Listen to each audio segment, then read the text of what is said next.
Welcome to Albion Press Radio. Call all hands. Beat to quarters. Run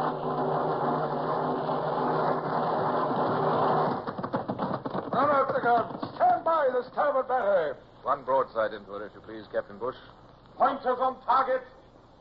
Linstops ready. Aye, aye, sir. Ready. Fire!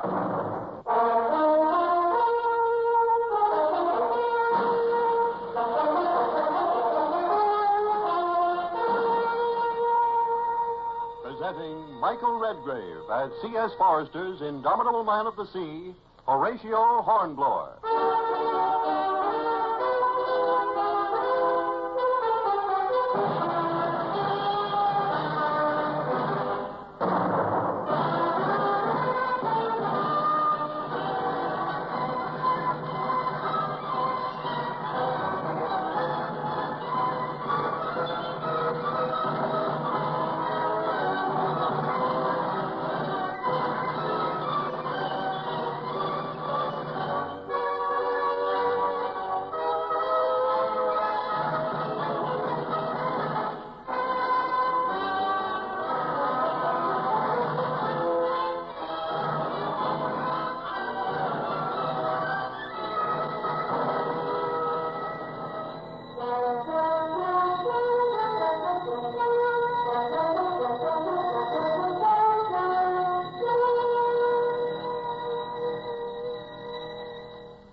They say that imitation is the sincerest form of flattery. Well, Lieutenant Mound, who commanded the bomb-ketch Harvey attached to my Baltic squadron, well, he'd grown to imitate me in every gesture and speech and...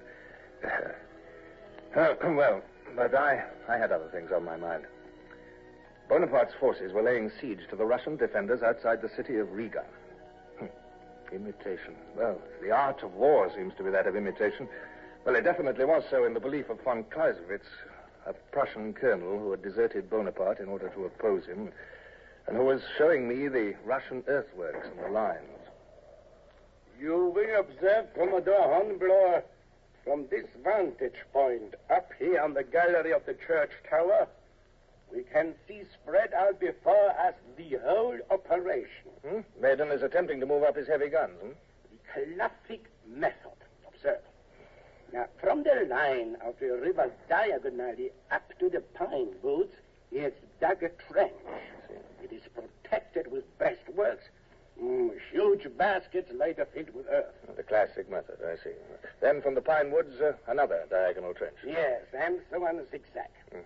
Each getting closer to our lines until he has solid breastworks behind which to employ his heavy artillery. Yes, but how long before they're in range? Should judge 2 weeks. 2 weeks? It has been done this way since the days of Caesar. Well, nobody will deny that Bonaparte wants to be another Caesar. But you've no guns heavy enough to batter down those breastworks? It is most difficult.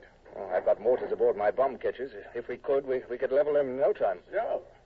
And why not do so, Commodore? I said if we could, but that river isn't deep enough. Sandbars, shallows, quicksands. No, we'd run aground before we got within range. I see. So we must carry on the fight ourselves. Is that it? Colonel von Clausewitz, there are some things that even the British Navy cannot do. I understood nothing was impossible to the British Navy. I apologize, Commodore. I was wrong.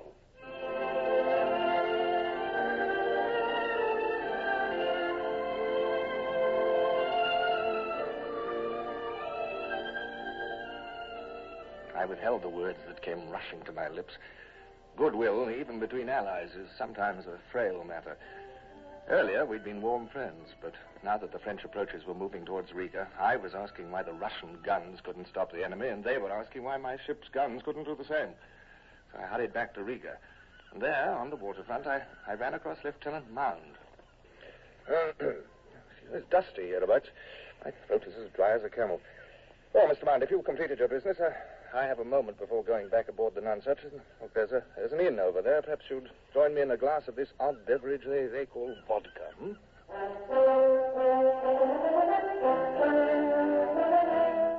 You miss England, Mount? What, sir? I said that Yes, sir. Yes, I do sometimes, sir. There's no reason to be ashamed of it. I'm not, sir.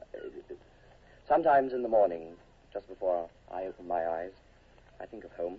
Mm-hmm. There's honeysuckle outside my place in Hampshire. It comes in the window, sweet and strong as perfume. You married, Mount? Yes, sir. Long? Little more than a year, sir. Children? We're expecting one, sir. Oh, you are, huh? Any day now. We're both hoping for a son, sir.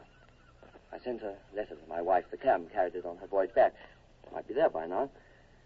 I wrote her that if it's a boy, Yes? I told her to name him Horatio. Oh, you did, eh? Well, if you've no objections, sir. Oh, there's no reason to consult me, Mr. Mount. It's a common enough name. Here, listen. Listen to that. Gunfire.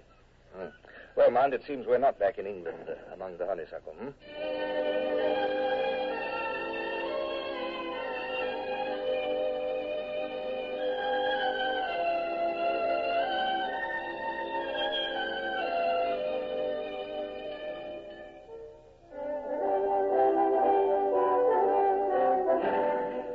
Going back on board the Nonsuch, I was both touched and irritated by Mount's hero worship.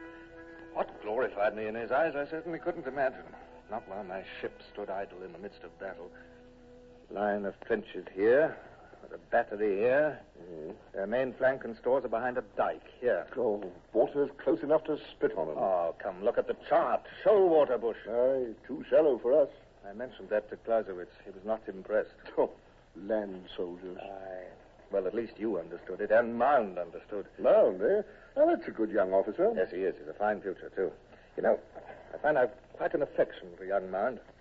Lives in Hampshire, he says. Has a home there, a wife, and a child on the way. Has he now? Oh, I never even knew he was married. No, nor did I. I never thought to inquire. Not before today. I had a drink with him today. Good officer. Yes.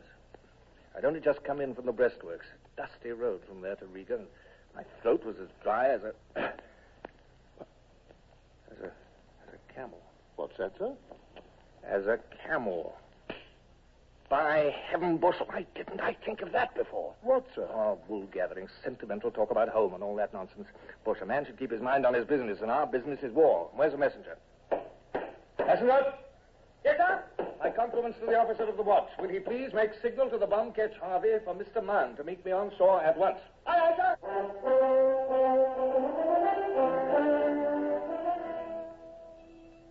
Camels, Commodore Hornblower? Camels? Exactly, Colonel von Clausewitz. And General Lesnoff, if Lieutenant Mann and I may have your ear also. With pleasure, Commodore. However, I believe it is a fool's errand on which you arrive here in such haste. Why? You say you will use camels. We have no camels. This is not the Sahara Desert. Yes, but... General Lesnoff, the Commodore is an expert on ships.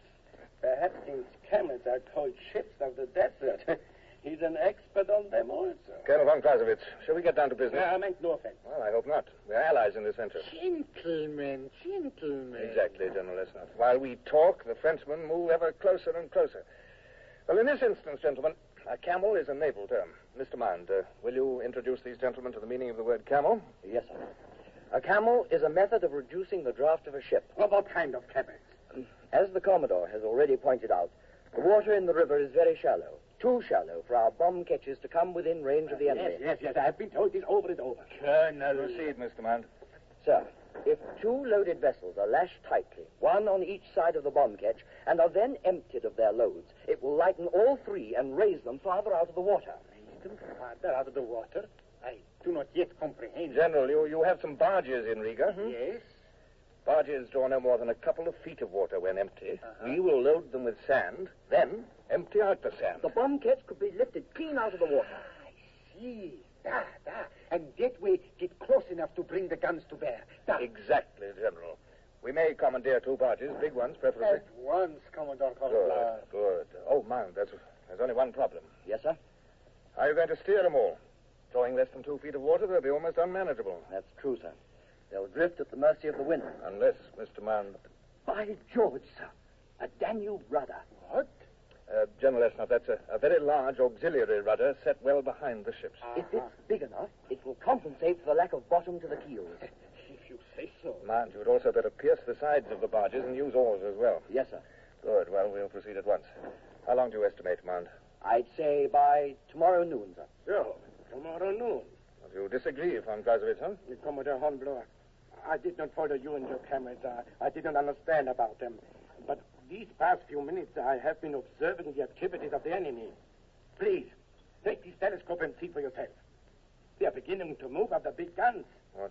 By tomorrow at noon, it may be too late. So the art of war was not entirely imitative after all. Just as we had refused to accept the inevitable, exactly so had the French Marshal Meudon tried to hasten his timetable. Work on the camels progressed with orderly, frantic speed. The barges were brought out from Riga. The Harvey was lashed between them. Torches reddened the darkness as the men labored to quicken the task to be done. And by dawn, Lieutenant Mound was able to start toward the river. Like three giant water bugs fastened together, the barges and the bomb ketch began to move. Starboard side, hold! Port side, pull harder! Mr. Winston, harder! Put more into it, more!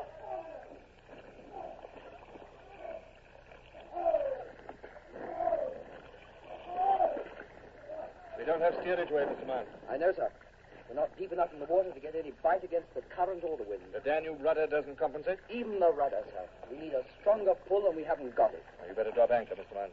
But the French guns are moving up. It'll do us no good to go on like this. Our draft may be shallow, but we'll only pile up in shoal water. Pile up and sit there on the shoals, watching the French batteries pound our allies. There must be some solution. Well, let's hope we find it.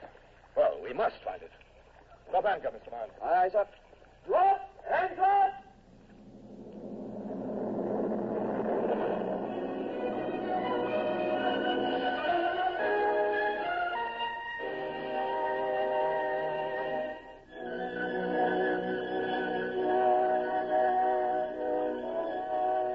French guns were moving up into position to attack the Russian defenders outside Riga. And despite our bright promises, we seemed unable to give aid to our allies. We'd raised the Harvey by lashing her between two emptied barges, but wind and current were proving too much for us to handle. It was an hour after dawn, and on the deck of the Harvey, the young face of Lieutenant Mound was grey with fatigue and helplessness. We've not much time left, sir, have we? Not much. Only the wind would change. If it would back around behind us instead of being off the starboard. Besides, the French guns will be in position by noon. Yes? If the wind shifted, we'd be in position too, in shallow water, right on Boney's flank. 13-inch shells loaded with explosive fired from that mortar. There must be some replacement for a rudder, sir. I trust there is.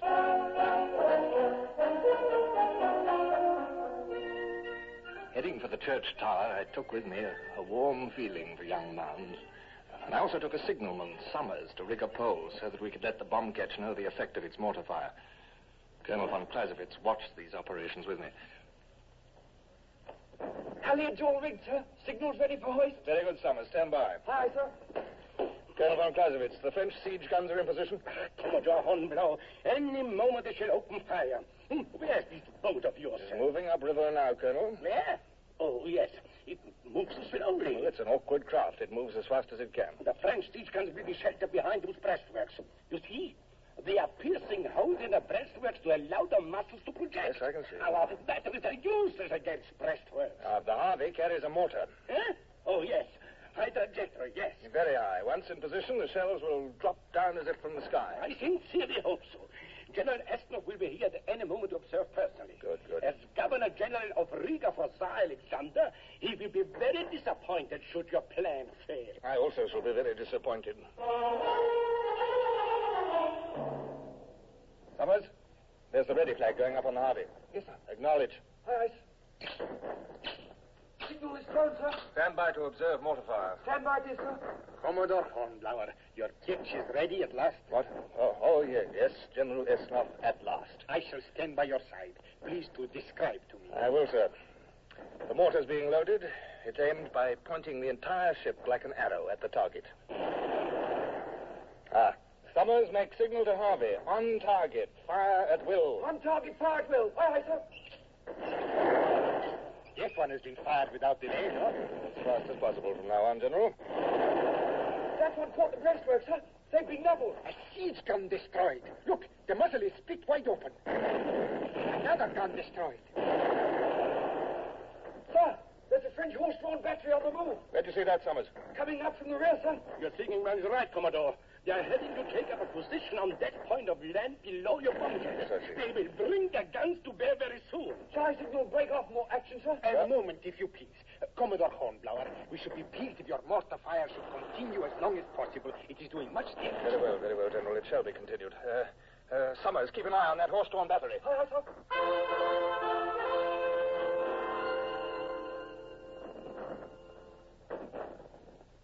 The ketch is being fired upon now, sir. Yes, I can see that. French cannonball dropping all around it. So I observed, General. That last volley raised a fountain of water very close. Yes, close enough. Summers, signal to the Harvey. Discontinue the action. Aye, aye, sir. She's got it, sir. They've stripped the anchor and out with the oars. Get the sails up, Mound. Don't get your sails up. Oh, come, boy. Hurry. There go the sails, sir. She moves very slowly. She remains within range still. Yes, the wind would drop now. I think she has been hit.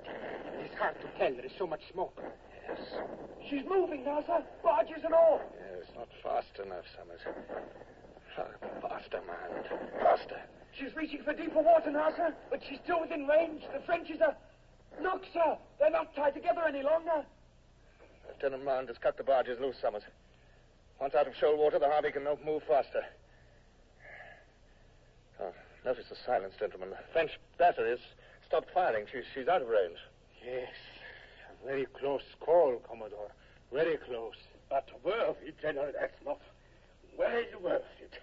Commodore Hornblower, thanks to you, I should estimate the progress of the siege has been delayed by, I should estimate by 4 days. 4 days? I should estimate. 4 days? 4 days is excellent. It is by such little delays that a final victory will be won.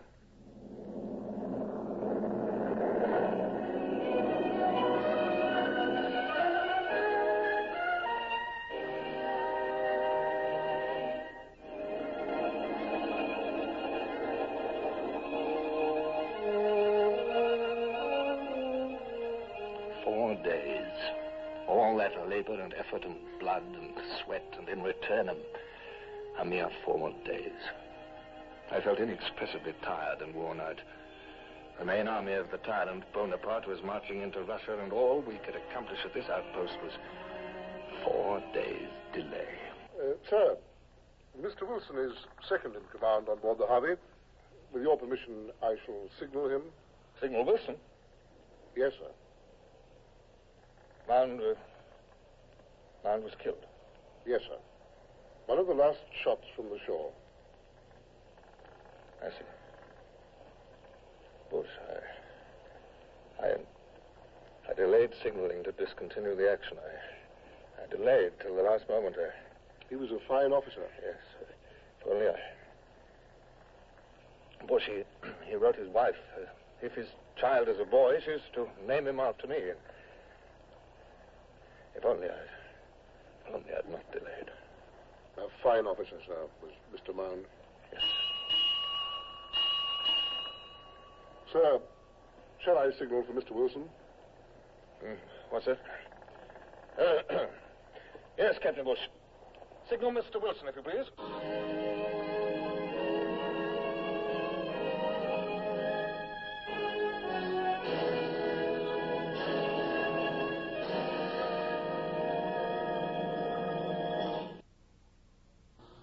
Horatio Hornblower, starring Michael Redgrave, is based on the novels by C.S. Forrester. Music composed and conducted by Sidney Torch.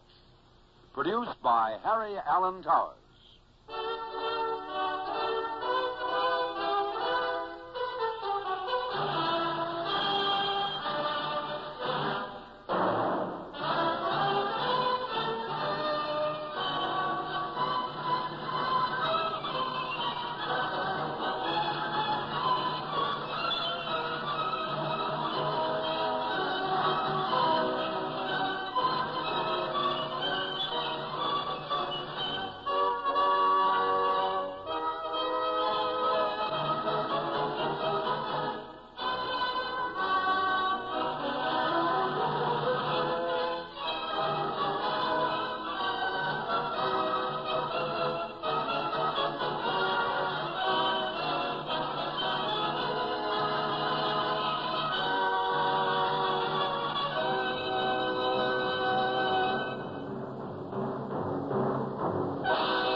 quarters.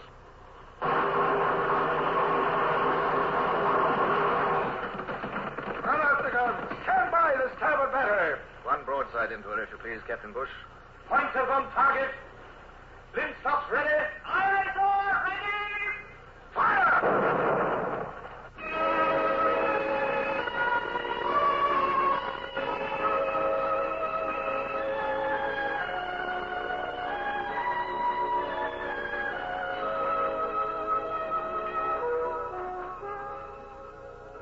Death was everywhere that summer, both outside Riga and within our defense lines.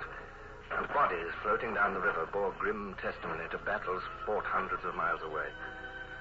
How I longed to be rid of the sickening stench of war and to be home again with my wife Barbara and Richard, my little son.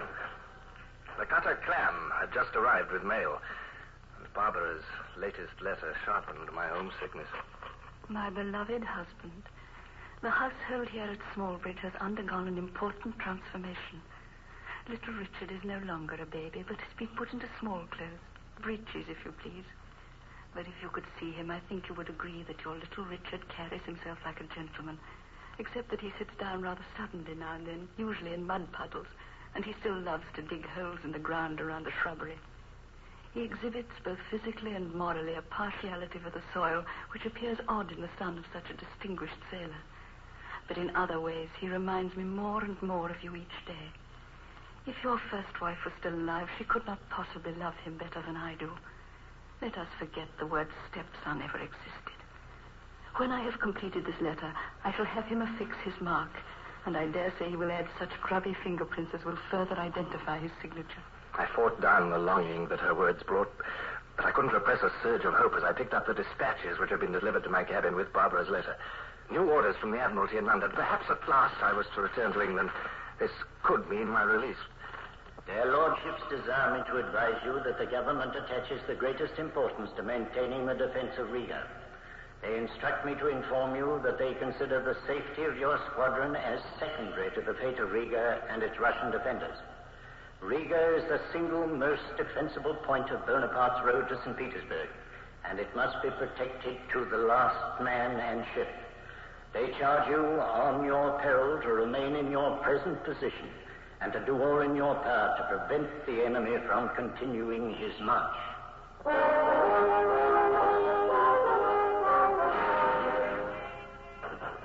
On my peril, I suppose that means they'll shoot me if I don't.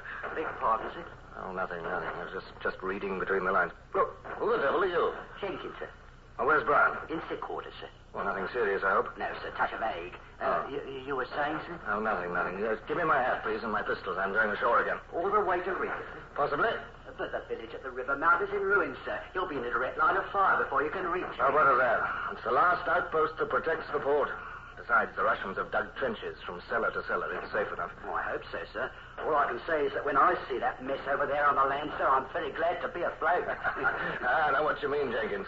Compared with these infernal land operations, sea fighting is admirably quick and clean. We'll see what can be done to clear up that mess you refer to. And the sooner the better, Jenkins, for all hands,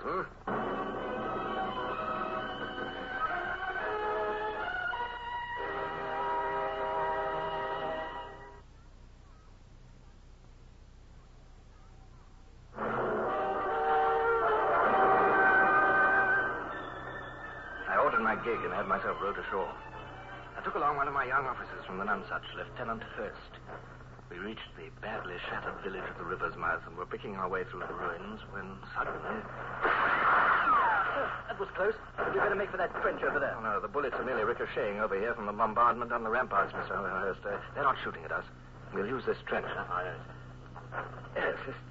Now, this should take us to the cellar of the church. Well, thank heaven the old church is still standing. Kreisowitz and his staff would never find another headquarters in this shambles. French guns are nearer. They must have advanced their positions. Well, Colonel von Kreisowitz will give us all the details. Complete, you may be sure, with a mathematical forecast of the enemy's intentions. I keep hearing about this Prussian von Clausewitz, and yet the Prussians are allied with Bonaparte. He's here to... Von Clausewitz left his own country in order to fight Bonaparte. But do you trust him? Oh, yes. A man of principle, and talented, besides. Oh, but I shall never get used to land operations, I'm afraid. These correct soldiers with their correct tactics, and the way they condescend to ships. Oh, You'll hear. A direct hit on the trench, sir. Just over there. Well, that's luck. We're approaching the church cellar anyhow. Yes, sir. There it is, just ahead. Commodore Hornblower. It is good to see you. Colonel von Clausewitz, how goes the defense? Very well, all things considered. Of course, the French are making progress. No matter what we do, this village is doomed. Oh? If you would care for a prediction of the enemy's exact position, as it will be tomorrow, sundown. Well, if you don't mind, I'm rather more interested in the enemy's exact position as it is today. Very good. If you will climb up into the tower with me, I will point out their latest gains. This stairway over here will take us up into the belfry. Excellent. Come along, Mr. Head. Aye. You will see that the French sappers have approached dangerously near our earthworks. All we can hope to do is to delay the inevitable. Then Riga will be next. Oh, come now. Don't sound so cheerful. After all, we should be able to do a little better than that, You think so? Wait until you see. The village is already more than half surrounded. Here we are in the tower. The gallery on which we stood before is gone, you will note, sir. But if you come to this window, you will observe, as you can see, the village is a mass of ruins. But why is there so little firing from your own battery, sir? Too many of our gunners have been killed. Too many of our guns destroyed, my young friend. Since our men and equipment are so scarce, we must preserve them for the enemy's final assault. And when do you estimate that assault will come, Colonel? According to my calculations, they will be ready to storm the newest breach they have made in our defenses by the day after tomorrow. But the day after tomorrow? You mean we've just 48 hours then? Well, you should have told me sooner. I might have... We must be realistic. As a naval officer, you may not realize.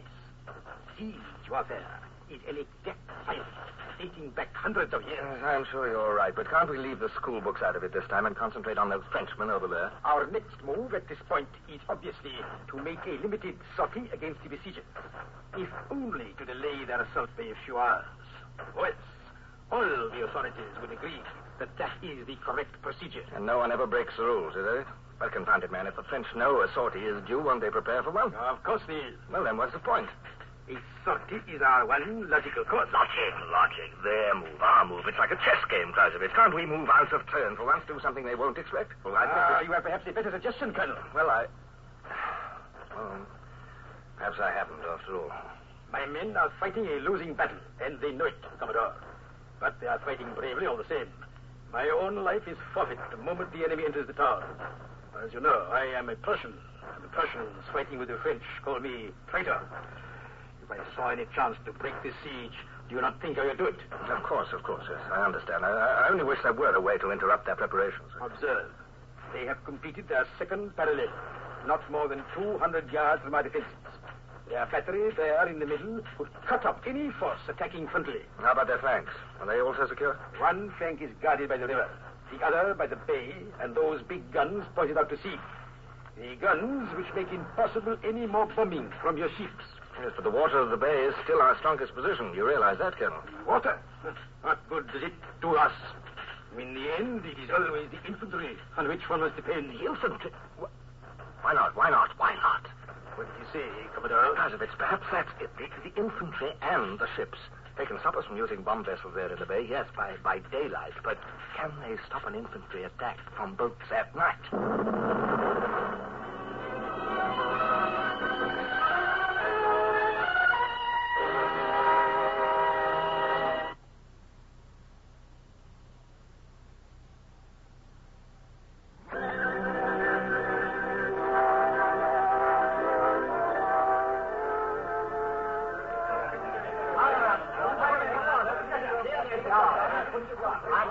You understand the orders, Mr. Duncan. At dawn, we strike the French flank that is resting on the bay. Yes, sir. Mr. Freeman? Aye, sir. Mr. Purvis? Aye, sir. Remember what I said about keeping the landing force together. All must reach the shore at once. No landing in driblets. Are the troops allocated to particular barges? Well, they will be, Duncan, as soon as I can confer with the Russian staff. Where do we pick them up, sir? Well, they'll be marched to that point on the river which I indicated on our chart, remember? Well, of course, our own boat's crews will man the barges. Well, Captain Bush, you look as if you had some news. I have, sir. Mr. Adams has just returned from his mission in Riga. Says the river barges you asked the Russians for are being readied. Very good, Captain Bush. Sail on the starboard bow! She's flying the Russian colors! excellent. That must be the Russian generals from Riga. I got word to them before I came aboard. And so, at dawn, we surprised the French just here, from the bay, you understand? From the bay? Yes, General. My men will handle the barges which will carry in your troops. Now, here is the French flank, where they've set up their shore battery. Will you attack their General Sheptoff? Is that understood? Yes, understood. Storming of the earthworks farther up the shore. May we entrust that phase to General Kradensky? Yes, yes. What? I thought you spoke no English, General Kradensky. He does not. Yes is the only word he knows. Oh. Is that not true, Kladensky? Yes. Yeah, but you will make sure that he understands, eh? Oh, understood.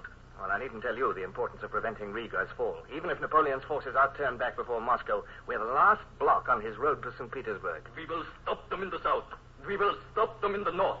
The great spirit of Russia will rise up and destroy every last Frenchman on Russia's holy soil. Stirring words, General Sheptoff. Your men will have a chance to put them into action very soon. Sir! Yes, come in, Bush. What is it? Come in. Governor Eslov from Riga, sir. Lugger just brought him out from shore. He says he tried to catch up with the generals. He's quite flustered, sir. Anything wrong? He's coming down. He'll tell you himself. Commodore Hornblower. Yes. Something most terrible has happened. Oh, what is it, Governor? Terrible news. It has just come. Moscow has fallen. What? Moskva, Kladensky. Moskva. Well, all the more important that we do our job well, gentlemen. Stop the French here, and you save St. Petersburg. It's bad news, but we must hold firm to our plan. A dawn attack.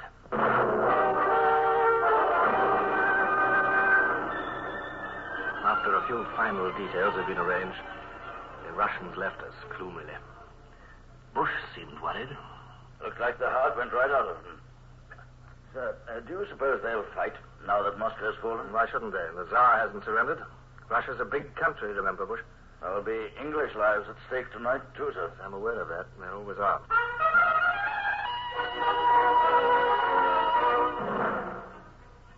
I had more than a few misgivings myself, but I planned as carefully as I knew how.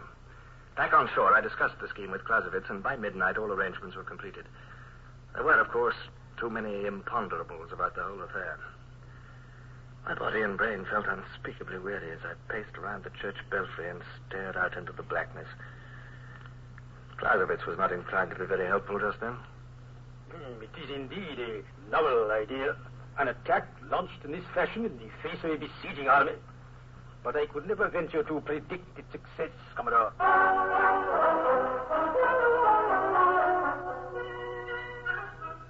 Still, the waiting was difficult. Was it my imagination, or was there a strange tension about the French camp? A few bivouac fires dotted the night. Everywhere else lay stillness and uncertainty.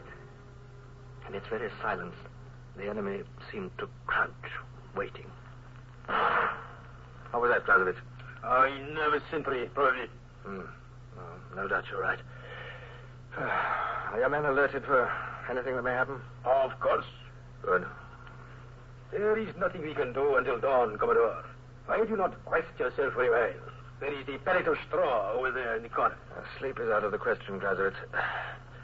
I am tired. It's strange. You know, the stars seem 3 times their proper size. My knees. Yes, I will just sit down and rest a moment. Just rest my eyes, too. I regret we have no better accommodation.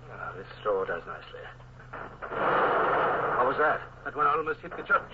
Do you feel the whole tower tremble? This is a slightly risky approach of yours, I must say, Colonel. So the French decided to break the rules at the same time we did, huh? Perhaps you prefer the cellar, Commodore. It is safer there. No, thank you, Colonel. I shall stay here. How much of this kind of battering can your defenses stand, Clausewitz? The French are trying to storm the breach they made in our ramparts today. I have just sent more men to defend it. They may hold there for a short time, but...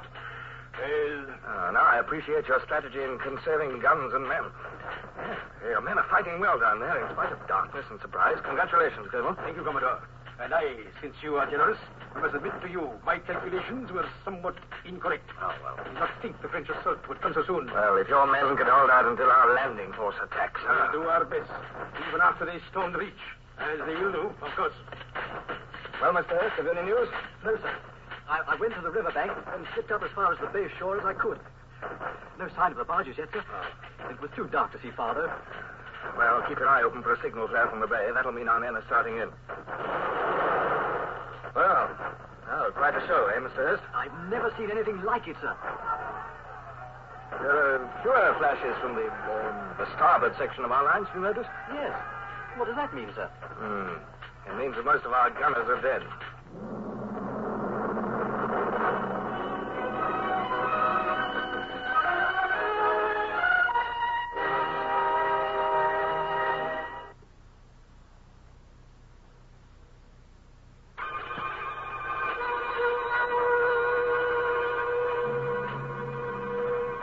Colonel, about that breach. Couldn't you throw up a hasty second line behind it? Here, take my glass. Now, the next flash will illuminate it. There, do you see? There's natural cover there. Rocks, a few ruins. Yes. And the breach is still narrow. Yeah. It had to be a thin line, though. We don't have men to spare. Well, let the French believe they've taken it and then fall on their first wave from behind cover. What about that? All right. See, the French are storming the breach now. If our first line will only hold. I see their torches. They're going through that. There is no reply. I bless those men of ours. The charge is slow. Your men are holding them. Good lads. Cannot be for very long, I fear. There's a streak of grey in the sky, sir. It won't be long till dawn. Why don't those barges come? Sir, look. There's one French soldier down there in the square. Must have got through before the others. He seems crazed, doesn't he? He's seen us, sir. He's firing up here. Here, take one of my pistols. We'll pepper him if necessary. Aye, sir. Are you hit, sir? Well, no. Just my hat. Sea captain's cocked hat's not too practical up here. Now, get that. Hello? Listen, Colonel, I suggested we're accomplishing nothing up here. Why don't we go down to the breach and organize a second line ourselves, eh? Excellent idea. The end is coming soon. I have no the rules. I prefer to die down there than be taken a prisoner. Fighting against my own country, I will be court-martialed and shot. Yes, let us go down. Yes, I've no desire to rot in a French prison either, Colonel. Good. We shall go down at once then, Commodore. To rally the men's spirits at least. Are you ready? Sir, wait. Look over there. Just where the river meets the bay. Our signal flare. Yes, sir. It is. The landing barges. Look, Commodore. Where? There's no more fighting in the breach. The French have needed those troops at the bay. The day is saved.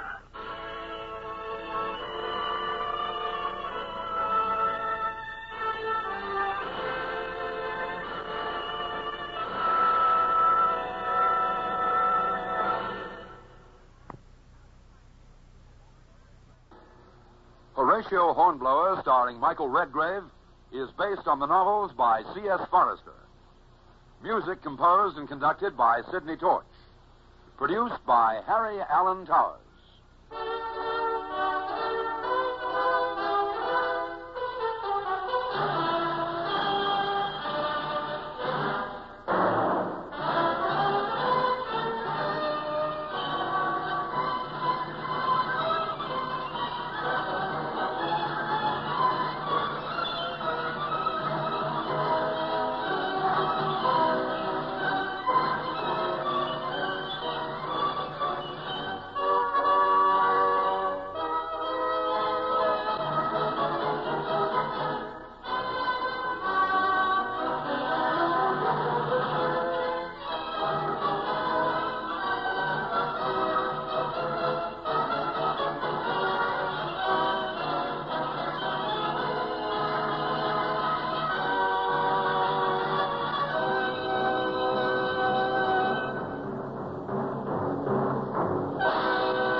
To quarters.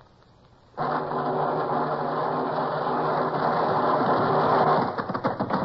out the guns. Stand by the starboard battery. One broadside into it, if you please, Captain Bush. Pointers on target. Linstocks ready. Aye, sir. Ready. Fire!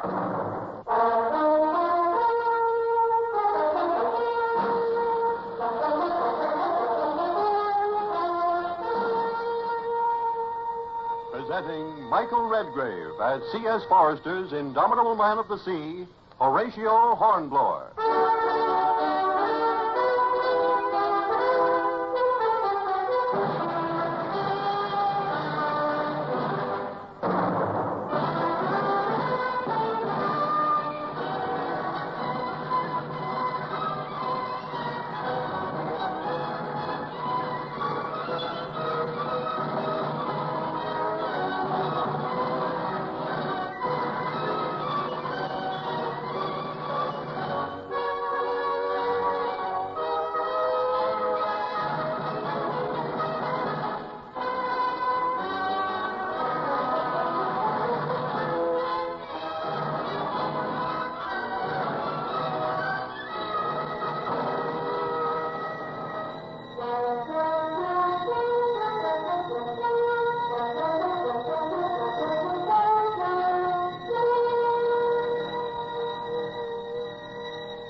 had halted the French advance at Riga, but now both the armies had dug in there stubbornly.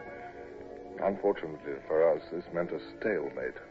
As summer faded into autumn and flurries of snow hurried us towards one of those early Russian winters. Riga Bay, where my squadron lay, was covered with a thin film of ice. I don't like it at all, Bush, not at all, with winter coming. I know, sir. If we stay on here much longer, we're certain to be frozen in. And yet the Admiralty... My orders from the Admiralty are nothing if not explicit. Remain here at all costs, give every support within our power. Riga must be protected to the last man and ship. Their words. Yes, sir. If only we could be sure that Alexander would hold firm. Yes, he doesn't have a reputation for constancy, I'm afraid.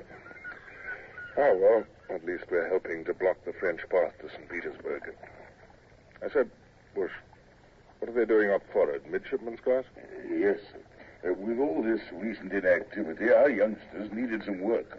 I've ordered regular resumption of all peacetime instruction under the sailing master, Mr. Tooth. Excellent idea, Bush. Midshipmen are a curious breed, Bush. I'm afraid their lot is not a happy one.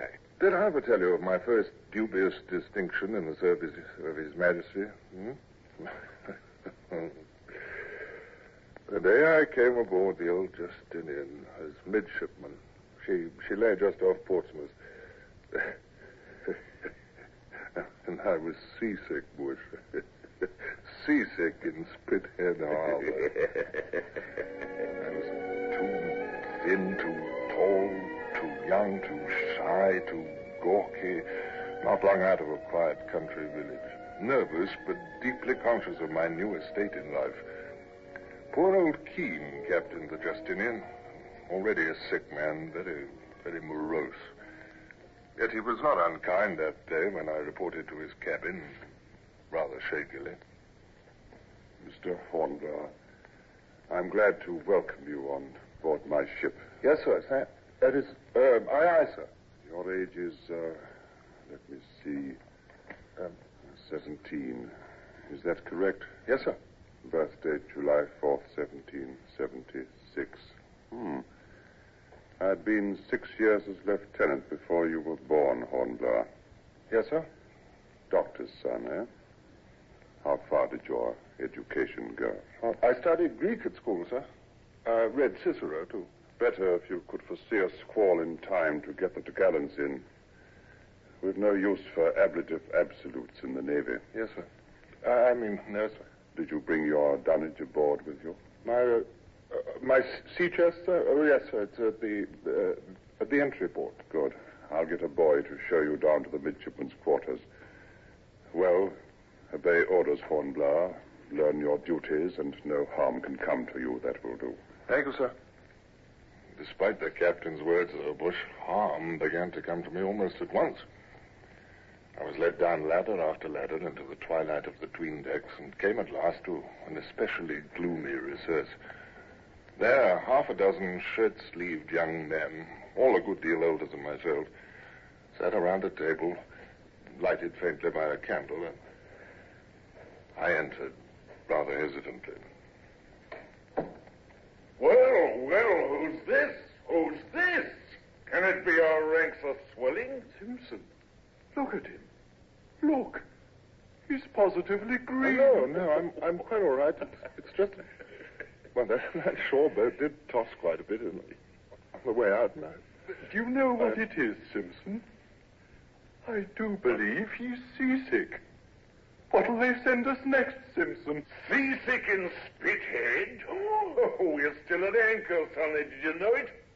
Seasick in Spithead.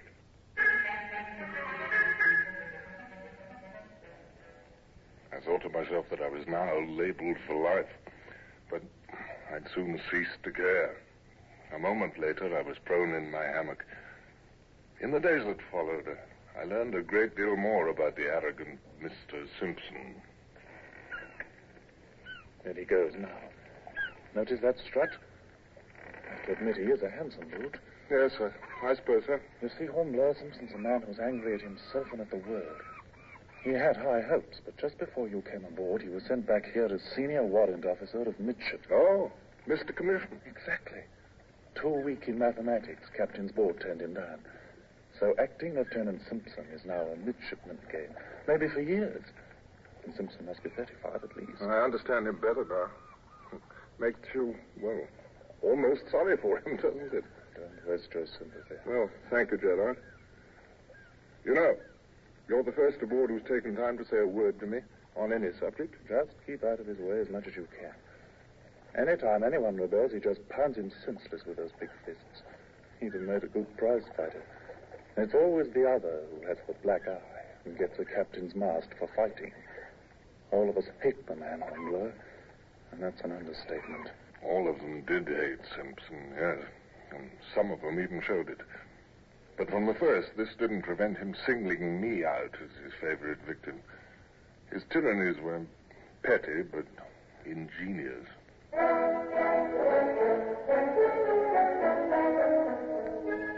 Mr. Hornblower, don't put on your coat. You haven't finished here. But you said that... I said swab down our berth deck. You call that a clean deck? Oh, Mr. Simpson, if you hadn't just tracked... Back on your hands and knees, Hornblower. Put some gristle into it. You've got any?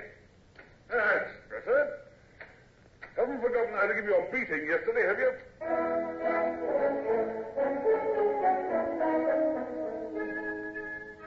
No more miserable, lonely midshipman ever rode a British ship. We hadn't even set sail yet. Weeks passed and we still lay in Spithead, awaiting the rest of the Channel Fleet.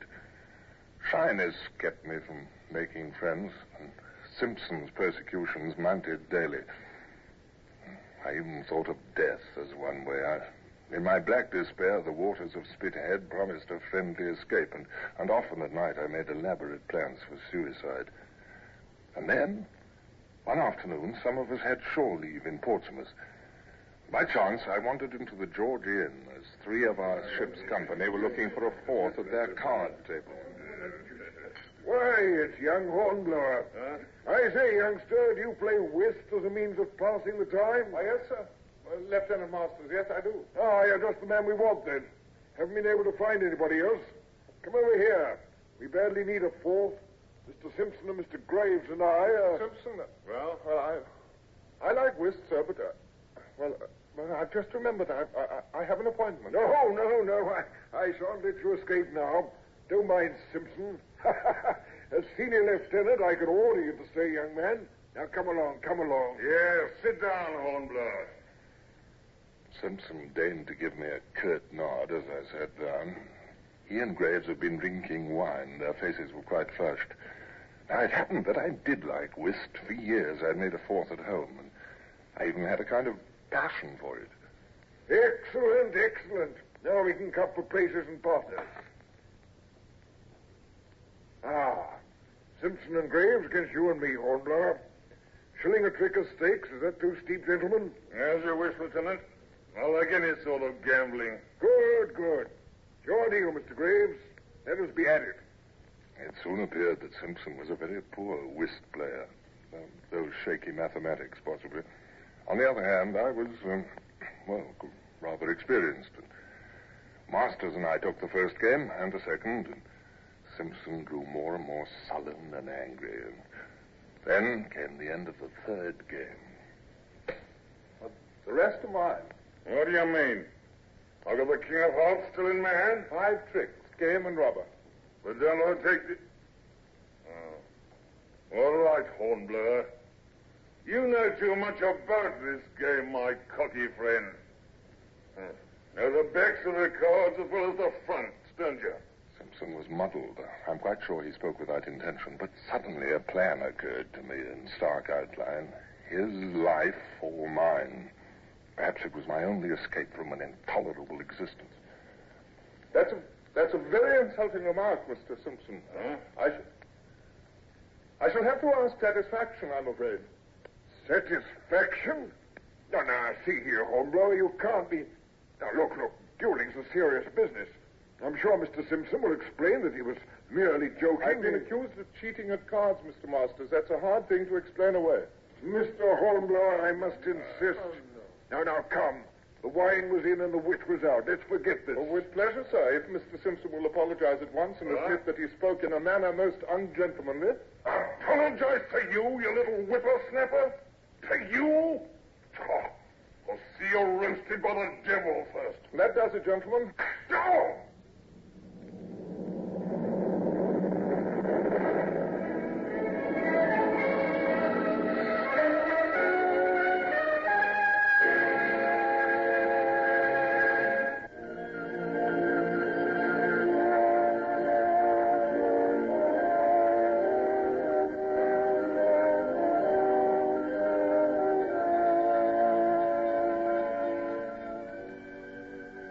I can laugh now at that solemn, desperate lad who wore my name, but then there was a life or death issue.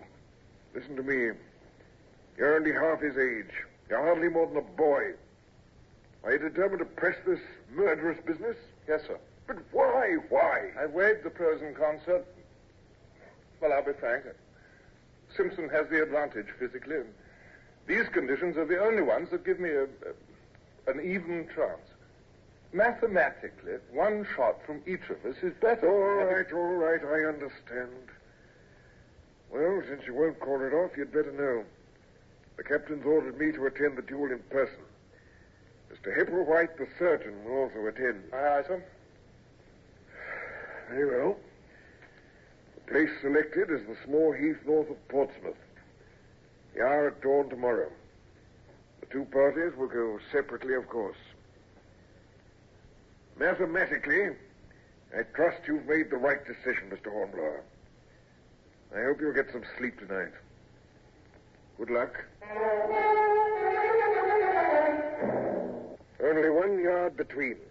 That means no distance is to be faced off. Will you stand here, Mr. Simpson? Mr. Hornblower, here. You're almost breast to breast, gentlemen. For the last time, can you not be reconciled? Well, then, so be it. We haven't settled who's to give the word. Let Mr. Masters give it, Graves. Why not? Very well.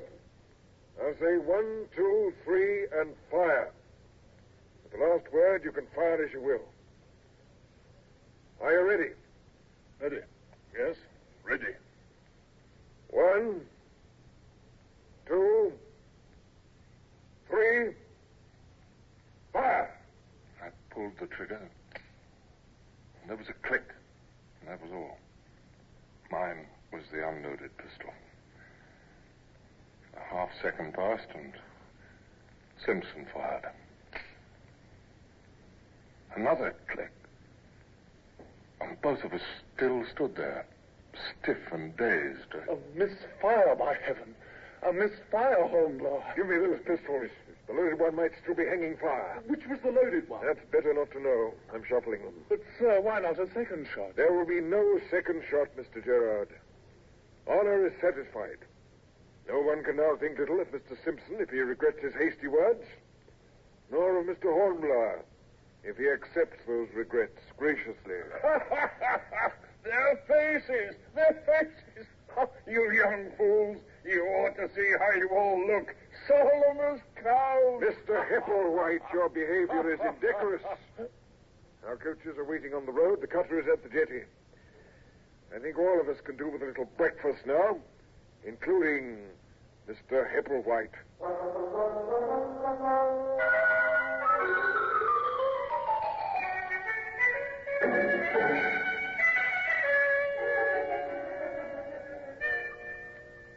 That should have ended the affair, of course, but aboard the Justinian there were whispers that circulated forward and aft.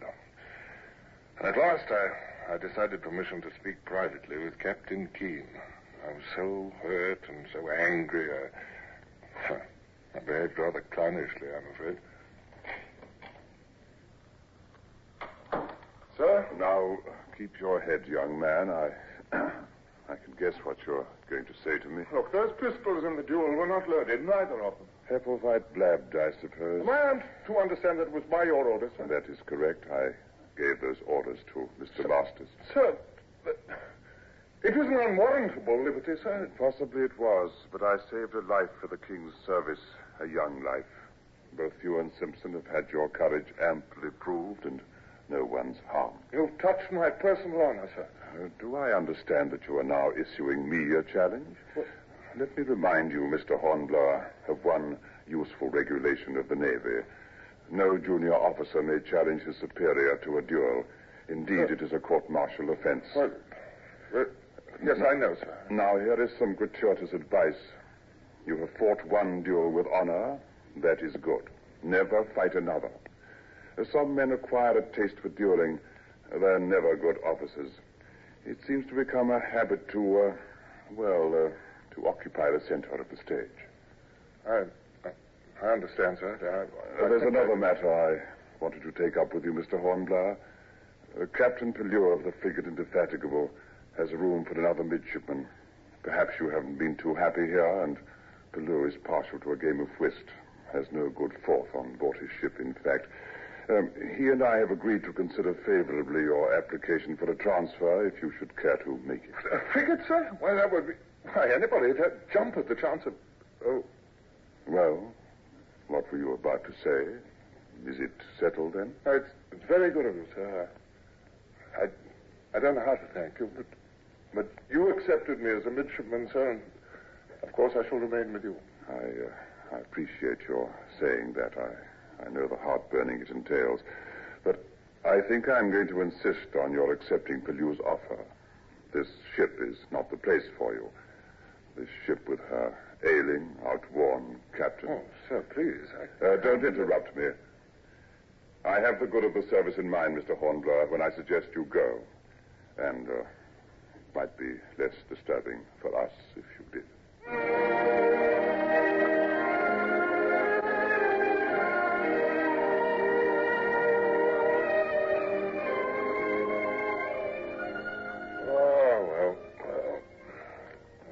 Poor old Keener. I never saw him again. He's been dead a long time now, Bush. I've often thought of him, though, when I became a captain and learned of all those extra burdens that go with a command. Yes. Well, at least we've passed a little while away from a Russian winter.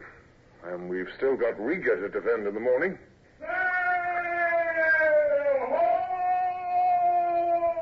It must be the Ravens, sir. Yes. Lieutenant Cole must be worried. Now, kindly make the proper signal, if you please, Captain Bush. Commodore on board. All is well.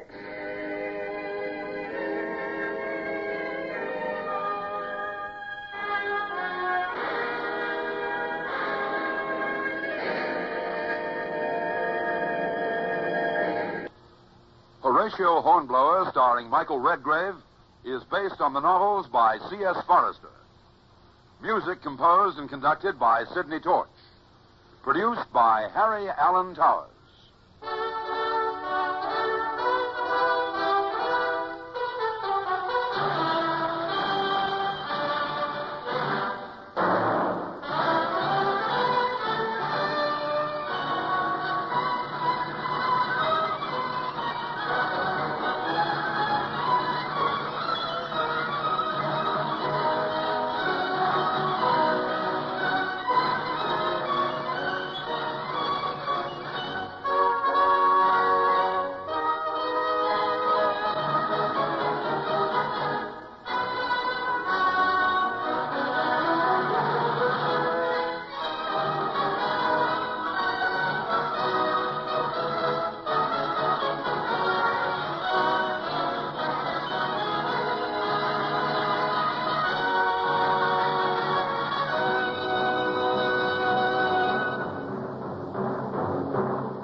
To quarters. Man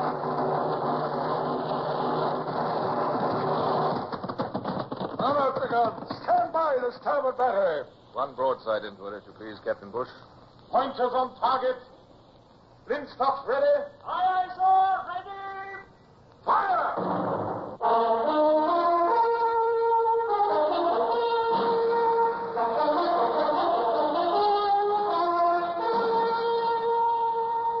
Presenting Michael Redgrave as C.S. Forrester's indomitable man of the sea, Horatio Hornblower.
Just received a letter from my dear wife, Barbara.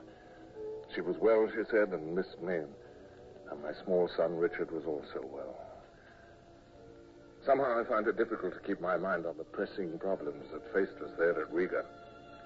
Captain Bush, my senior officer, paced up and down my cabin aboard the Nonsuch, his face set in anxiety. He was talking empty to a fathom, yet my thoughts were still in England. It was not his words, it was that confounded pacing of his that finally brought me back to our immediate concerns. If this frigate ice, I'm afraid of. If we're not careful, we'll be frozen in for the winter. Oh, confound it, Bush. Can't you keep still, man? Sorry, Bush. To tell you the truth, old friend, I was thinking of home. So was I, Horatio. We could drop anchor in Sheerness, and that's but 30 miles from Smallbridge. Barbara would be there waiting, and my little boy, Richard. Or it might be even better to appear suddenly and surprise them, huh? Bush, those are dreams. Our duty remains here. That's not so, Horatio. You've paid no heed at all to what I've been saying. Yeah? Why? There's ice in the harbor. Thus far, it's thin, only a scum, and mainly at the shoreline. But each day it creeps further out. I know. We'll soon be icebound, frozen in. My first duty is to my squadron. Locked in, we're at the mercy of the enemy. Marshal Maydon may bring his foot soldiers across the ice and capture every one of us. I know. It was done 20 years ago at Amsterdam. History has a way of repeating itself, Horatio. It's dangerous to risk freezing in, extremely dangerous. Yes, that's true enough, and yet the Admiralty has ordered us to stay. Think how the news would spread through all Europe. Bonaparte's Second Army captures a British squadron. The Admiralty would have my head then, wouldn't they? Disgrace, dismissal? Yes, no doubt about it. I say up anchor and get out before it's too late. Well, General Esnov and his Russians would call us cowards, Bush. Horatio, the Russians are done for. There's no fight left in them. Well, they still hold here at Riga. And if they do, what of it? What of Bonaparte himself? His army has already taken Moscow. Aye, but there's some question that he can remain there. The Russians burned the city before he took it. What of that? He's there and he's victorious. Well, from all the reports General Esnov receives, Tsar Alexander... the Tsar hasn't yet lost heart. The Russians are still fighting, Bush. Reports more like rumors than facts. Horatio, you've done all that could be done and more. Without you, Marshal Maydon would have reduced Riga and marched on to St. Petersburg long before this. Well, we've helped holding him back, I'm glad to say. Besides, there's something else. You're not well, Horatio. Oh, nonsense. You're not. You've lost weight. You've had a cough for weeks. My advice is, take the squadron out as soon as... Well, find your advice. We have to stay where we are until we have orders to move. Now, don't you see that? Ice or no ice, we'll follow orders.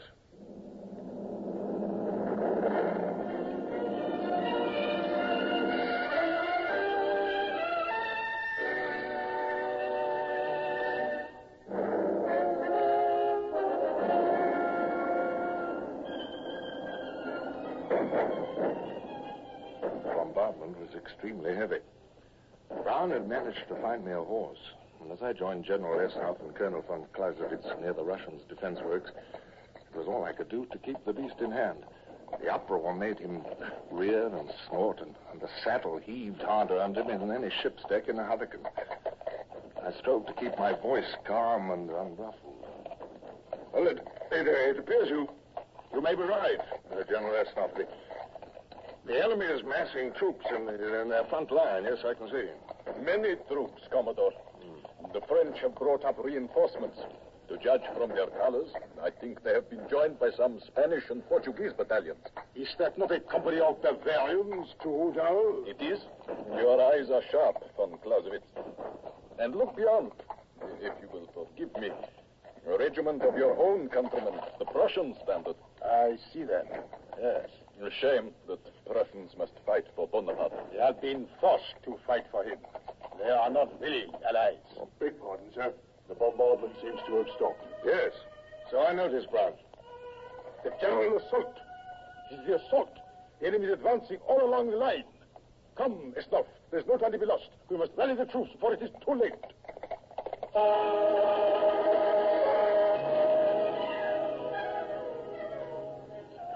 Look there, to the left. Oh, I see nothing, sir. Nothing but open country. Well, exactly, and it should not be open. It's the enemy's flank. It leaves them exposed to a sudden attack from that quarter. It might, sir, yes, but who's going to lead such an attack? Sir, look there. The Russians are starting to break. They're being forced back. They're retreating.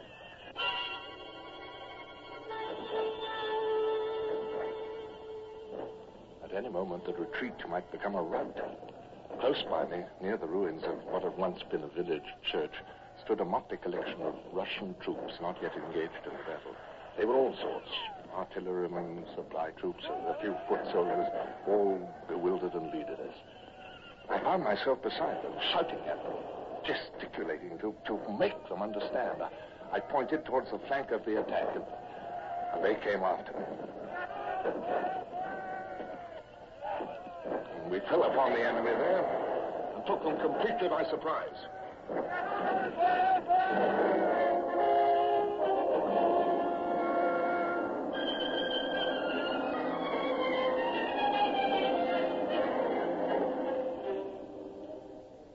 Sir, Horatio, are you all right, sir? Here, let me help you. I can't find it, Brown. Of course, I'm all right. Simply because I had a horse shot under me. No reason to... Are you certain you're all right, sir? Yes, I'm quite, thank you.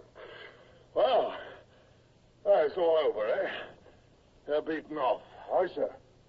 Gone back to their own lines with their toes between their legs. It was that flank attack that did it, sir. And by the time I'd set myself to rights, General Esnauf had galloped up with Colonel von Clausewitz. Here we are. Do you see them, Commodore? Are those troops? Prisoners? Look again, sir. Oh, of course, if they were prisoners, they'd be under guard, and they're not. It's a whole regiment of them, and beside it another. And their uniforms, ragged and dirty. Wait, those standards they carry, can they be? Exactly. Those are Spanish troops and Portuguese, but before the battle they were with Marshal Medon's army. Oh, General, do you mean to say they've come over to our side? Exactly. They deserted en masse. Ah. I would be much obliged if you would question their commanding officer on my behalf.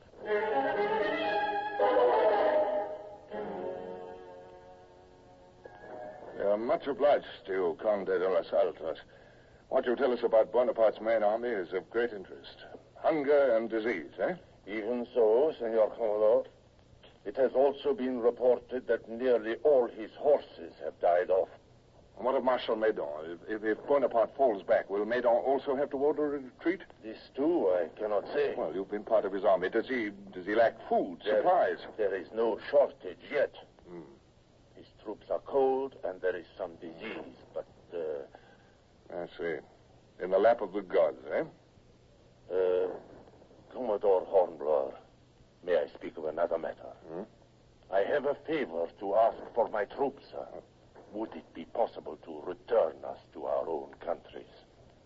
to the peninsula. We will fight against the tyrant, but we can fight better on our own soil. I have not seen my native Spain for 4 long years.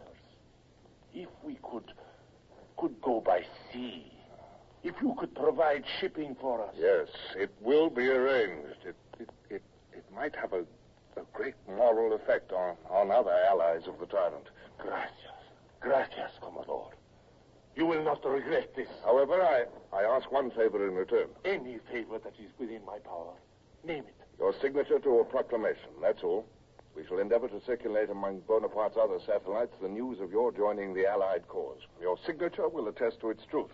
I will sign gladly. Thank you. Now, if you'll excuse me, Conde, I must return to my ship.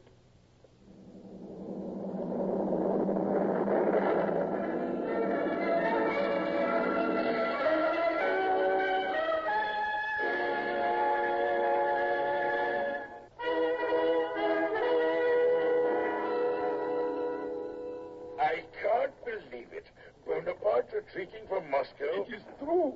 True, I tell you. He left Moscow 5 days ago. We beat him at Maloyaroslavets. The news just came. He's running as hard as he can for Smolensk and Warsaw. He may never get there. No, they're dying by thousands every night. Nothing to eat. Winter. Bony beaten. That means we can get out of this bay before the ice, by heaven. Not yet, Captain Bush. Why not? What about the enemy here? Marshal Maydon is still standing firm. He'll have to retreat. Well, there can be no sign of it. Otherwise, General Esnop would have mentioned it. I would most certainly have mentioned it. Still, it is possible. Commodore, I am arranging to send out a sally, a small attack to test the enemy lines at dusk. Will you join us? Oh, most certainly. Say you can't. You're worn out. Nonsense, Bush. I'm as fit as a fiddle. Well, if you say so.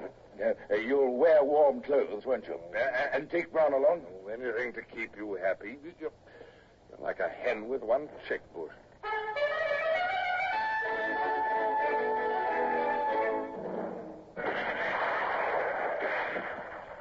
No sign of any retreat there.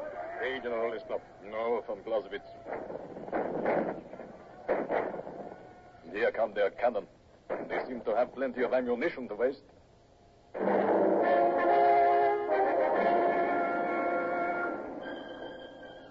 Grew darker and snow began to fall. The campfires of the enemy glowed as yellow as before, and the flashes of their cannon remained regular as clockwork. I stood watching and listening.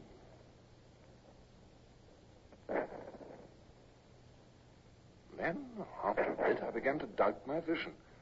At first, I thought that curious lightheadedness was overcoming me again, making my eyes deceive me.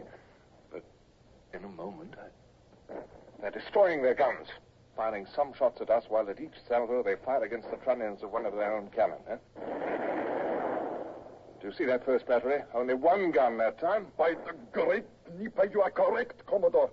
Disabling the guns, letting their campfires die. Maydon has given up. His army is in retreat. That must be it. For Clausewitz, we must follow up at once. Order the foot soldiers to prepare to advance. I want the cavalry paraded 2 hours before dawn. Now, if all goes well, we should come within sight of their rear guard by daylight. Can you provide me with a horse, General Esnop? I want to go with you. It was all like a dream, only clearer somehow. We trotted up the road, Brown 5 paces behind us. No shots were fired at us. Cossack patrols and the enemy, too, stared at us unbelievingly. Then suddenly, we were in among the Prussians. I asked to be escorted to the general. His name was York. What is this? Von Clausewitz? Traitor. If I may, General York, let us put aside personalities. What are you doing in my ranks? You realize I shall make you prisoners? As you and all of Prussia have been prisoners of Napoleon Bonaparte? No. General, I represent the King of England.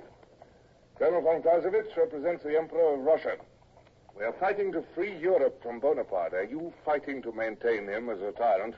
Such a question cannot be answered. It is impolite. Bonaparte is beaten. He's retreating from Moscow. Not 10,000 of his army will reach France. He has other armies. The Spaniards have deserted him, as you know, so have the Portuguese. All Europe is turning from him, knowing that their They've been betrayed. I am a soldier. If you fight for him, you may keep him on his tottering throne a few weeks longer. Look, you are a German. Your duty is to your enslaved country, to your king, who is Bonaparte's prisoner. I am a soldier, I tell you. You can free your country. You can free your king. Now, at this moment, you can end the useless pouring out of the blood of your own men. What do you suggest? An armistice, General York. Immediate cessation of hostilities. To put down our arms? To stop fighting? Fighting for Bonaparte, yes. Well, General? I agree. Good.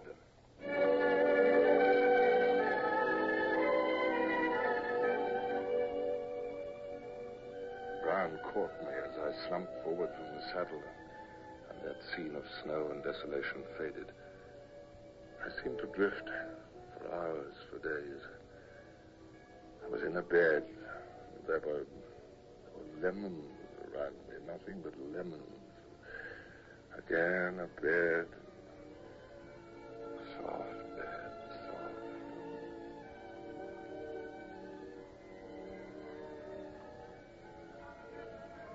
Church bells. Brown? I'm here, sir. And I also, Horatio. Thank heaven. Church bells, boys. We're ashore then, huh? Yes, Horatio. Oh, those bells must mean peace. They don't ring that much in wartime, do they? It's peace. Oh. I've been ill, haven't I? You have. With the plague for a month. Huh? Unconscious most of the time. A month? Impossible. I never thought you'd pull through, sir. You were that fever-stricken. Where's the squadron, Captain Bush? I've gone back to England, all except the Nonsuch. I put Duncan in command. Yes. We've been ordered to stand by here until you're ready for the trip. The doctor says you should be up and about in another 3 weeks.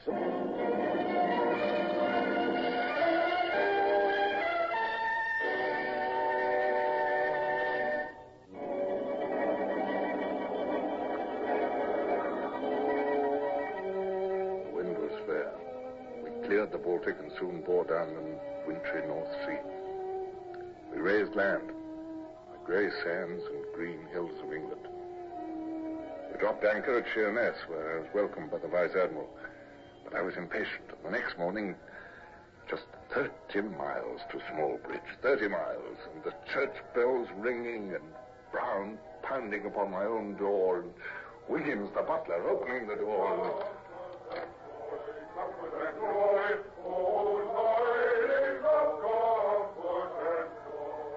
Comfort and joy. By heavens, Brown, it's Christmas.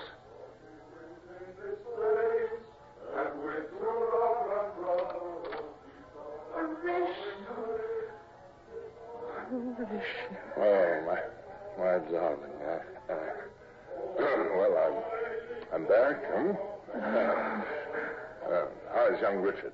Oh, he's wonderful, Horatio. Good. Oh, my dear. Barbara.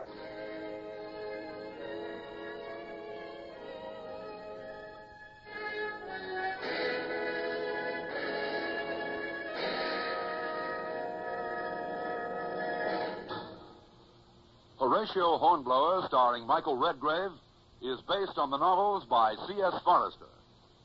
Music composed and conducted by Sidney Torch. Produced by Harry Allen Towers.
Call all hands. Beat the quarters.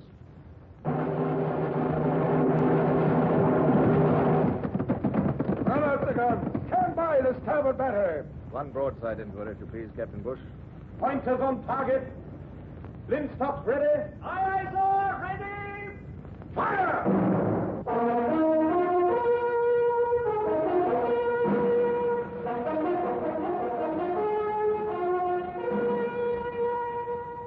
Presenting Michael Redgrave as C.S. Forester's indomitable man of the sea, Horatio Hornblower.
Been invalided home in time for Christmas. Feeling a trifle seedy still, of course, for somehow, in following the French retreat from Riga, I picked up one of those illnesses which scourge armies on land. I had quite a bout of it, in fact. And then my old friend Captain Bush had brought me home aboard the Nonsuch. Home to Smallbridge, where the days passed quietly, serenely. Oh, wonderful days.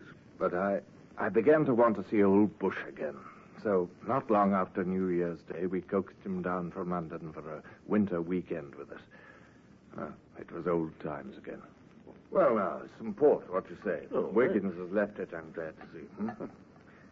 You know, one night up in the Gulf of Riga, you seemed amused by a yarn of mine from my midshipman days, Bush. I never told you, did I, about my first independent command and what it led to in the way of, well, self-knowledge. No? You know, extremely young men are rather sad to contemplate, aren't they, as one grows older. That terrible resolve that everything must turn out right. Their monstrous earnestness. I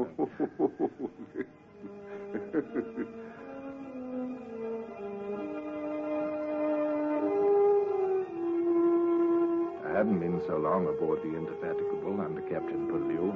I'd just come there as a gawky midshipman, you know, from the Justinian. And to have reached a frigate of the line had me quite dazzled just then. We were on patrol in the Bay of Biscay, and we'd fallen on a convoy of French merchant ships, most opportunely.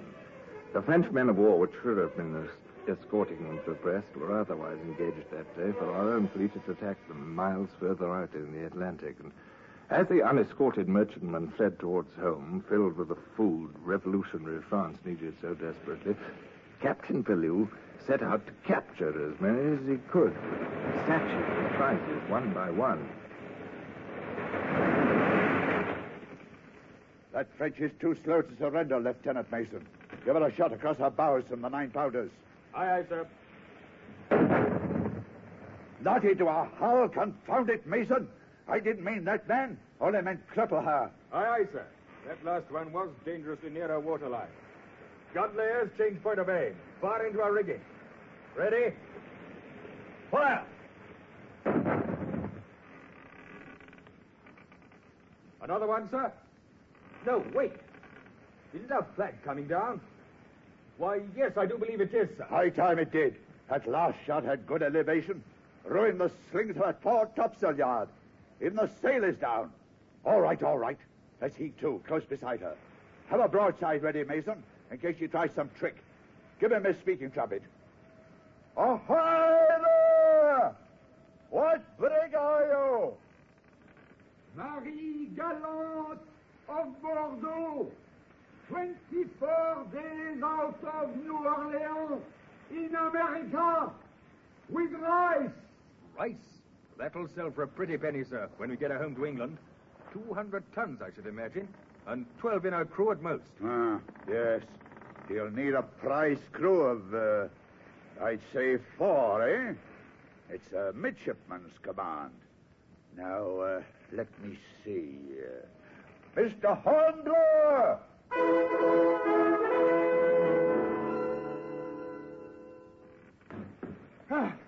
Yeah, wait. Don't want to go all the way overside, do you? Or are you trying to knock us all breathless, huh? I'm so sorry. Oh, never mind. I'm only joking. You're a featherweight. Why, it's young Hornblower. I thought the old man was sending down an officer. I suppose I was all that was left. Oh, Elsie, easiest to spare at this point, Mr. Wilson. Pull for the French brig, man. All right, sir. Think you can manage all right, Mr. Hornblower? Yes, sir. That French crew's likely to be nasty.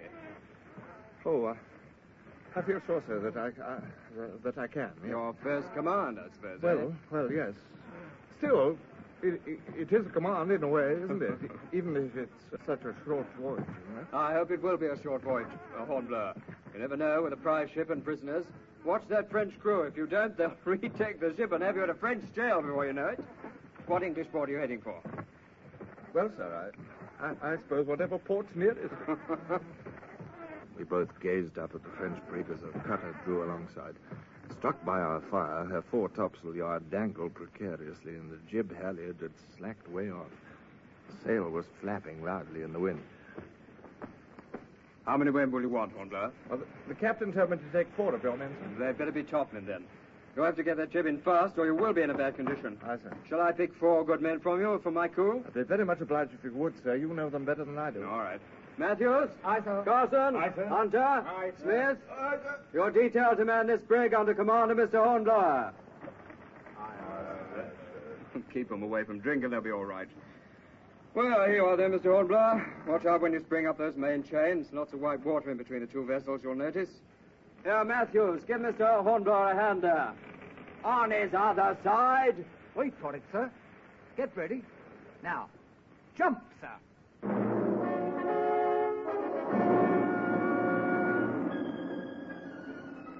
I hurled myself, all arms and legs, like a leaping frog at the brig's main chains. My knees slipped off, and the rolling brig lowered me thigh-deep into the boiling sea. But one of the seamen had preceded me. He grabbed at my wrists and hauled me aboard. The 3 other seamen followed us. A little the worse for wear, I led the way onto the deck.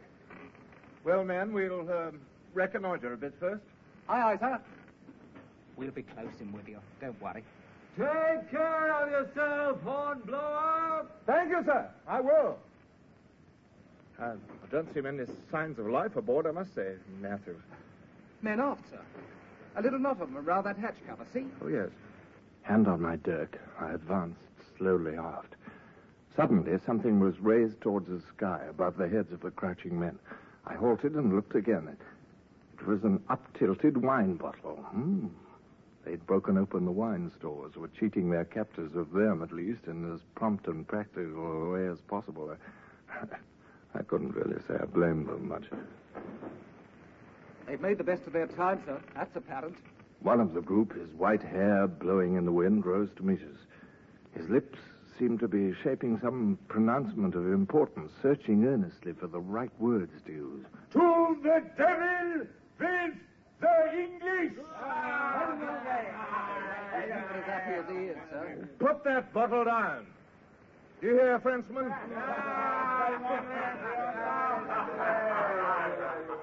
I didn't need to remember Ross's warning. If I didn't solve this situation instantly, my boarding party would be at the wine along with his French crew. And a frightening picture rose up in my mind. A disabled ship drifting about the Bay of Biscay, manned by a tipsy crew. A quick show of authority was called for. Put it down, do you hear me? You understand English? If not, at least you can see that I'm armed, and here's my pistol. Put that down. He's obeying you, sir. Good for you, sir. You Take these men forward, Matthews. You and 2 others. Lock them up somewhere below. Aye, aye, sir.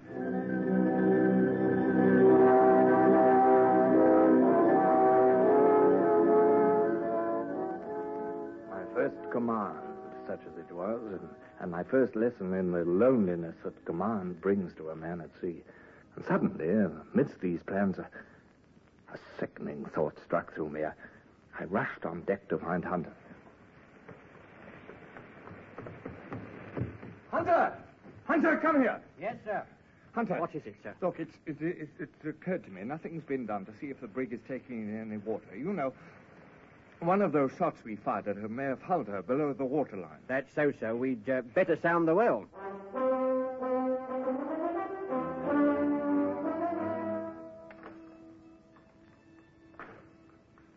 Not a drop of water on the rod. Dry as yesterday's panicking.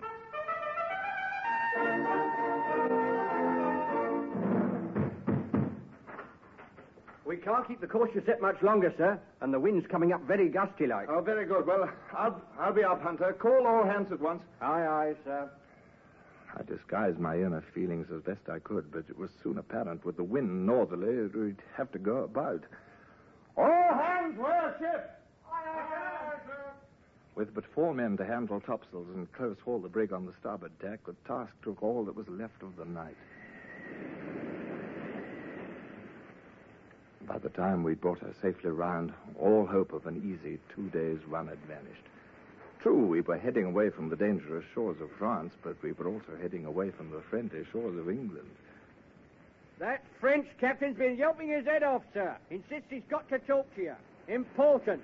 Release him, Hunter. Bring him up to me.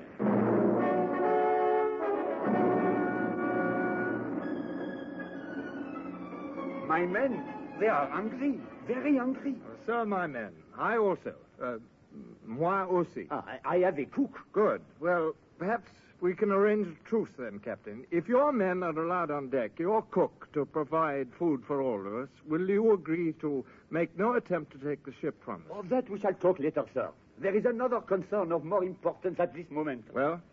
She rides a little heavily. Do you not think, sir? Heavily? Well, yes, perhaps, but...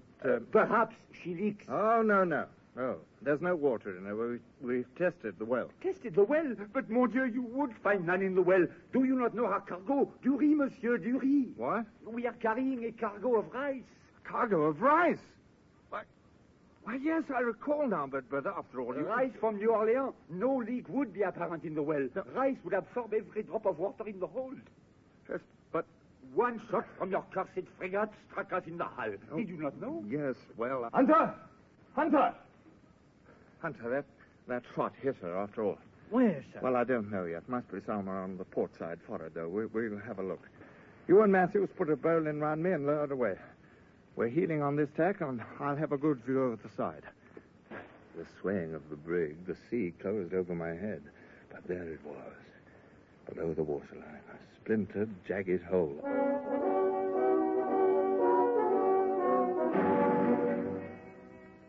Mr. Hornblower! Mr. Hornblower, I call your notice to the deck seam forward there. What? It is opening. What? Hunter, look, the pitch is even bulging out of it. And just beyond, sir. See that other spot? There's something awful wrong. Pitch coming in ridges from the deck seam. Mon Dieu, I have just thought. The rice. The rice cargo. Is that it? It grows bigger. What? Water's got well into it now, sir, so it's swelling. Dry rice that soaked will double, even treble its volume.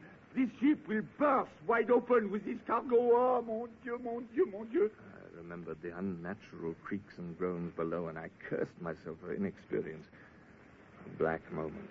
And if I hadn't spoken sharply, I'd have broken down in tears. Sooner we get that sailor hold, the better then. Hurry those Frenchmen up, Hunter. Don't simply stand there staring. Aye, sir. I said the ship was riding heavily. She is lower in the water already. Be silent, sir. One crisis after another. I have to think. hurry with that sail. Do you hear me, man? Sir, I don't like the look of it. Straight I don't. She's settling down and opening up below as well as on deck. That rice is pushing her apart in every seam. Well, Matthews, I... Looky there, sir. Even that battened-down hatch cover's pushing upward. See? Well, I'll jettison the cargo then, Matthews. Get some prisoners together and we'll start. Hunter!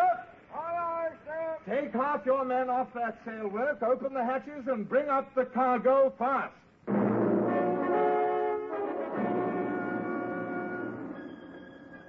They all worked with a will, even the prisoners.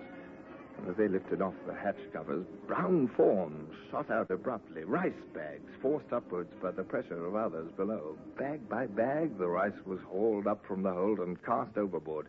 Sometimes the bags split, spewing rice in every direction. It was fantastic. And finally, the lower bags, wetter and more swollen, jammed the hatchways. Even the tackles won't sway them up now. Is that it, Hunter? Afraid so, sir. But we've relieved her quite a bit, I will say, sir. And the sail's ready. Good. Keep the rice party working to see if they can get rid of more cargo. Our lines row through the grummets of the sail. Oh, yes, sir. And a good 5 square feet of sail is followed. Oh. Put your other men to that, then. Work the sail under the hull and drag it after the hull. Aye, sir. Begging your pardon, sir, what are you doing? Well, I'm undressing. I want to see it properly in place. And this time I'll go over without any clothes on, Hunter. Get a bowline ready for me. Call those men.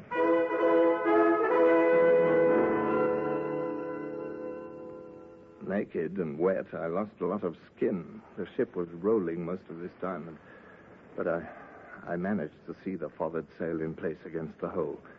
A hairy mass sucked in instantly into position.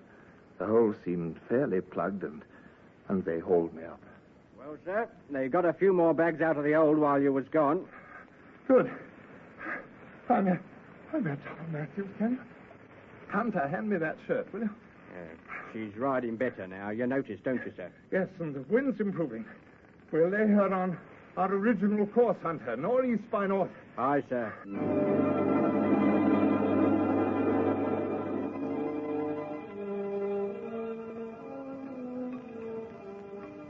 Well, Bush, another glass of port? Thank you, Horatio, but go on, please. Well, I was limp with lack of sleep, with cold and exhaustion and accumulated burdens. And I'd started with the highest of resolves, and now badly dampened. But at least I'd learned some lessons in that 24-hour span, and for the moment, all seemed well enough with ship and men.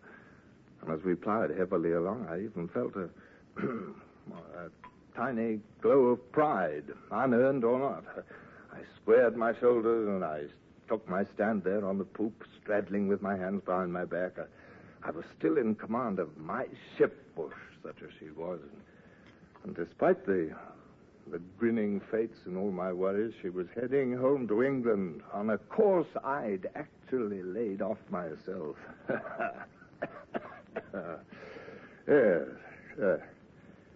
Yes, very young and earnest men. They are a bit sad, Huh? Yes, indeed. Well, Bush, finished your port? Yes. Well, mustn't keep my lady wife waiting, must we?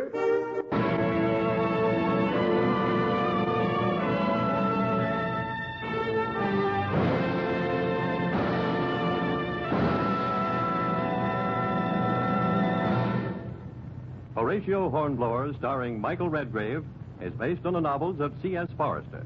Music composed and conducted by Sidney Torch. Produced by Harry Allen Towers.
starboard battery. One broadside into her, if you please, Captain Bush.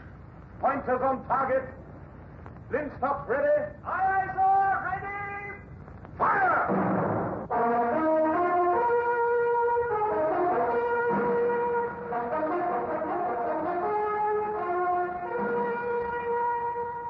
Presenting Michael Redgrave as C.S. Forester's indomitable man of the sea, Horatio Hornblower.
I shall never forget my 18th birthday. Usually, when a man's young, birthdays are joyous occasions. But there I was, in the year 1794, young midshipman Hornblower, and I was a prisoner on board a French privateer. It was the saddest birthday I ever had. And here's the way it began. A week before my birthday, I was adrift on the Bay of Biscay in an open boat with 4 British sailors and 10 captured Frenchmen. Midshipman Hornblower had lost his first command. Don't take it too hard, Mr. Hornblower, sir. We're bound to get picked up sometime. Might even be by our own ship, the Indefatigable, sir. Wish we'd never left the Indefatigable, Matthews. It wasn't your fault that blasted brass ship floundered under us. I'd only remembered to patch up that hole in the hull, Matthews, if I'd remembered in time. It was below the waterline, sir. Below or above, I should have had my wits about me. It was that cargo of rice done the damage, sir, soaking up every drop of water that come in. By the time we realized it had swelled all up, split that cargo ship apart like it was a pea pod. The Mary Gallant, my first command. Same thing could have happened to anybody. The old man, beg your pardon, Captain Pellew won't blame you for it. I blame myself. But don't you see, Matthews, I was ordered to take over the Mary Gallant after the Indefatigable stopped her. She was a prize of war. I had orders to sail her to England, not to the bottom. I blame myself, and I shall tell Captain Pellew so when I make my report. Yes, sir.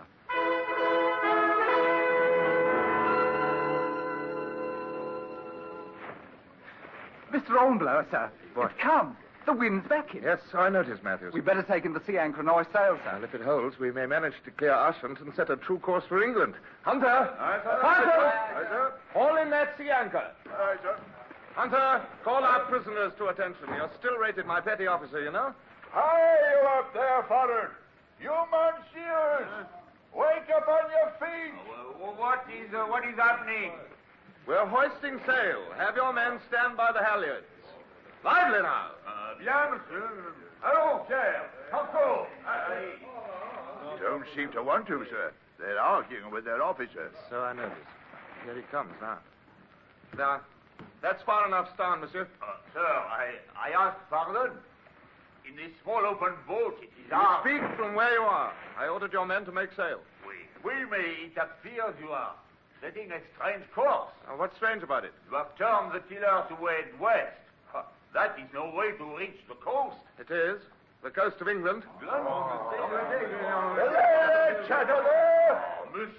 Monsieur, to head for England, this is insane.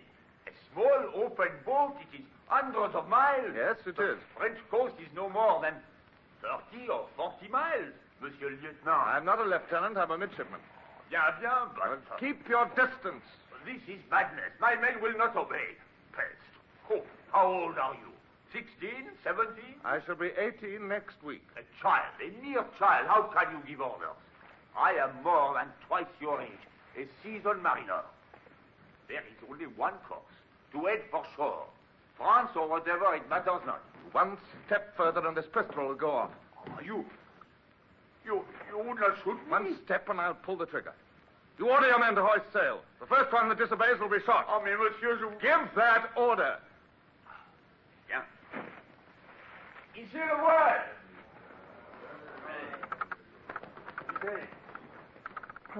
Well, that's that.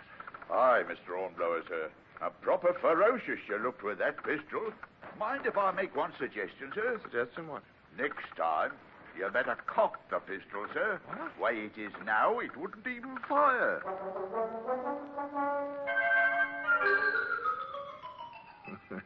Yes, many things I had to learn when I was young midshipman Hornblower. I remember how my knees shook as I sat in the stern sheets, and how furious I was with myself, forgetting to cock a pistol. Well, the tiny open boat sailed westward, and for 2 days there was no sign of a sail anywhere, except mine. And then, at dawn of the third day... Mr. Hornblower, sir, wake up. Oh, Matthews. There's a sail bearing down on us. Sail? Where? Off the port quarter. Where? Well, it might be our own ship, Matthews. I dreamt that the Indefatigable would pick us up. Oh. Yes, sir. It's still far from full daylight, but the top amber of that vessel is clear to make out. Yes. It ain't the Indefatigable, sir. No. Sorry. No, it's not. Still and all, there might be other British ships standing blockade off this coast. Might be French. Aye, sir. It might. We'll know soon enough. It's coming right down on us.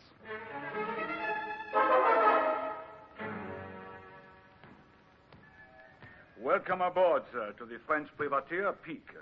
I am Captain Neuville, and you? I am Midshipman Hornblower of His Britannic Majesty's ship Indefatigable. You were in an open boat? We captured a prize. I was put aboard in command. It sank. Regrettable. Now the tables are turned, eh? The crew of your prize are free. It is you who are prisoners. No. Your pistols, please. And that dirk. I shall show you to your quarters. Will you come?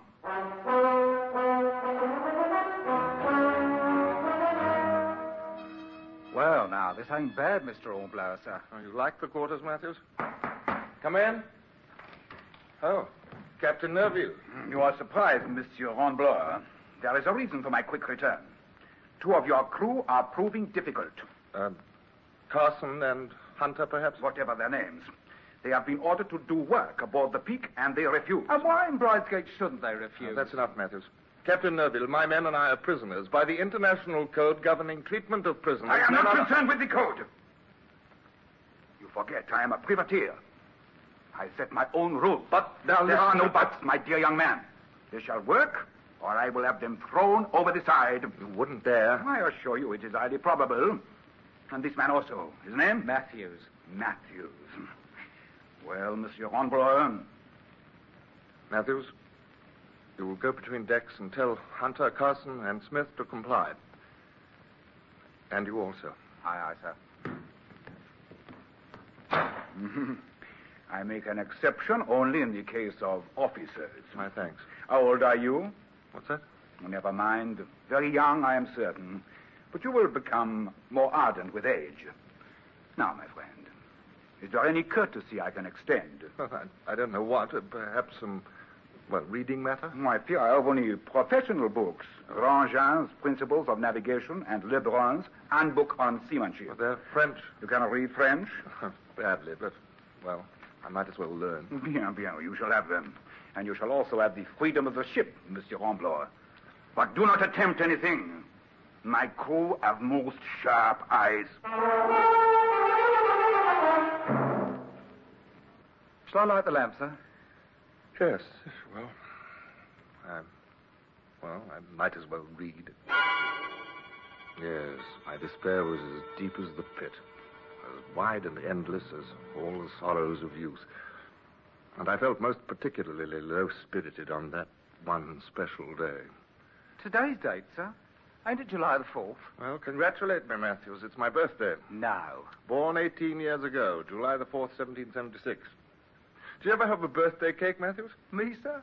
No. I did, every year that I can remember, until I joined the Navy. A cake now. Better than ship's biscuit any time, I'd say. Was it a good cake, sir? Oh, always. My mother baked it. Must have been then. And one year she put candles on it. Candles? It's on top, small candles, and lighted them one by one for each birthday. Oh. Well, you don't sound impressed, Matthews. Don't know as I am, sir. Who can enjoy a cake with candle drippings all over it? No, you blew them all out before they dripped. It was good luck, Matthews. Lighted candles meant good luck. Well, no candles today. No, sir. No cake either. Mr. Hornblower, it's awful stuffy cooped up in this cabin. Why don't you spend some time on deck? I will, Matthews. Tomorrow.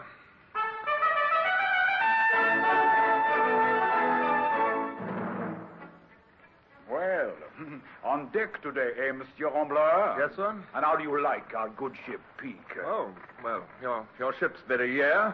Yeah? Yes, sir. It means she handles well, Captain. Oh, so she does, Monsieur Hornblower, extremely well. Fast and light. And there is none better before the wind. Now make yourself at liberty. Ahoy! Ahoy there, look out! Any sail? No sail! Morning, Matthews. Morning, sir. No, keep on working. Aboard this vessel, you take orders from them. Aye. Holystone the deck and pick oakum. Well, you had the same duties aboard the Indefatigable. Aye, and used to swear about them. I wouldn't swear now, even though our ship's got twice the deck this has. Well, at least you're kept busy. I don't know which is worse, being busy Oh, or just... the deck! Sail! Ho! Sail! A sail! Where? How was it? Matthews! The lookout's pointing towards the starboard bow. Aye, sir. Well, up on the shrouds! Quick, man! Well, Matthews! Well, speak up, man. Is it British? It's heading this way. It's the Indefatigable, sir. What? Or I'm a blind man. I'd swear it's the Indefatigable.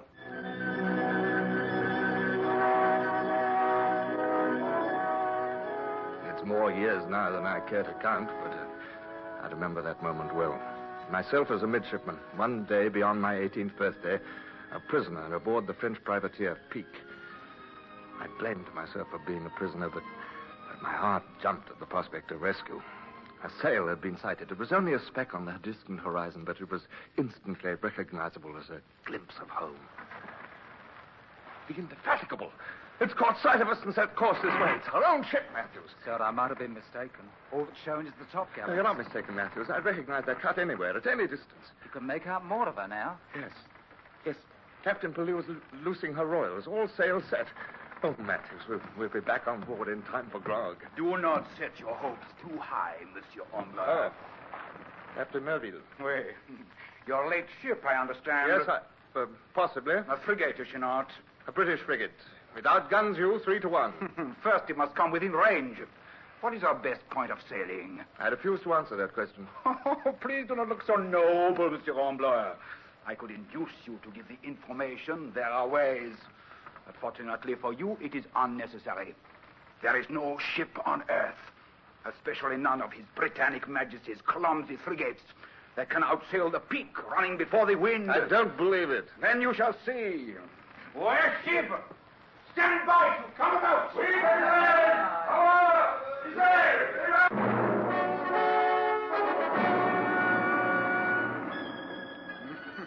Well, you see, Monsieur Hornblower. Yes. Already your Indefatigable is falling far astern. Yes, I can see. Yes, 2 more hours and we shall have run our mastheads under. It's very likely. For certain.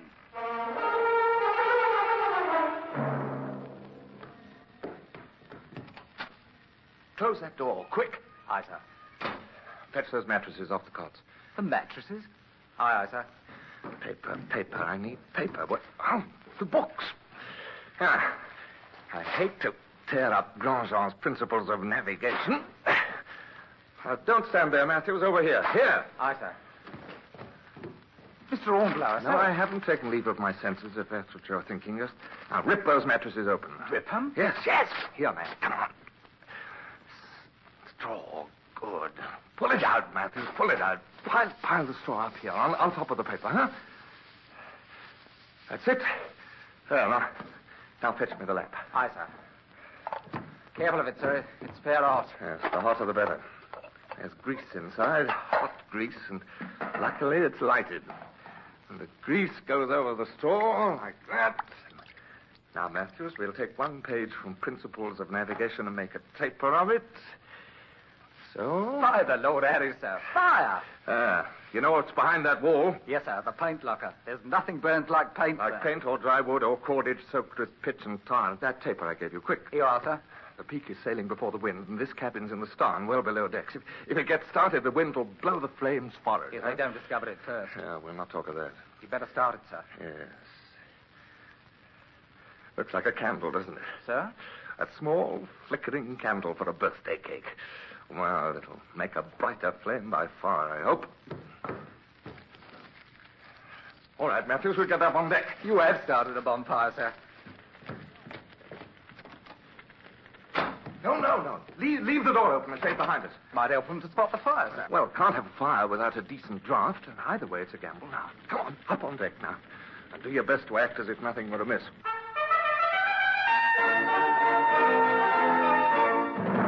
Fire!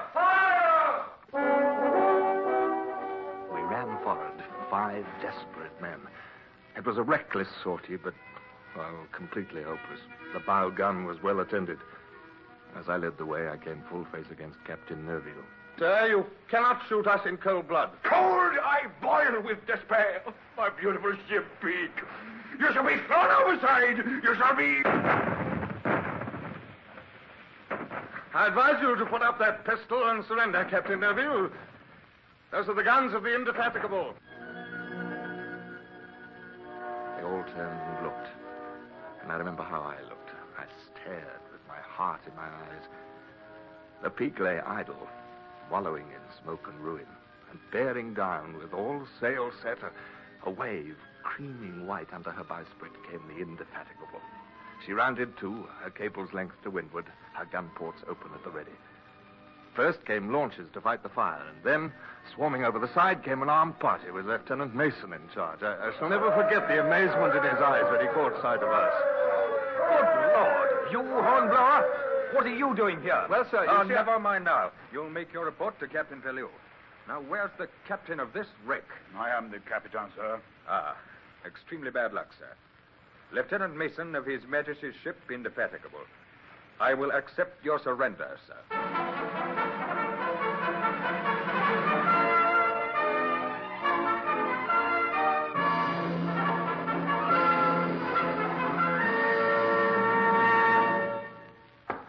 Come in. Midshipman Hornblower reporting to Captain Pellew. I called you in for some further questions. Hornblower, it's not entirely clear. What, sir? You devote most of your report to the Reich ship. The Mary Gallant? Yes. You appear to blame yourself for losing her. It was my fault, sir. I will assess responsibility. You mean I'm not to blame, sir? I believe I have already so stated. Go along.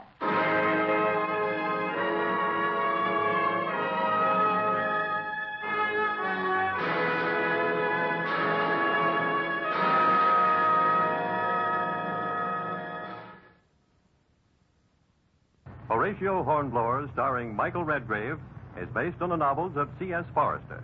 Music composed and conducted by Sidney Torch. Produced by Harry Allen Towers.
Call all hands. Beat to quarters.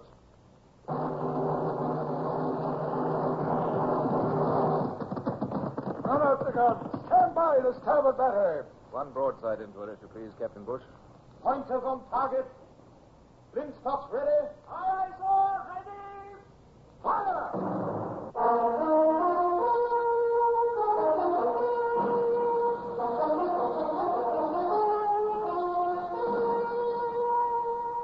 Presenting Michael Redgrave as C.S. Forester's indomitable man of the sea, Horatio Hornblower.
In the years that have passed since I was 18, I've been to many lands. The hot, distant ports of Panama and Salvador, the islands of the sea, Africa, Sweden, Iberia. But in those days, I was young midshipman Hornblower on His Majesty's ship Indefatigable. It was then that I first set foot on any soil other than my native England.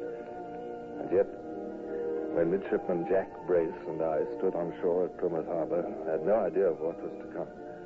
An expeditionary force was about to embark against France, and Brace and I were being properly superior about the files of soldiers who stood drawn up awaiting orders.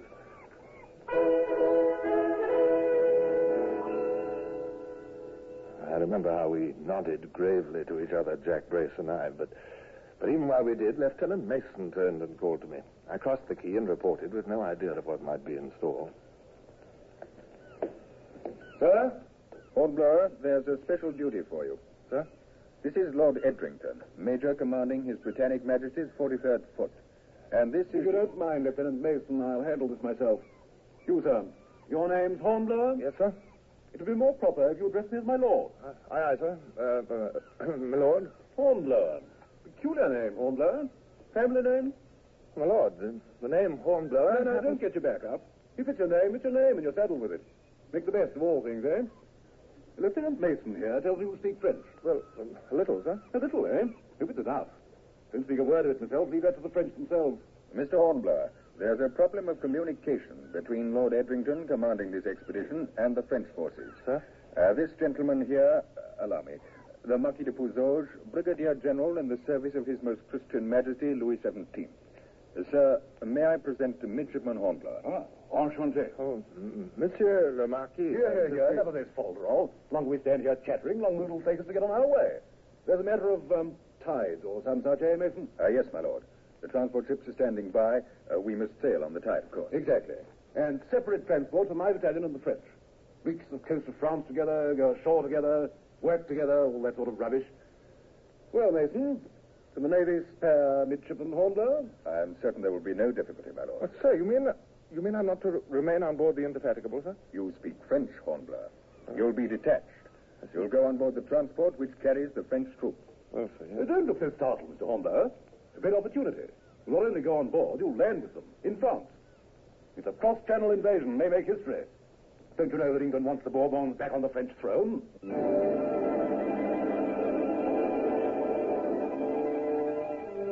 The convoy sailed on the evening tide. From the deck of the transport, I could see the Indefatigable leading the line. I felt very lost.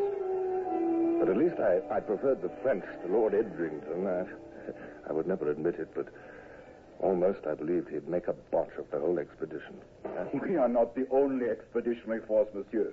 The main body will land at Quiberon. 5,000 men. Oh, well, that's a little better, sir, but I beg your pardon, monsieur. I overreached myself. No. Please to continue. Well, even 7,000 men, even 10 or 15. The French Republic has 100,000. But observe. The main army of the revolutionaries, where are they situated? They are here, in the south of France.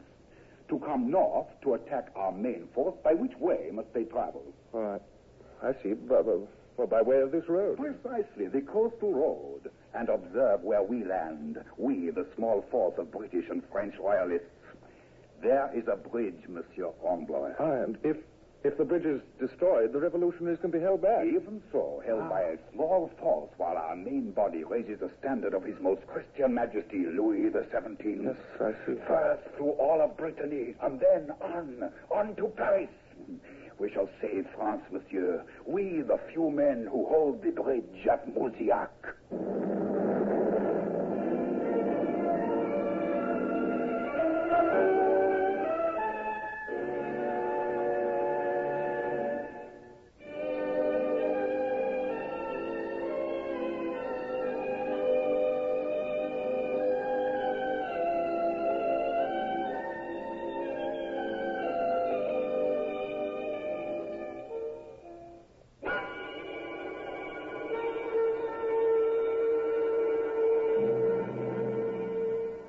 Next morning, the convoy rounded Belle-Île and dropped anchor.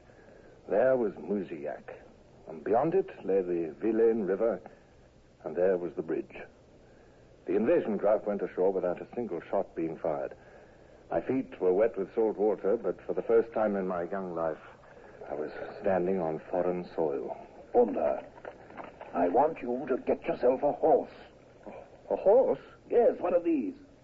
The French are going to set up their troops at the bridge. Yes. Blow it up and stay there. Yes. My troops, the 43rd, will be down the river half a mile. There's a ford, you see. Yes, sir. Shallow place where the enemy might try to get across. We'll have to keep both places secure, of course. Yes, but what do I do with the horse, sir? Ride it, man. You'll be with the French. But I can't say I trust them. Undisciplined troops, you know. Yes. I want you to ride back and forth and keep me informed. Keep your eye on them. Let me know the moment they consider any monkey tricks. Heaven knows what they'll do next. My lord, I've never been on a horse before. And it should be quite an experience. Here. What in the name of Satan is that? What, my lord? It's down the beach. What are the French unloading from those supply boats? Some sort of contraption. It's a guillotine, sir. Guillotine? Yes, my lord. They're taking it to Mouzillac and setting it up in the town square, I've heard. Use it to knock the heads off people, don't they? Yes, I must say it startled me too, my lord. But the Marquis says some of the people in Mouzillac deserve it. Does he now? The revolutionaries began it, he says, and it's only fair that the royalists should give them a taste of their own medicine. I can't say that I like it myself, sir.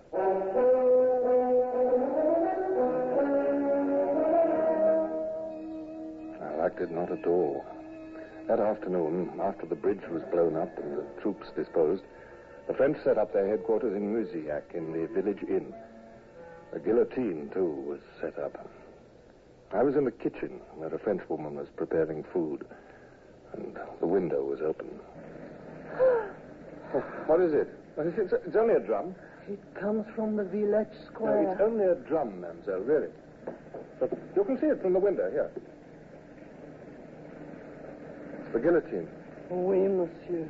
They're about to use it, too.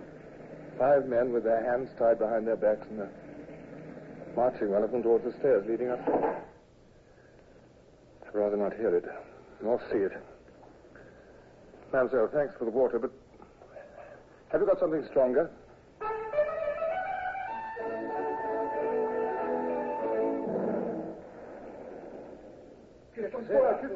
What was that? Gentlemen, quiet. Colonel, he comes from the village. Gentlemen, we must interrupt our breakfast. We must saddle up at once and join our troops. It would appear the battle has been joined.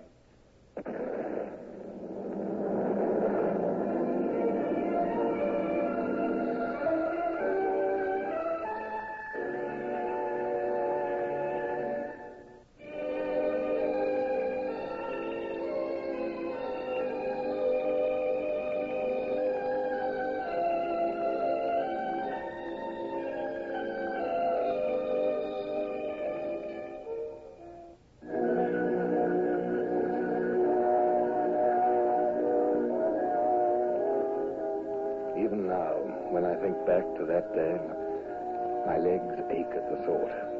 The horse I rode was worse than any heaving deck. I clung to his mane and was carried back and forth between the bridge and the ford, between the so-called frogs and Lord Edrington's lobsters. At every musket shot, the animal started like a frightened stag. Pardon me so, Hornblower. Don't you know aught about a horse? No, no. You saw him on the reins as if they were tiller ropes. I wish to heaven they were, sir. Get down, man. Get down before you have me stamped to death. Yes, Lord. That's better. To my mind, a sailor on horseback is more dangerous than a regiment of raw recruits. Well, what news from our friends, the Frenchmen, eh? There's very little happening, sir. No attack of any size? A few attempts, my lord. Made by less than a single company of the enemy. Beaten off, of course. Oh, several shots from our cannon scattered them like pigeons, my lord. The Marquis said they're a rabble army. The cannon fire was accurate? Oh, sir. The cannon are manned by British seamen. Midshipman Jack Brace directed the fire, I know. Oh, yes, of course. Your own cannon brought ashore, of course. Well, it's a comfort to have one's own countrymen directing fire instead of those raw recruits of Puissage. How well are they holding up, Hornblower? Well, there's no sign of panic among them, sir. I should hope not. Opposed by only half a company. Odd, Hornblower. Extremely odd. What's odd, my lord? That there aren't more of them. You've had no trouble here either, sir? The company of the enemy, no more. No attempt to cross the ford in force. I thought they were burning powder unnecessarily, sir. They're not fools, Hornblower. At any rate, there's no harm in assuming they're not. Hornblower, do the French have any rear guard out towards Quiberon? Towards Quiberon, sir? Blasted, can't you hear a plain question? Is there or is there not a rear guard, Hornblower? But that's behind us, to the north. There can't be any... a rear guard, my lord? Well, I don't know, frankly. Then find out, Hornblower. Find out at once. Aye, sir.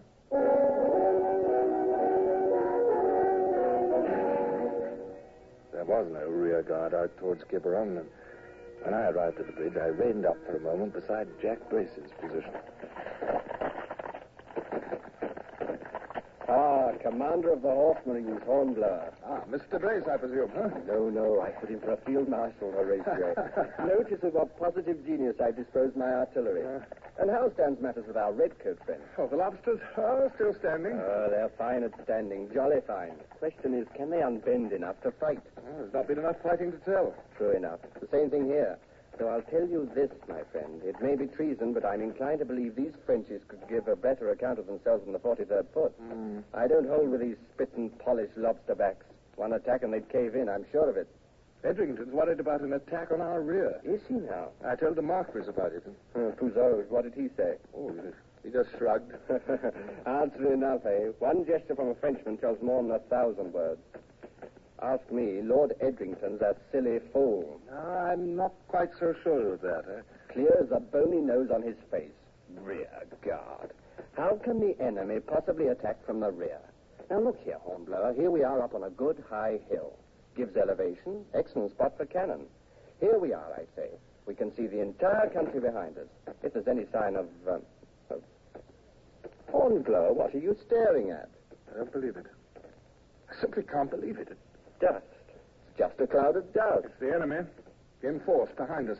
Brace, they're ready to attack us from the rear. Look out for your guns, Jack. I will. Look, I've got to warn Lord Edrington. Come on. Up, you confounded man. Come on. A tanker.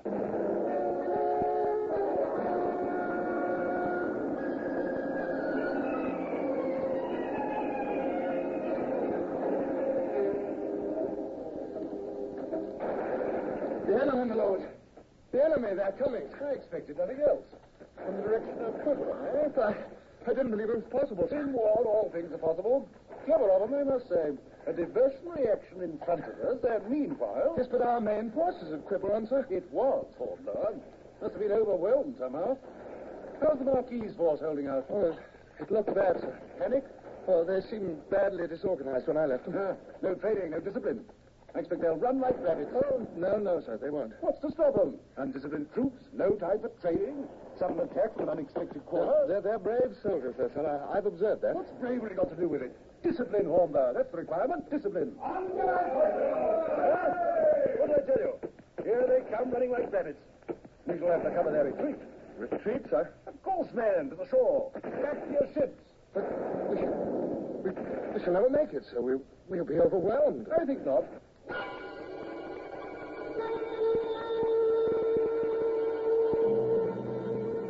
So began what was to me an incredible experience. Around us streamed the routed royalists, frantic with fear. The enemy launched attack after attack. A troop of cavalry bore down upon us. But meanwhile, the British soldiers formed ranks as calmly as if on parade. Mr. Carruthers, the 43rd foot will form a square, if you please. Yes, my lord. 43rd! Hold! 43rd! Form into square! Company A, right hand, wheel! B company, by the left flank, wheel! Such slow, deliberate movements, and yet, in a moment, it seemed, there we were, inside a hollow square of red-coated backs. And the cavalry came on. Again! Fire!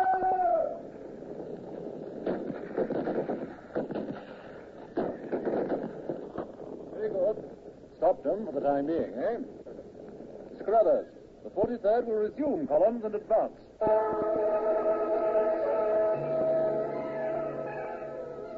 Each attack was beaten off, but each was followed by another attack, and another.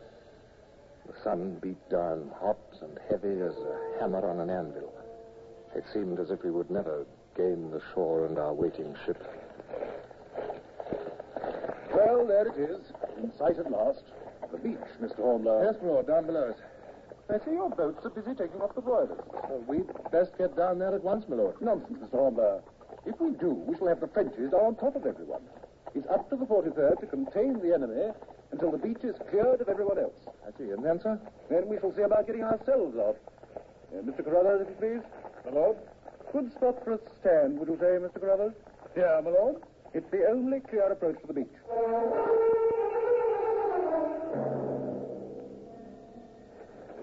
And stand they did. The enemy attacked wave after wave until only to break and shatter on the firm lines of the 43rd. Men went down. The ranks closed up and stayed closed. Behind us on the beach, the evacuation proceeded. Finally, the last of the royalists was taken off in our ship's boats.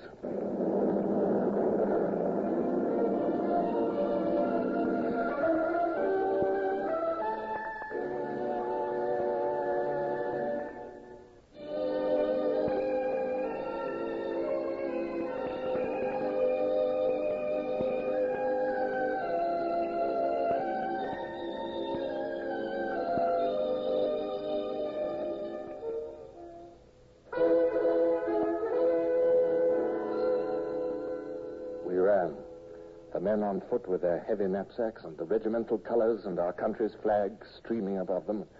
And my Lord Edrington and I and his staff on horse, sawing at the reins to keep our beasts from falling down on the steep slope and the trampled stretch of sandy beach. And then there we were at last at the water's edge. And we were in it, scrambling through the surf towards the ship's boats. Oh, there. Do we stay on this confounded shore forever? Aye, sir, my lord. Give way on the oars. Way all. Stroke there. I say, Hornblower. What's that? Look at him. Who?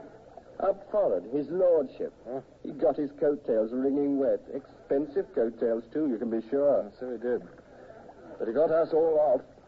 Royalists and all. Oh, Jack, you should have seen it. The whole battalion marching, never out of step. Form square, aim and fire, you know. March again, form square and fire, and over and over again. Stood like a rock, eh? Yes. You know, Jack, those lobsters of ours, they're not bad in a pinch. Not bad at all.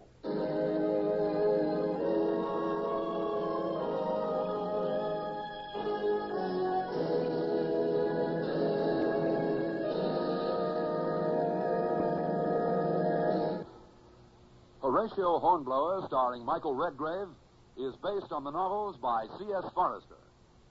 Music composed and conducted by Sidney Torch. Produced by Harry Allen Towers.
quarters.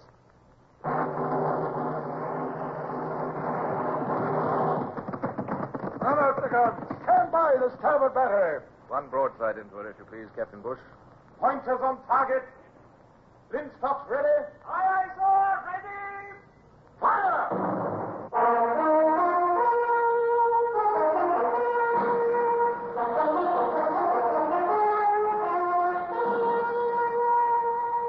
Presenting Michael Redgrave as C.S. Forrester's indomitable man of the sea, Horatio Hornblower.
Even as an 18-year-old midshipman, I'd often heard the word bloodthirstiness, of course.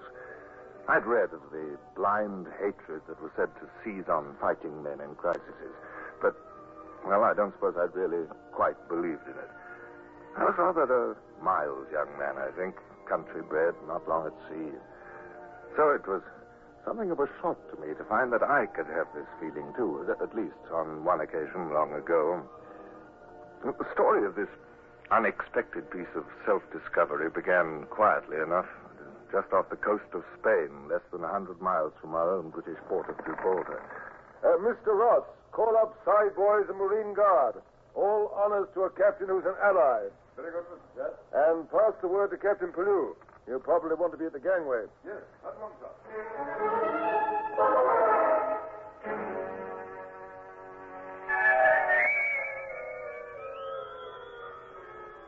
Mr. Hornblower, make the Spanish captain welcome. To speak French. Ask you to come below for a glass of wine. Well, Captain Pellew, sir, I've only got school French, sir. I know, but I can only read the stuff. Some of it. Well, I'll try, sir.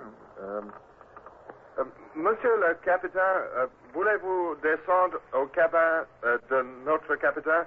Il désire que vous buvez du vin et... Merci, non, monsieur. Je désire qu'il lit cette lettre. Ce matin. Immediatement. Oh, merci. He says, sir, he prefers you read the contents of this envelope at once, sir, without delay. Very good.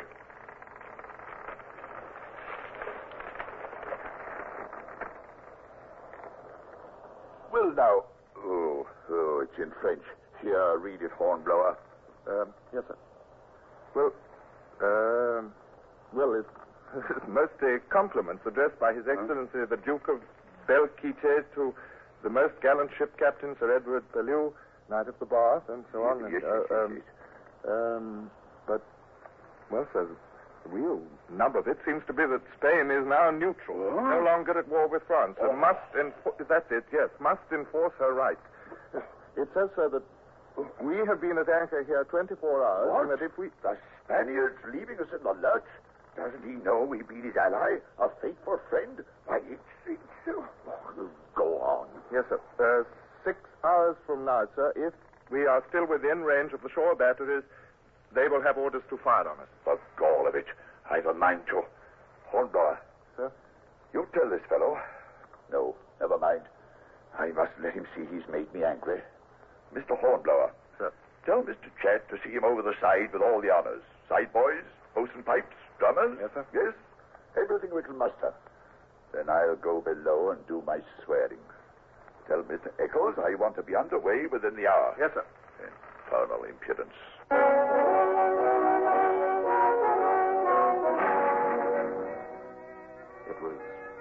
Well, it was almost funny. I poured out complimentary farewells to the best of my ability, and while I was doing it, the two captains stiffly exchanged bows of every phrase, hats across stomachs and so on.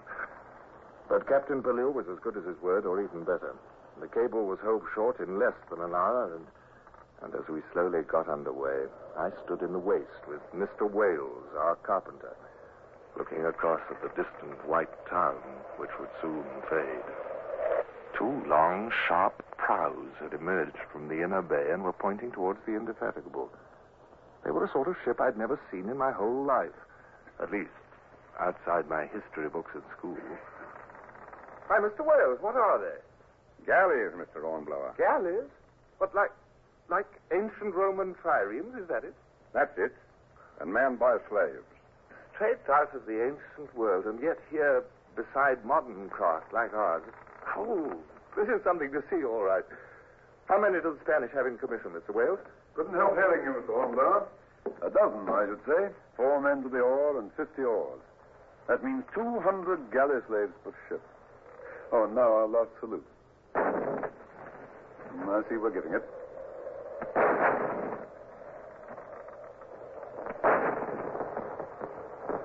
They're replying from the port of Cadiz. Yes, a bit ironic, these courtesy salutes. Hornblower, I'll wager the next time we hear those guns from shore, they'll be firing the real thing.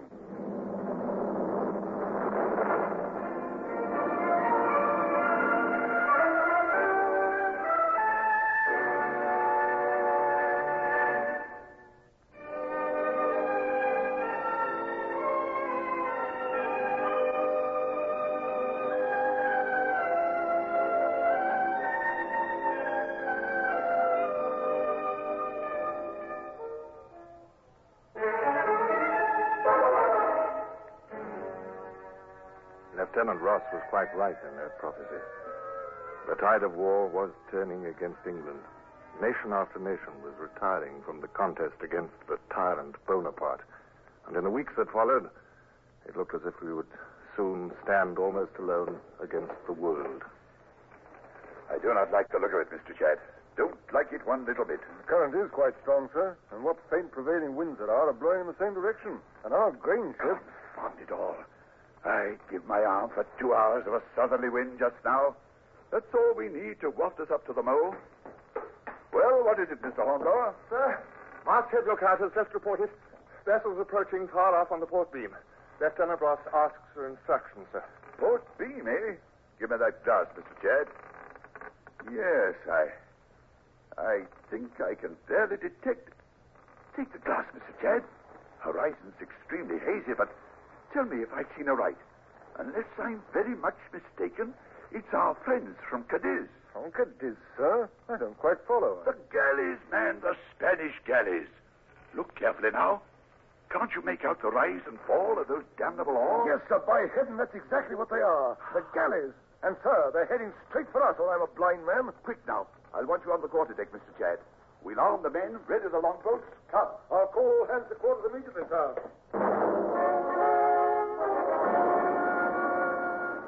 Apparently, the galley's intention was to fall upon the merchant ships lying farthest behind in the convoy. 3 grain ships lay within half a mile of us and might be covered by our gunfire, but the others could expect no such protection. And a pair of galleys sped towards these, looking like ghosts, sinister ghosts of long-dead cruelties and injustices. Are all boats assembled, Mr. Chad? Aye, sir. Mr. Soames will command the cutter, Mr. Mason the longboat. I want 6-pounder carronades lowered into both boats. And grappling irons, of course. Yes, sir. They're already equipped. Mr. Hornblower, sir, you are to check all personal arms, but make sure each hand has pistol and cutlass as he goes overside. Oh, I thought perhaps the jolly boat was going too, sir. That's my special charge, you know, sir. Your jolly boat attack one of those war galleys, Hornblower? A 12-foot nutshell with a crew of 6? Don't make me laugh. Well, sir, we could just pull to one of the grain convoy, sir, and reinforce her crew against attack. Well, yes, possibly. Captain Pellew, sir, what do you think of the young man's proposal? He says he and his crew might be required by one of the convoys. Jackson, go bring our other men. Go. Be quick now. Aye, sir. All right, Mr. Hornblower. See about it then. Make for any one of our ships that may need help. And put your men aboard her. But don't waste any more time with talk of jolly boats in action. Thank you, sir. Jackson, Hunter. All 6 of us is ready, Mr. Hornblower. They was all here for the davits anyhow. Good. Got pistols and cutlasses? Aye, sir. Then swing out the jolly boat. You're aching to attack them demon ships yourselves. Quiet. Well, we just might want to, Jackson, if a chance came. Are you willing? And the others too? Willing? I longs to have a crack at them myself. So does all 6 of us. Don't worry none about that, sir. Good. Then we'll see.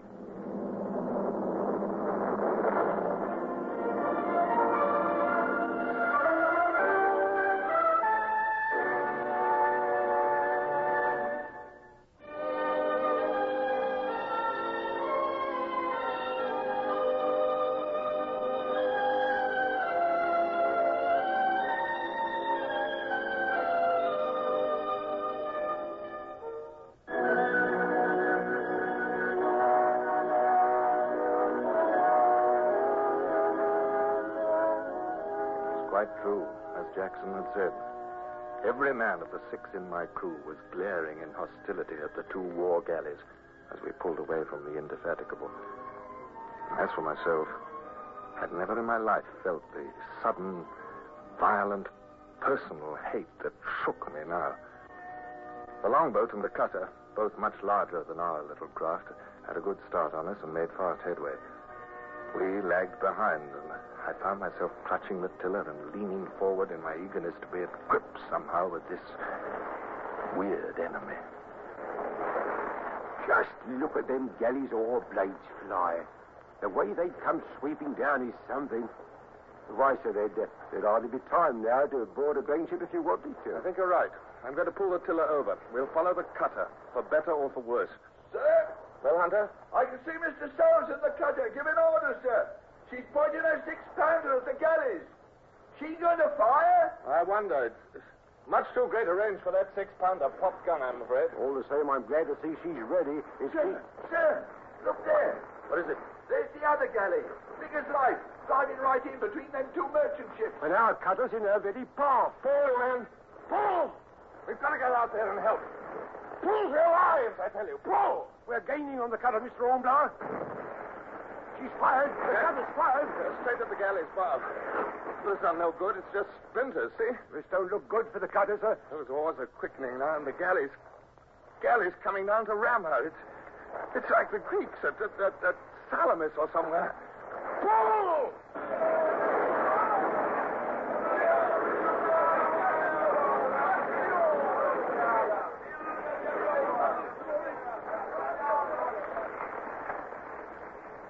Phew, that was close.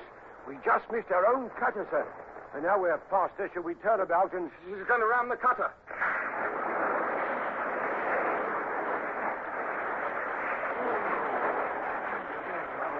Why, the only they'd cleaved the cutter right in 2. And Mr. Soames was standing up in the stern sheets when she struck. Yes.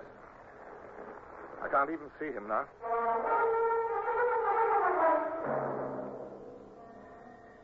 It was a chilling sight. One moment before, Lieutenant Soames looking straight at the death which cleaved towards him through the blue water. And now, no trace of him or half his men. A few men clung to the severed cutter's stern parts. But as the Spanish galley's starboard oars swept by us, just clearing us and our own oars, she rode them down relentlessly and passed over their bobbing heads. Give way, port! Give way! Use your grapnel, Jackson. Use it now.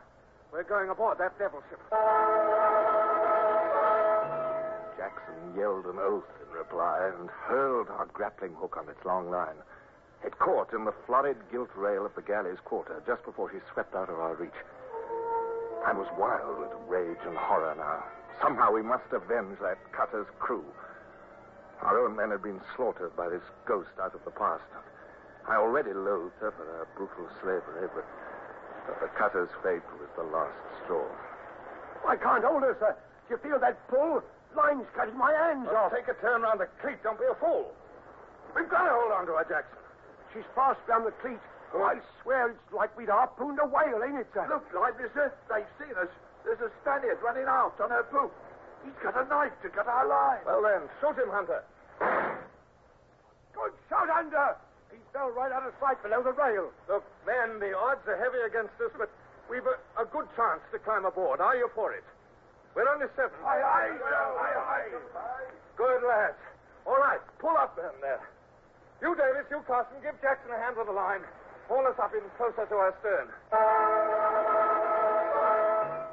They were as fighting mad as I, all of us shouting at each other, shaking with fury and excitement. Now, it was then that word I'd read came back to me, flared in my mind like fire. Bloodthirstiness. Well, finally I knew what that word meant. I was insane with it. Then 4 or 5 swarthy faces appeared above the galley's gilded stern, and muskets pointed down into the jolly boat. Our pistols, lads, and fire! Them Spanish heads went out of sight right quickly, sir. Carson's near conscious. Reload. Watch out, Mr. Hornblower. Someone's pushed a musket barrel through the window in that after cabin up there. You got a nice aim, sir. I'm heading for that broken cabin window in the stern. Now, bring the men after me, one at a time. Aye, aye, sir. I flung myself at the grapnel line. My legs grazed the water as the line sagged, but my arms finally carried me upwards. I swung up my feet, kicked out what remained of the shattered window, and hurled myself through. I came down on the cabin deck with a thud and peered about me in the dim cabin. The Spaniard who'd aimed through the window lay there dead. I was alone. What? You needn't jump, sir. It's only me. We all alone in here, sir? Don't talk so loud. Are the others coming, Jackson? Hunter's next. They'll all be here, sir, except Carson. Good. Well, we can't wait for them now. But, sir, hear that commotion up above us. Now, speed's the important thing, Jackson. Now, come along. Here's the cabin door. Find the officers first, Jackson. Got your cutlass ready? Aye, aye, sir. Good. Look, there's 2 big guns up forward. Yes. And 3 or 4 men on the forecastle. Yes, but there'll be more on the poop just above us.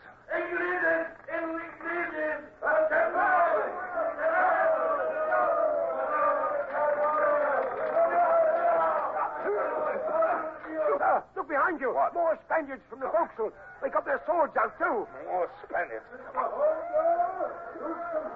It's Mr. Chad and some hands, sir. They're coming overside.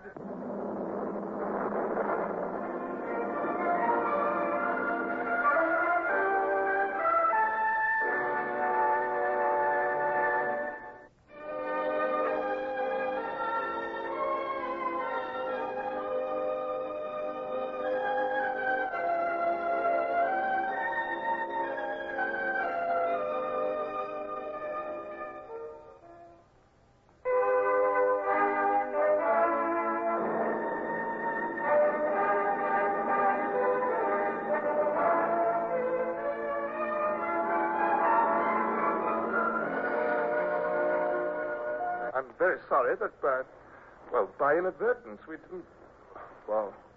didn't follow instructions. You see, sir, it was... Oh, but the Admiral will be pleased all the same, Mr. Hornblower. How's that, sir? And now that we've lost poor Mr. Soames in that accident with the cutter, I rather think you shall need another watchkeeping officer. I have it in mind to give you an order as acting lieutenant, young man. Acting lieutenant, sir? But, sir, I just lost my head, I think. I boarded the galley in a kind of fit of, I don't know, insanity, perhaps. It might be well if more young officers lost their heads in that way, then. But, sir, I hardly... I wouldn't like to make false pretenses, sir. Now I'm honored for it. I'm almost ashamed of that blind rage now, sir. I must be honest, I am. Never question the lucky things that happen to you, Mr. Hornblower. You'll learn more moderation in good time, unfortunately. Well, thank you, sir.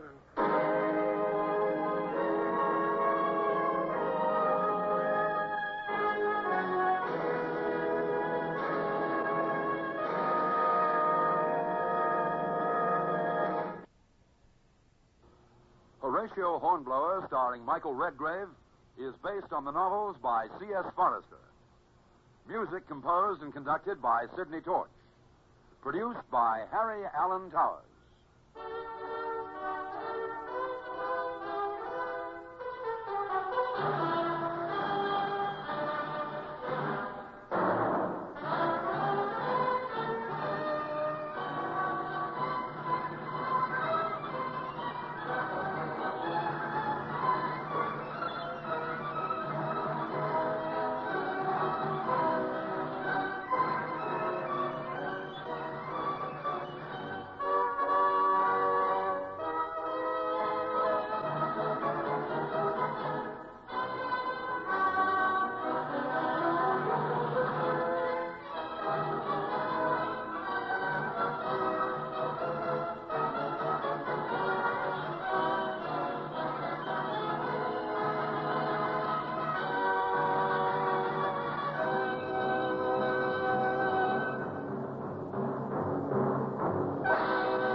Quarters.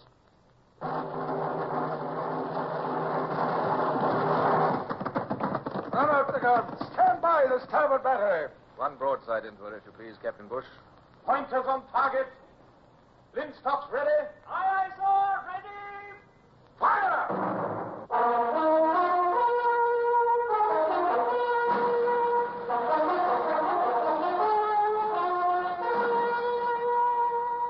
Presenting Michael Redgrave as C.S. Forester's indomitable man of the sea, Horatio Hornblower.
Bright and sunny and calm as we glided into the Bay of Gibraltar. And I stood on the quarterdeck with my telescope trained towards Algeciras for more than an hour. It was a strange situation that major naval bases of Spain and England should be no more than 6 miles apart. And it was well to keep close watch on Algeciras, for at any moment a squadron of Spaniards might push out suddenly and pounce on us. But we reached Gibraltar without incident, and Captain Pellew left the ship to pay his respects to the port admiral. When he returned, he sent for me in his cabin. And as I went below, I wondered nervously what crimes I had committed. Come in. Acting Lieutenant Hornblower, sir? Ah, Mr. Hornblower. Acting Lieutenant, eh? You like that title? Sufficiently well, sir. Better than midshipman, eh? Oh, yes, sir. Still, not so good as lieutenant, eh? No, sir.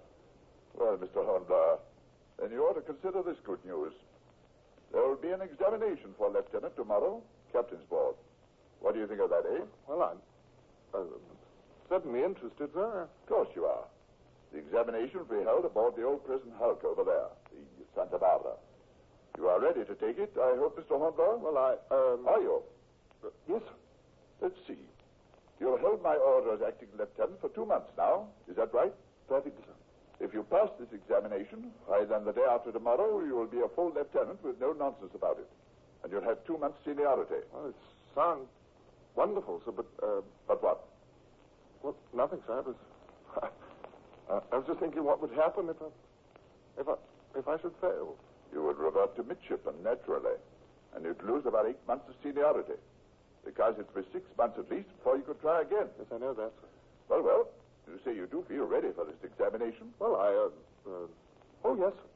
Very well, then. Report to the Santa Barbara at 3 p.m. tomorrow with your certificates and journals. Aye, sir. Tell Mr. Bolton you have my permission to go. You may use one of the ship's boats. Thank you, sir. That's all. Oh, and, by the way... Yes, sir? Good luck, Hornblower.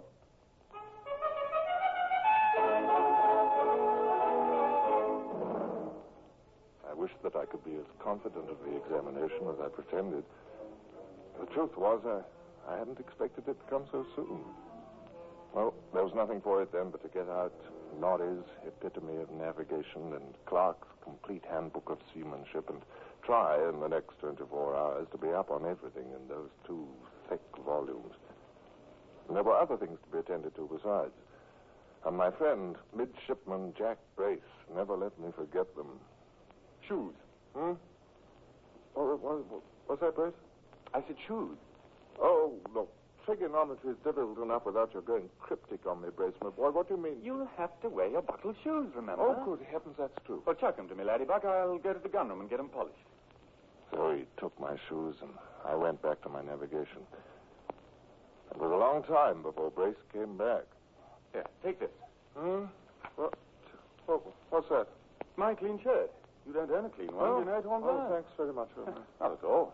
What about my shoes? Well, don't worry. Oh, great Neptune. Haven't you got them polished yet? The gunroom supply of shoe blacking is dry to a chip. Oh, no. That's all right. I had 2 of the men work it soft with lard. Oh, well, then. Unfortunately, the resultant compound stubbornly refuses to take a polish. Well, then, what am I to do, man? I have 2 men now at work with the gunroom's molting shoe brush. When they're through with that, they'll use a soft cloth. Now, don't worry. We'll bring your shoes up to a condition of brightness worthy of an examination for lieutenant.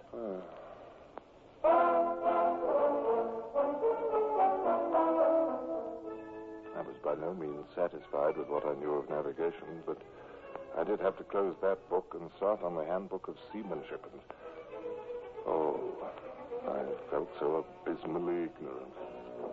Jack Brace's interruptions at least served the purpose of taking my mind off my desperate lack of knowledge. Breeches. What are you talking about this time, Brace? Breeches? Hey, give me the breeches to your number 1 uniform. Oh? I'll have them pressed for you. Oh, yes. Thank you, Jack. Now, don't mention it, laddybuck.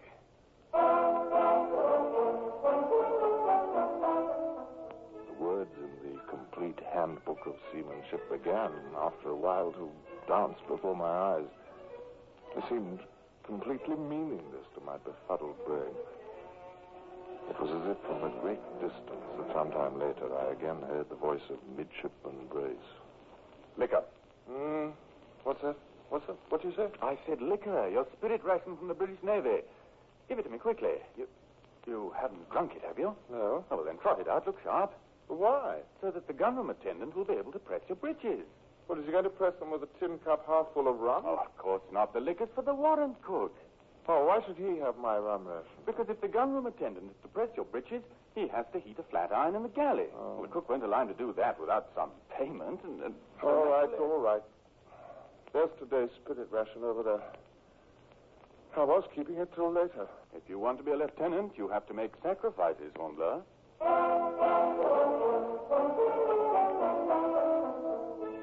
It went on like that through the afternoon, and most of the night, and all of the next morning. And by the end of that time, I was turning rather frantically from Norrie's text to Clark's and back again to Norrie's navigation. The only question in my mind was, which one baffled me more? Finally, the boat was ready to carry me to the Santa Barbara. I'd made myself resplendent with my sword and white breeches and buckled shoes, my bundle of journals under my arm, my certificates of sobriety and good conduct in my pocket. Brace had only one last word of advice. Your hat. I couldn't get the dents out of it. What? Oh, take it off as soon as you can and keep it under your arm.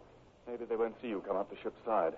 When I got aboard the Santa Barbara, I was directed aft to a portside cabin. And when I entered that cabin, my heart sank down to those buckled shoes.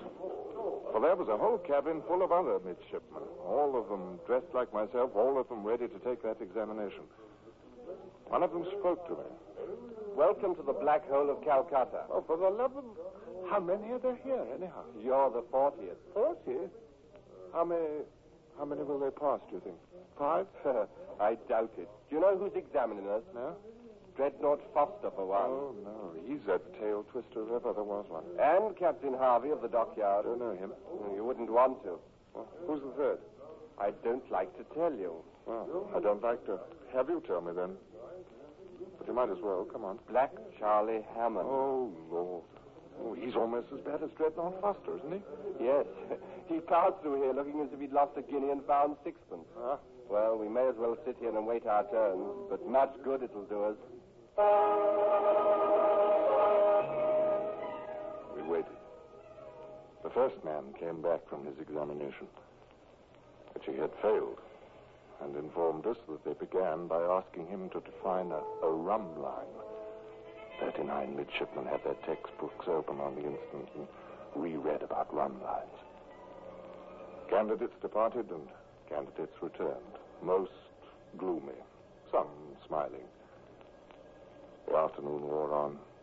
Twilight came, night came, and finally, my new friend left, and 10 minutes later he was back. He had failed. It was my turn now. I straightened my neckcloth and saw to it that my sword hung correctly at my side. In an agony of nervousness, I went into the examining room to stand before the 3 grim faces across the table. Well, sir, report yourself. We have no time to waste. Hornblower, sir. Horatio Hornblower, midshipman, acting lieutenant, HMS Indefatigable, sir. Your certificate, please. Yes, sir. Yes, they're in order. You're close hauled on the port tack, Mr. Hornblower. Beating up channel with a northeasterly wind blowing hard, with Dover bearing north 2 miles. Is that clear? Yes, sir. Now the wind veers 4 points and takes you flat aback. What do you do, sir? What do you do? No rum lines. Yeah, what's that? Nothing, sir. What do you do? Quickly. Well, by now you're dismasted. Dismasted with the Dover cliffs under your lee. Well, sir, you're in serious trouble, Mr. Hornblower. Well, sir, I think that, did you say 4 points, sir? Because if it were... That's gunfire out there. Cannon! Come on, let's get back to our ships.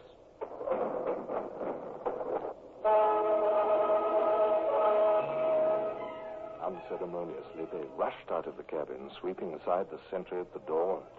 I followed them, and with the 3 captains, I arrived in the waist, just in time to see a rocket soar up into the night sky, burst in a shower of red stars. Why, it's the general alarm. Fire ships! Fire ships! Observe, watch! Call my gig! Huh? You don't expect to find a gig now, do you, Hammond?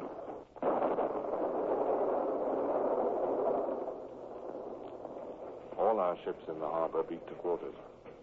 Across half a mile of dark water, a yellow light flew. Ships wrapped in flame. A line of fire ships was running before the wind, straight into our crowded anchorage. Let one of those blazing hulls make contact with one of our vessels, and instantly the fire will be transmitted to the dry-painted timber, to the tarred cordage, to the inflammable sails. To men in highly combustible ships filled with explosives, fire is the deadliest and most dreaded peril of the sea. And this was the peril we all faced now. You showboat there! You showboat! Come alongside! Come alongside, confound you! Come alongside or I'll fire at you. Sentry there, make ready to give him a shot. That is the way to bring in Captain Foster. He's coming. Here you are, gentlemen. We'll tell this slugger man where to take us. Back to our own ships, instantly. Come on, gentlemen.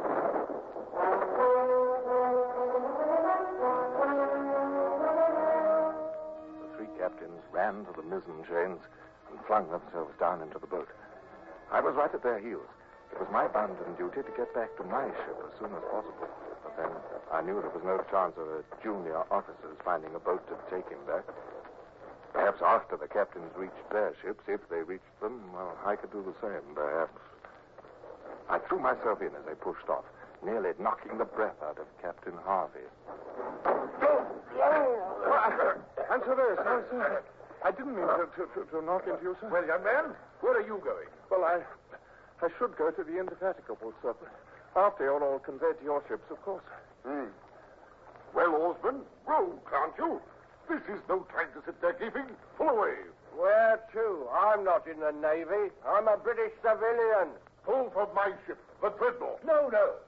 Look here, Captain Foster. I'm the senior. Pull for the Calypso, and at once. But the Dreadnought's nearer. I'm saying, gentlemen, please, we must get started. Calypso it is. But pull, oarsman, pull. I have the tiller.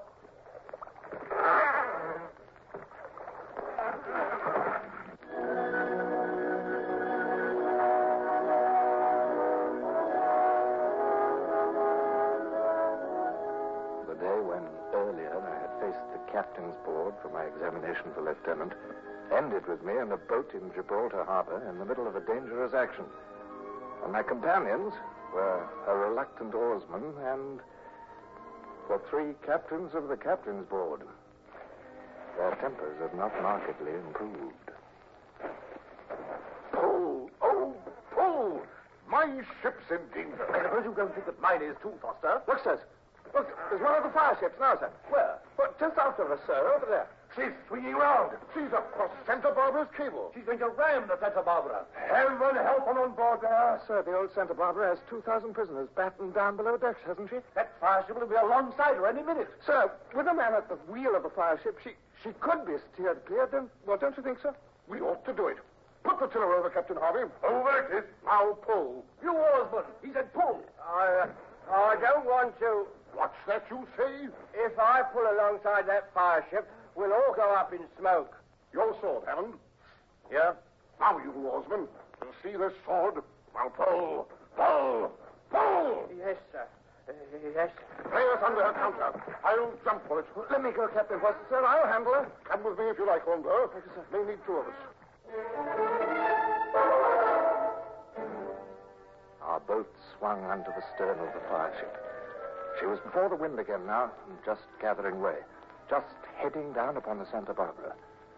I stood up on the thwart and jumped. My hands gripped something, and with a kick and a struggle, I dragged myself up onto the empty deck. Captain Foster followed. With the brig before the wind, the flames were blown forward. Right aft, where we were, the heat was terrifying. I ran forward to the wheel. It was lashed with a loop of line, and as I cast this off and seized the spokes, I could feel the rudder below me bite into the water. We're going to collide with the Santa Barbara. Hard over! Hard over it is, sir. Lead over, flames coming this way. But hold on to that wheel. I've got her, sir. Harder lead. She's turning, sir. Keep her over. We might still ram. We're going to pass the Santa Barbara, sir. We're going to pass her.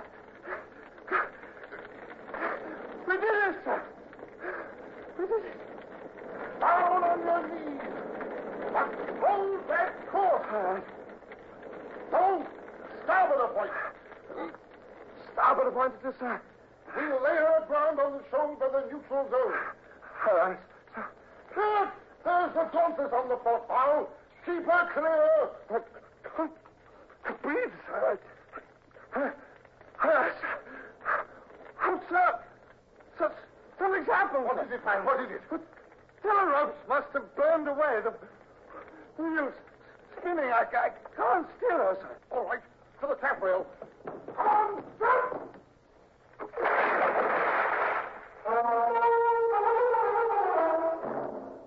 The water closed over me, and I felt panic as I struggled back to the surface. It was cold. I could see nothing in the darkness, with my eyes still dazzled by the roaring flames. Somebody splashed beside me. Oh, Hornblower! Oh, sir. They were following us in the boat to take us off. Well, I hope they get to us. Can you swim?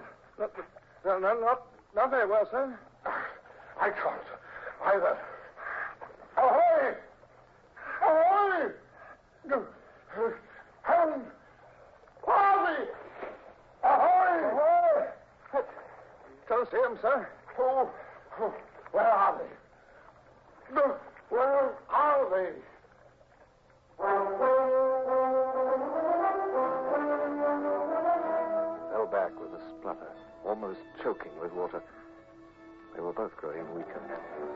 I wondered if he felt the same despair that I felt.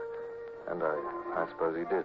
For even captains of much seniority are only mortal men after all. How long we struggled side by side in the water until he spoke to me again, I don't know. Oh, Hornblower. What's that? The boat. Where's... They're there. There. Oh, call them. I can't. Hi! Rose! Hi! Oh, they're headed towards us. Yes, sir. Oh, here they come. Here they come. Here it is. Hanging onto the side. Got it, sir. Got it. Come on, you men up there. Lift me out. That is a city. Oh, good. Now, haul out my young friend.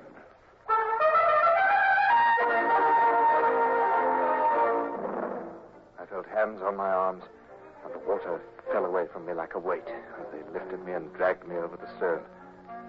I fell face downward in the bottom of the boat, gasping for breath. I was conscious only of Captain Foster beside me. Then presently, for the first time, somebody in this boat spoke. I felt a cold shiver pass over my skin. The man was speaking in Spanish. Están bien. Adelante con los remos. Captain Foster. I heard it, Hornblower. Spanish. You must be the crew that steered the fireship and then escaped. Captain Foster, sir, we're prisoners. Are we indeed?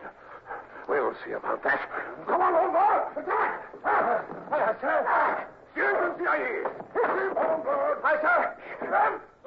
No vayamos a tener alegrías. No, you said they're armed. They're still then. All right, then. All right. We're prisoners. Siéntense ahí, silencio. Adelante con los remos.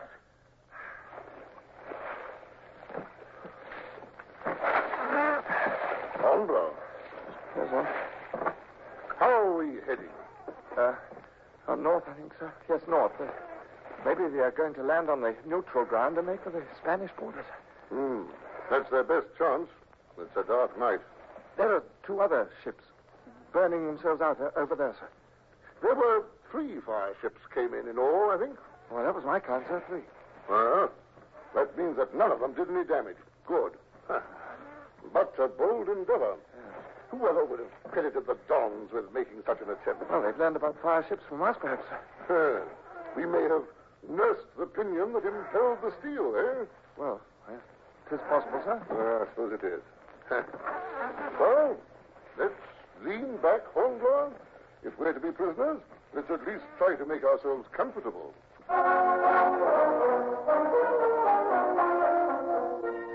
Captain Foster was a cool enough customer, quoting poetry and discussing the naval situation while being carried off into captivity. I tried to emulate him, leaning back unconcernedly against the side of the boat. I would not have wanted Dreadnought Foster to realize that I was shivering from something other than the chill wind. I wondered what hardships a prisoner of the Spaniards might have to undergo. Then suddenly, there was a voice, an English voice from across the water. Hold ahoy! But there's our own boat, sir. Or a British guard boat. About time. Hold ahoy! No hacen caso. Continúan a remar. Continúan a remar. Ahoy! Ahoy! Hammond! Harvey, ahoy! Tú también, cállate o te mataré. We kill you if you yell. We'd best be quiet, Hornblower. He'll finish us if we're not. Hold ahoy! Lay on your oars, or I'll fire into you. Continúan a remar. Stop rowing, or I'll ram you. Continúan a remar. Ramos, Hammond, ramos! On las remas. A la lucha, a la lucha. Come on, Hornblower, let's get into this. Aye, sir. After them! A la lucha, a la lucha! One of them gone.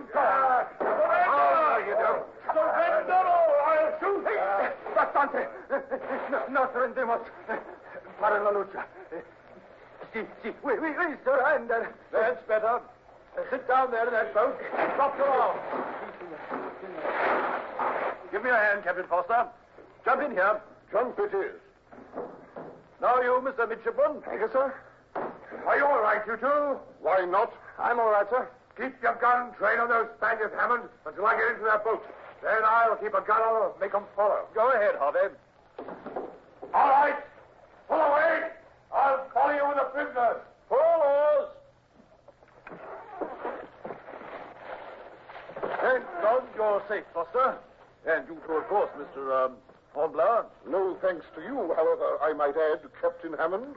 After your fire ship cleared the Santa Barbara, a puff of wind took you on so fast, we couldn't keep up with you. Most interesting, Captain Hammond. It called for Spaniards to save us from drowning. I thought I could rely on two brother captains. May I ask what you're implying, sir? I make no implications, but others may read implications into a simple statement of fact. I consider that an offensive remark, sir. I congratulate you on your perspicacity, sir. Apparently, I shall have to send a friend to wait on you, sir. He will be welcome. I sat amazed, listening to two British captains planning to duel with each other on top of everything that had happened. They didn't speak to each other again, and Foster came aft and sat beside me. For some time, we drifted along in silence, and my thoughts went to my interrupted examination for lieutenant. I had a wild hope. I had, after all, it seemed to me, behaved rather well that night, and Captain Foster was certainly in a position to know it. I had, as I say, a wild hope, and finally Foster spoke to me. Hornblower. Aye, sir. I shall have much to do before morning. You, sir, Mr. Hornblower, will carry out my orders. Aye, sir. These prisoners. I want you to find someone who can speak their lingo and have it explained to them that I shall send them back to Cartagena under cartel, free, without exchange. They saved our lives, and that's the least we can do in return. I think that's very just, sir. And you, my fire-breathing friend. May I offer you my thanks? Thank you, sir. You did well. Should I live beyond tomorrow, I shall see that the proper authorities are informed of your worthy action. Well, thank you, sir. And, sir... Well? My examination for lieutenant, sir, my certificate, That particular examining board will never reassemble, of course. You must wait your opportunity to go before another one. But, sir, I thought possibly... Well, I thought, sir, that in view of all that's happened, you yourself, sir, said that I did all right tonight, sir, and, I mean... Now, looky here, Mr. Hornblower. The examination is a thing entirely separate from the events of this evening. Yes, sir. In the examination, to the best of my recollection, you were flat aback, about to lose your spars, and with Dover cliffs under your lee. In 1 more minute, you would have failed. It was the Spanish attack that saved you, isn't that so? I suppose it is, quite so. Then be thankful for small mercies. And even more thankful for big ones, Mr. Hornblower. Aye, sir. I suppose you're right, sir, of course. Oh, well, I suppose that when I've acquired the viewpoint of a true Navy man more completely, well, then, sir, I suppose I can fully realize when I look back that, well, on the whole, I was, a very fortunate midshipman tonight, sir.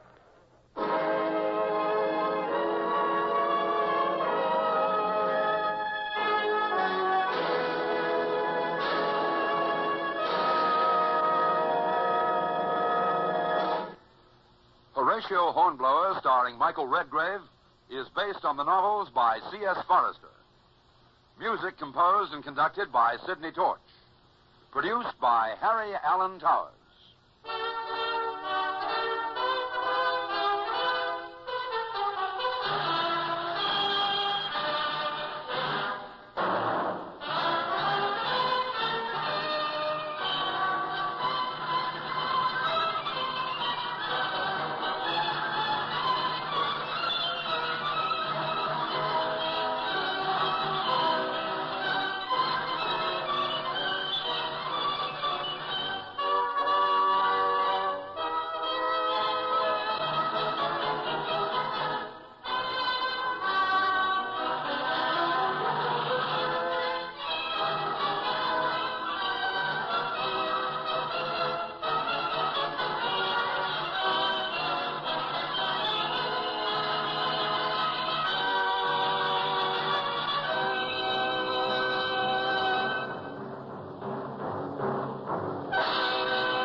starboard battery. One broadside into her, if you please, Captain Bush. Pointers on target. Linstocks ready. Aye, aye, sir. Ready. Fire!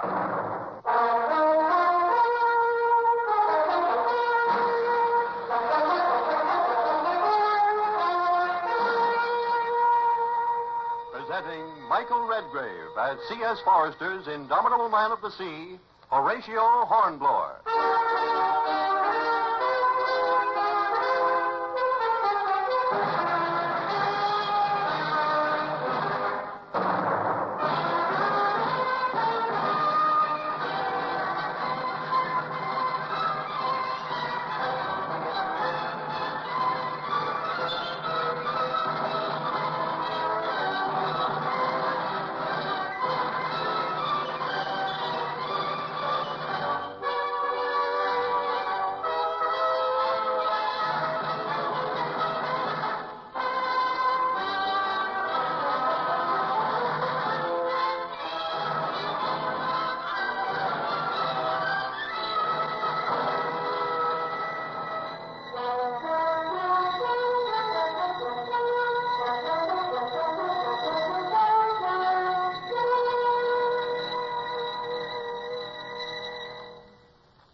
Since those days when I was barely past 20, I've set eyes many times on the North African city of Oran. But that morning was the first time when the eyes of youth are so struck by beauty that I could not help but stop and gape. Our squadron had arrived in the Gulf of Oran the evening before. And now, as I climbed the quarterdeck to report to Captain Pellew, the scene spread before me. The water was the bluest I'd ever seen. The sky also. And where water and sky met lay the heathen city of Oran, its minarets and towers lovely beyond description. Oh, Mr. Hornblower, eager to get ashore? Sir? The squadron's in need of supplies. Mr. Tapling here, as you know, is a civilian, member of the diplomatic corps assigned duty with the fleet. Yes, sir. He's arranged with the Bay of Oran to purchase cattle and grain. You will be in charge of the longboat that takes him ashore, Mr. Hornblower. Aye, sir. Tapling, you'll make every effort, you understand? I do. Very well, Captain. We're blockading all of Europe. Nothing but enemies on the entire continent. Unless we manage supplies here, we'll be forced to lift the blockade and sail clear back to England. Well, there's always Gibraltar, sir. What good's Gibraltar? Now that Spain's joined France against us, Gibraltar, too, is hard put for supplies. We must have these. Oh, I'll do my best, Captain. But as you know, the Moslems are very tricky fellows. You've 7,000 gold guineas. Don't pay over tuppence of it until the cattle and grain are already loaded in the lighters. By then you can... Mr. Hornblower. Sir? Has your attention been wandering? Oh, no. Sorry, sir. It was the sight of Oran, sir. Those white buildings over there. It looks so clean. Clean? Oh, wait till you lay alongside the dock, Mr. Hornblower. Clean, eh?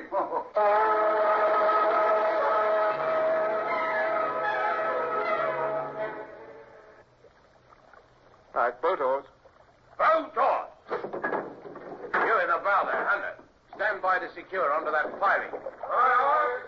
Mr. Tapling, that man over there standing on the dock, is he waiting for us, do you think? Big black man in a blue robe? Yes. Yes, that's him, Dura, representative of his master, the ruler of Oran. He's very, very picturesque. Picturesque, Hornblower? Oh, yes, everything but this place. It looked... What's wrong, Hornblower? You stopped in mid-flight. Wow. Ooh, smell. Oh, the breeze shifted suddenly, and I got a whiff of... Oh, Mr. Tapling, it smells unclean, like a pest hole. Mr. Dura, allow me to present Mr. Hornblower of His Britannic Majesty's Navy. Yes. You have brought with you the gold? In the boat, right below us. Good. I will take the gold and bring you the supplies. No, thank you. First the supplies, then the gold. Oh, it's nonsense. You do not trust the Bay of Oran? I appeal to you, Mr. Hornaday. Hornblower. I'm sorry, Mr. Dura, but I must agree with Mr. Tapling. Those lighters beside the dock, they're for supplies? Yes, for the cattle and the grain. 400 fat cattle, Dura, and 1,500 fannigas of barley grain. It is all ready. This is not all yet here, Mr. Duras. Once it's here, on board the lighters for transport to our supply ship, the Caroline, well, I agree with Mr. Tapling. Oh, something troubles you, Duras? Oh, forgive me, Effendi. I am not well. This heat... Or perhaps it's worry about what the Bay will do to you if we take the gold and depart. Oh, never, never. Please to wait. I will return with the supplies long before nightfall. Please wait. Look at that, Hornblower. Yes, I saw it. Oh, big one. All rats are big, you know, Ran. But did you notice how it's tumbled, entering that drain pipe, as if it were drunk?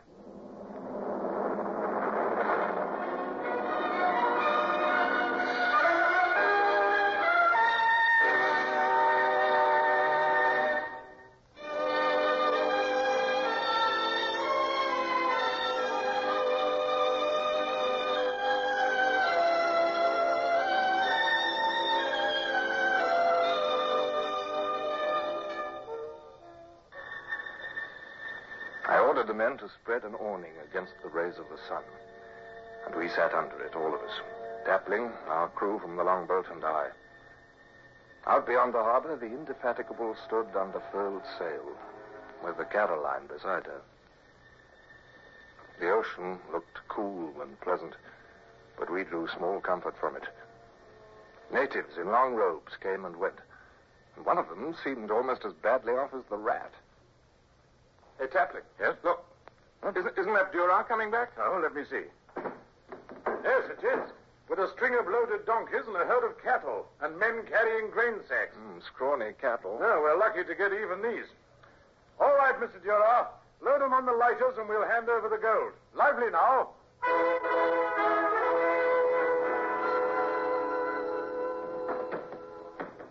The way they drive those men. Look, there's 3 of them fainted already, Tapling. So long as they finish the loading, Hornblower. Look, they just lie there, and they all act as if they were drunk. It's pretty curious. It's the sun. Ah, here's Duras now. Capital, Mr. Duras. Everything's just about on board. Oh, Hornblower, if you'll have that gold handed up. Hey, wait a minute. What? Mr. Duras. Duras, what is it? What's the matter? I am most ill. Oh, Lord, bloody sir, that he is. He's swaying like a stiff crossways to the waist. I saw it. I feel burning up. Oh, the sun. No, my head. My... Stand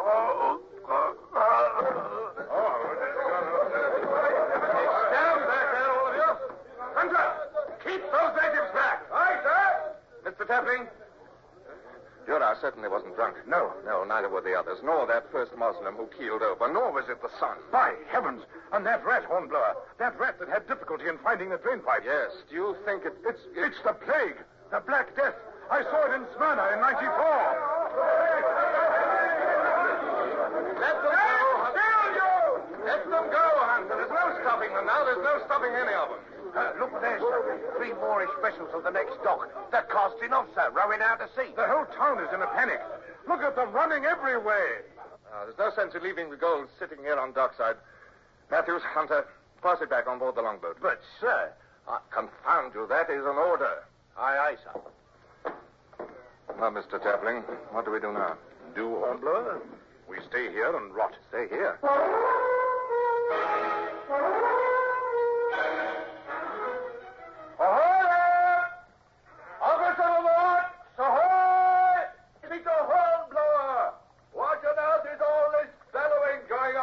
Cabin window. Come aboard, sir. Sir, we can't. Come aboard. That's close enough, Mr. Hornblower. Way enough, Matthews. Aye, sir. Ease on. Quite close enough. Now, you said something about a request, Mr. Hornblower. Sir, the cattle and grain are already in the lighters at dockside. They can be transferred to the Caroline. By whom? I'll not risk any more men in a raft. Sir, by us. You? Yes, sir. There are 20 of us, counting Mr. Tapling and myself, and we can sail the Caroline ourselves, sir. Sail it? You mean remove the crew that's aboard now and put your men on instead? It's the only way to save the supplies, sir. Well, it might be at that. You'll have to be on your own. Yes, I understand that, sir. The Caroline will keep completely clear of the squadron, completely. Have I your permission, sir? Permission granted, Mr. Hornblower. You're placed in command of the Caroline. I'll have her crew taken out before you return with the lighters. Carry on. Aye, sir. Hear that, Tapling? I can't help wondering... What? It's pounds to sixpence we've already picked up the plague. We're as good as dead already, Hornblower.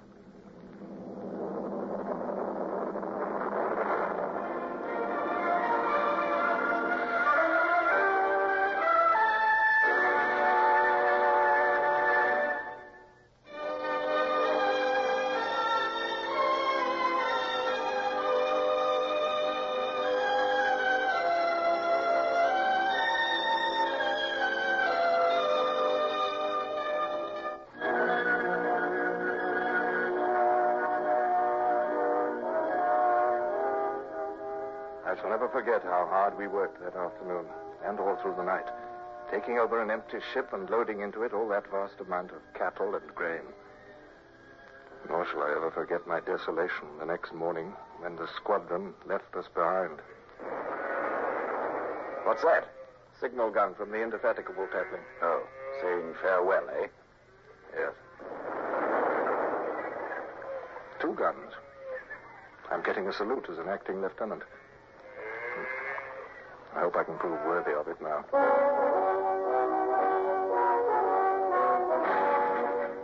Not until late that afternoon were we prepared to set sail and leave the Gulf of Oran. And before we did, one of the Moorish craft called Zebecks came rowing out from the harbor. Strange gibberish was called at us. What on earth are they saying, Tapling? Can you make it out? Well, something about their money, I think. Their money? Oh, the 7,000 guineas. Well, at least they're not frightened enough of the plague to forget that, are they? Well, they're frightened enough to stay well clear. Well, the money's theirs. There's no doubt of that. Well, how will we get it to them unless we close in? Well, tell them we'll seal it up in a couple of rum puncheons and float it down to them.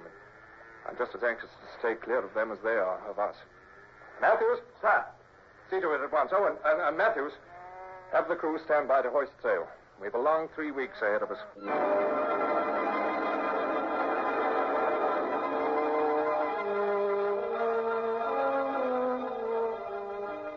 was little sleep aboard the Caroline. With but 20 men to handle her, we had our hands full. There were other problems as well. Sir, this Noah's Ark smells worse than Oran does. We'll have to do something about them cattle, sir. The men will have to do double duty, Matthews. I want every man to stand a second watch. And it will be employed in mucking out. Mucking out, Cleaning the cattle stalls, Matthews. Haven't you ever been a farmer? Cleaning out the stalls.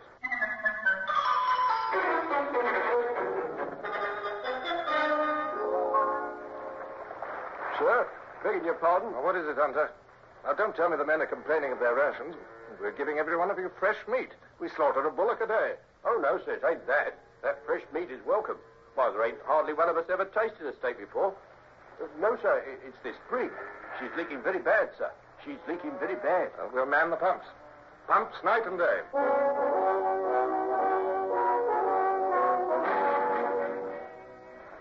Sir. What is it now, Matthews? No sign of plague, is there? No, sir. Praise be for that.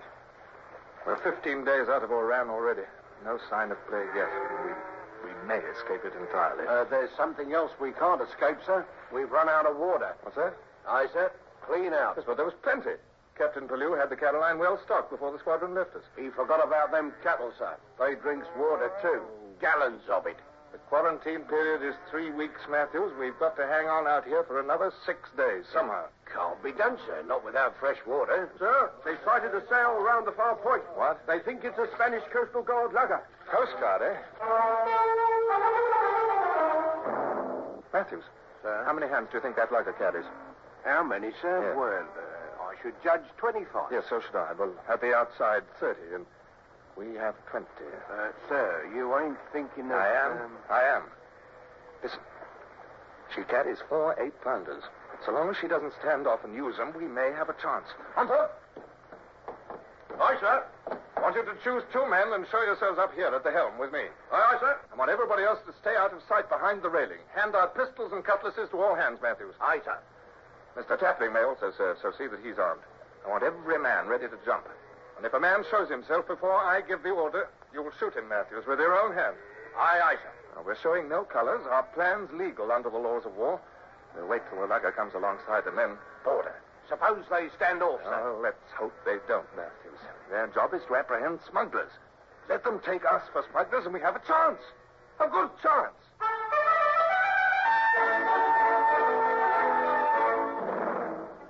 I remember even now how excited I was, how my knees trembled and to what pains I went to conceal it.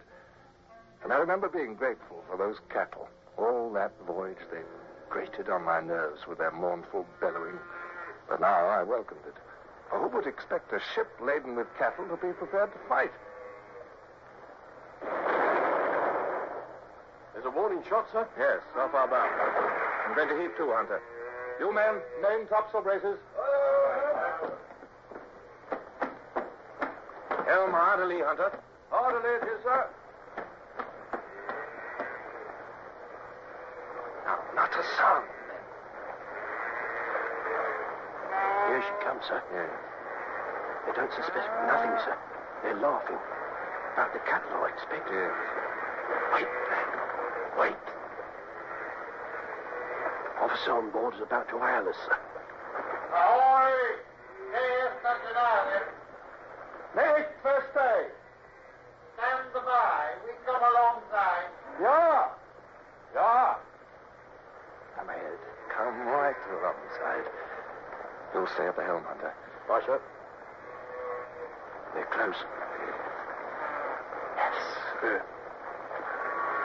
Beg pardon, sir. What is it? Are you going to board her? What? Well, certainly. You forgot to arm yourself, sir. You forgot a pistol, or even a cutlass. The lugger was alongside. I had no time to remedy my lack of weapons. I'm certain that my voice cracked when I gave the command for my crew to follow me. I ran across the deck and with a gulp flung myself down upon the Spaniard's deck. The men came pouring down after me.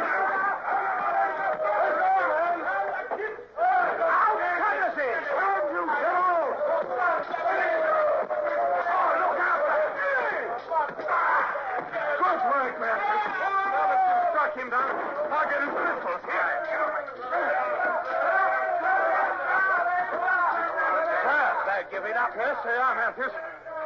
Hold on! Hold back! Hold! Now, throw down those cutlasses. Drop your arms to the deck. Anyone hurt? Matthews, you'll take her over as a prize. Aye, sir. Strike her colors and run up our own. Aye, sir. John, cast her. Yes. By heaven, Hornblower, you did it. I've never enjoyed anything so much in all my life. Taking a prize. We were fortunate, Mr. Tapley. Why, I've never... Hornblower, I clean forgot. Why? There hasn't been a sign of the plague since we set out. Quarantine period will soon be over. Can't we head for Gibraltar with safety? Yes. I'm certain of it, Mr. Tapley.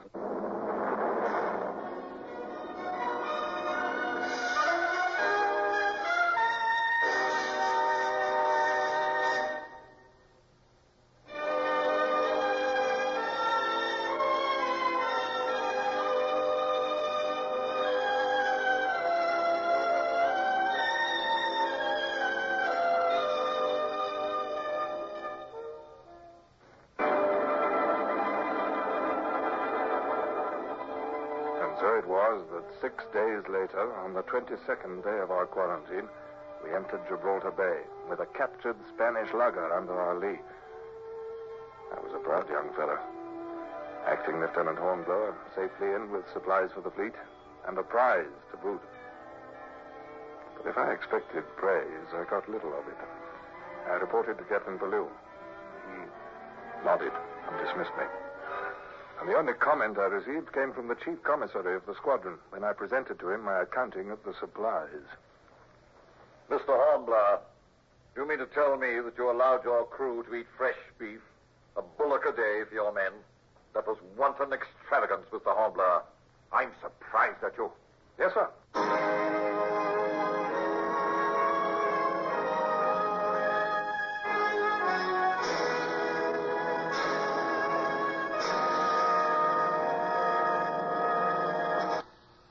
Horatio Hornblower, starring Michael Redgrave, is based on the novels by C.S. Forrester. Music composed and conducted by Sidney Torch. Produced by Harry Allen Towers.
out the guns. Stand by the starboard battery. One broadside into it, if you please, Captain Bush.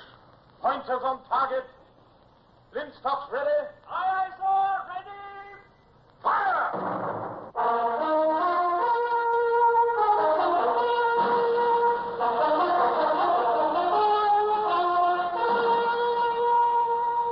Presenting Michael Redgrave as C.S. Forester's indomitable man of the sea, Horatio Hornblower.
I've always hated heights.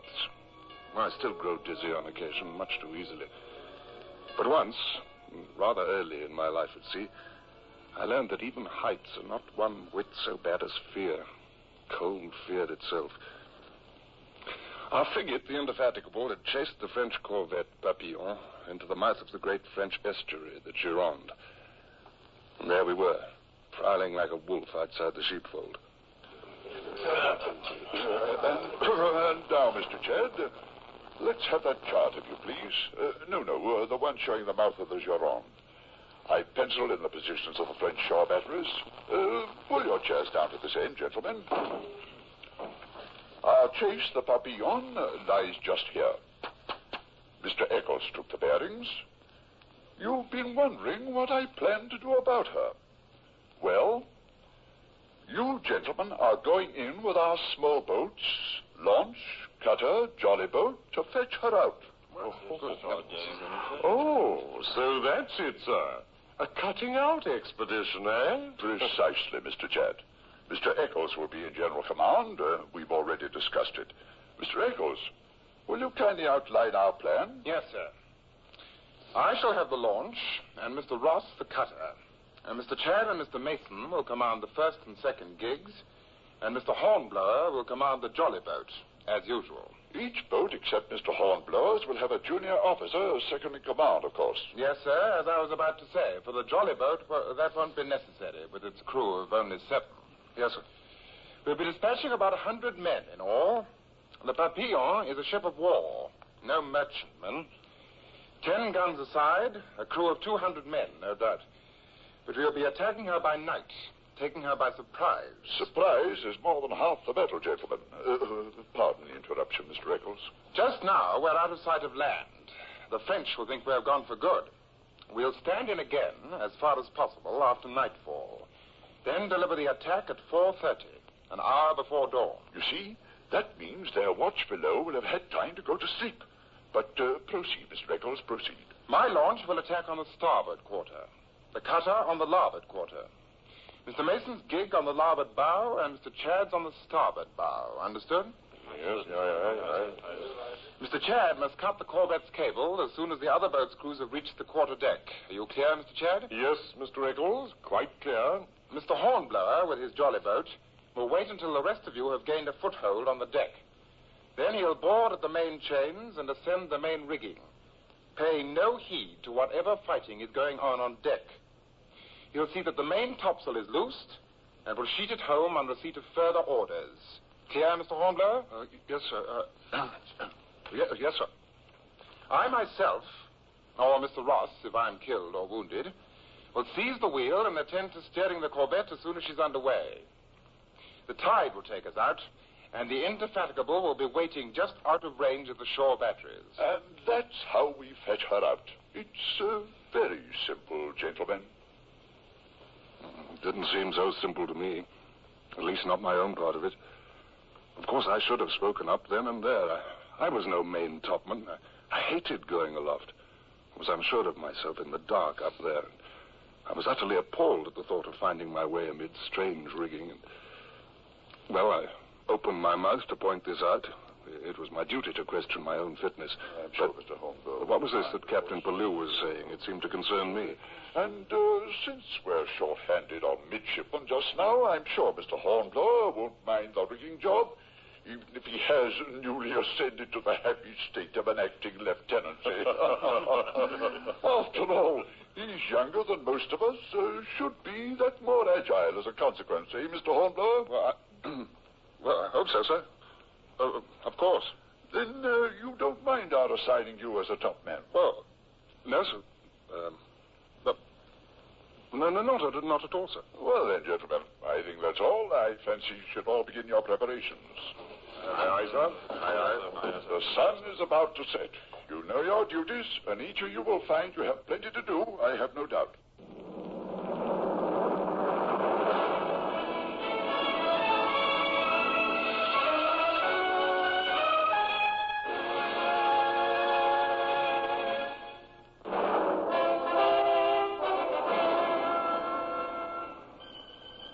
I should have had the courage even then to tell the truth, to admit my real unfitness for that duty. But somehow already it seemed too late. I was hemmed in by my own words.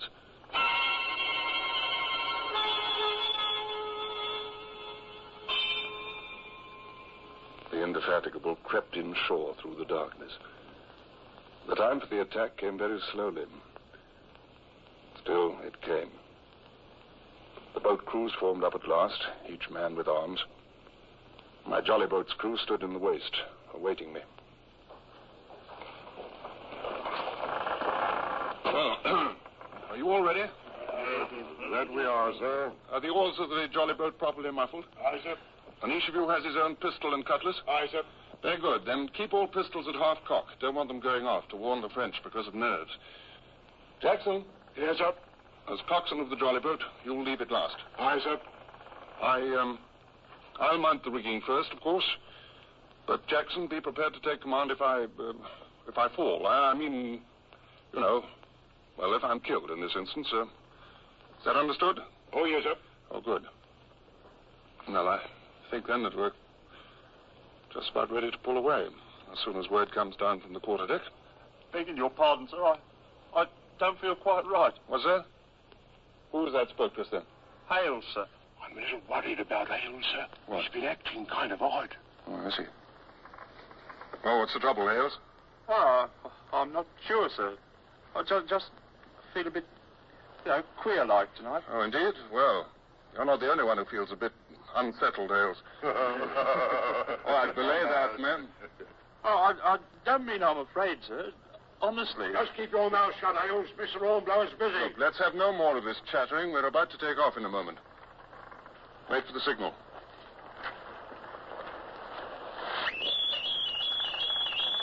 Stand by to lower boats. Aye, sir.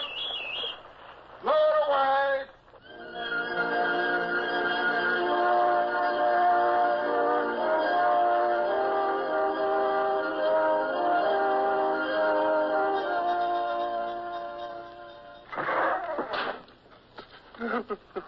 Hales, come on, sit up. Go on, pick up that oar. Now, go on. We're nearly there.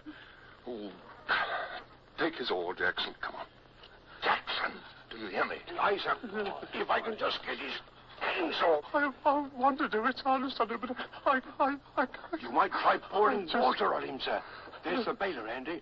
Sea water will cure almost anything. Too hot. Too hot. Shut up, you. Too dark. Shut your mouth. He's out of his mind, sir. That's the truth. Mr. Hornblower, sir. Shut up. Sir, we've got to silence him, haven't we? Yes, Jackson, yes, we must. Lives of 100 men at stake. I know how I can do it, sir. Hunter, unship that killer. Aye, Mr. Jackson. Yeah, what are you up to, Jackson? The only thing we could do, sir, knock him out.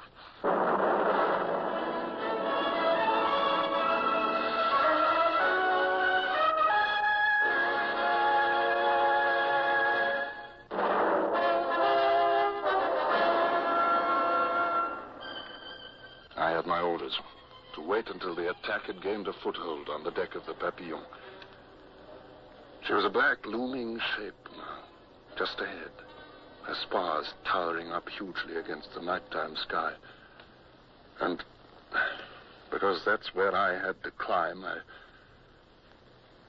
I was afraid. Easy, man. Easy does it. Wait until all 4 other crews board, I remember. Then all of us are detailed to the rigging. Uh-oh. Somebody's stroke is getting mighty careless up there in the launch, sir. Who fired? Frenchman? I thought so, sir. Looked like that flash came from the corvette. Oh, they've seen us, sir. They've wakened up ashore. So give way, men. Give way. 4 muskets. Our boats are right alongside them now. And our boys yelling like devils. I steered the jolly boat towards the enemy's larboard main chains, trying to make out what was happening on board as our other crews swarmed over her sides from 4 different quarters of the ship. In oars. In oars. We put the tiller over and we swelled alongside the corvette, our bowmen hooked onto the main chains. From the deck above came a sound like a tinker hammering on a cooking pot, the clash of cutlasses and sabres. Now the time had come for acrobatics. I stood up in the stern sheets and sprang for the chains, reached them with a mad leap and hauled myself up. Follow me, men. We'll know what we have to do. Up the shards to the topsail yards. Aye, sir.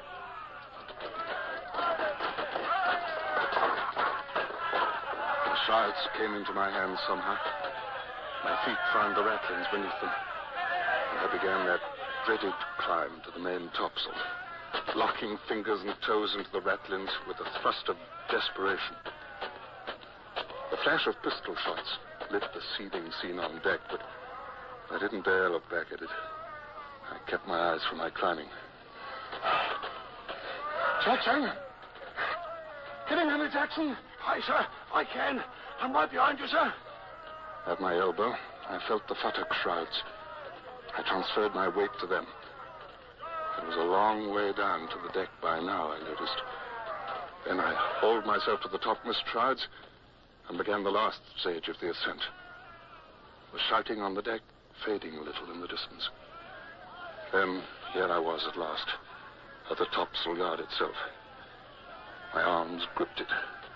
My feet felt for the foot rope. Felt again, and then... God, what's that, sir? Did you speak to me, sir? You all right, sir? Yes, but... Jackson, there's no foot rope here. There's no rope at all. Oh, maybe those Frenchies don't use one. Don't like that, no, sir. 100 feet above the deck I hung, kicking and squirming with no hold for my feet. Yet the gaskets had to be cast off and the sail loosed. Our whole venture depended on that. Are you there, Jackson? Yes, sir. Look, you're one of those seamen who could run out along the yards, standing up like a, like a tightrope walker. Oh, sir, I have done it. Yes, in my younger days, sir. Yes, well, it's the only way to reach the yardarm now. I was nothing but a coward. Coward? What'd you say, sir? Nothing, Jackson. It was then that, suddenly, I remembered Hales, The man who felt, as he put it, queer-like. I'd been stern enough in dealing with him. I'd even condoned his being struck down. And I remembered my refusal to admit that I shared with Hales that panic and fear. And that thought I couldn't bear for one instant longer. It was even worse than the thought of falling through the night down to that deck. Oh? Here's for it, Jackson. Andrews and Carson, right behind you. Aye, sir. I brought my knee up onto the yard, heaving up till I stood upright. My instinct told me not to dally there for a second, though. Come on, man. Follow me out. Aye, sir. It was 20 feet out to the yardarm, and I covered them in a few frantic strides. My hands found the gaskets. The men of my crew reached for them, too. Hunter had gone to the starboard yardarm, and the sail came loose like a charm. I felt a surge of triumph. Here was the brace right beside me, and I knew what I was going to do now. All right, Jackson. She's loose. And now I'll see her home. You seem quite elated, sir. I am. Sir, you're not sliding down the brace. Oh, why not? Quickest way down to the deck. But, sir, watch it. Your hands will... Yes, see you below, Jackson. Goodbye!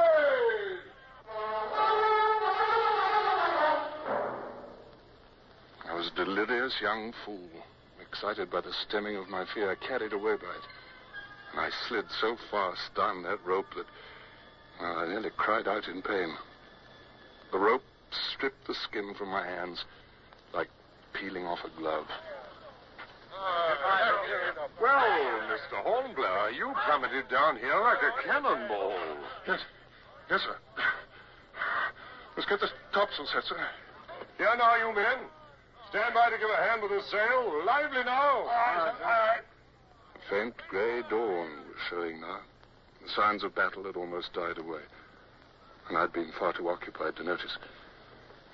Mr. Shadd, sir, is there fighting all over? Oh, just about. It was a well-worked-out surprise, I'm glad to say. We took it in a single rush before the watch below could give the anchor watch much help. We just cut the cable, and now we're... Why, what's the matter, Hornblower? It's only my hands, sir. Burned my hands a little on that brace.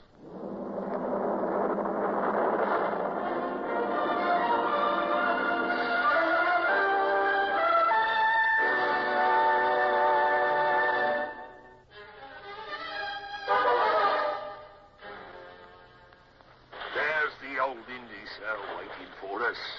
Sure enough, Hunter. She's lying to just out of shot from shore. Oh, I must say, she looks awfully good to me. I got a bandage from the surgeon, sir. Oh, sorry, sir. Did I hurt you? No. I was only looking up there at the main topsail yardarm, now that it's light. Good Lord. Did I really walk along that? Yeah, that you did, sir. Right handsomely, too. There now. That's fixed. Good as I can do it, sir. That's good. Feeling any better? Yes, much better, thank you, Jackson. You know, sir, we got a report that Jolly Boat has lost. Lost?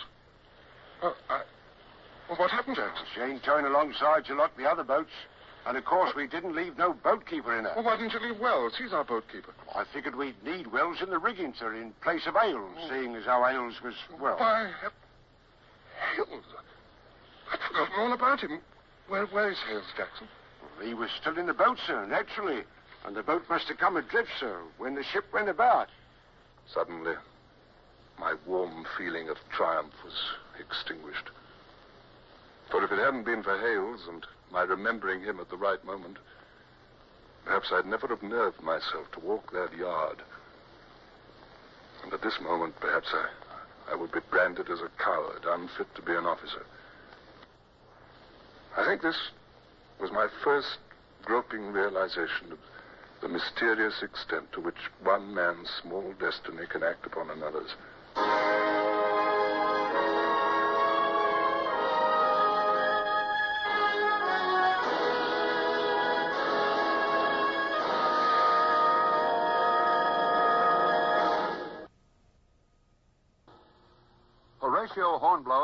starring Michael Redgrave, is based on the novels by C.S. Forester.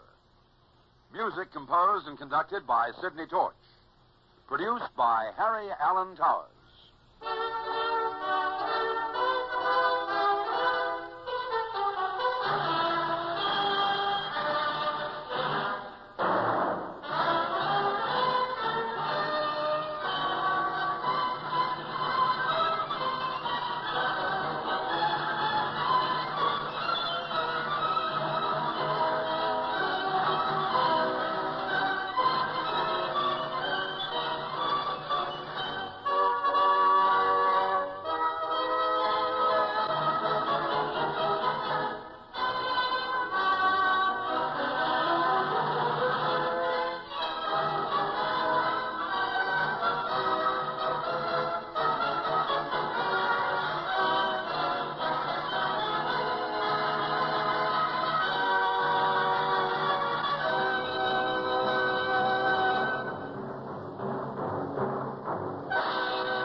Call all hands. Beat to quarters.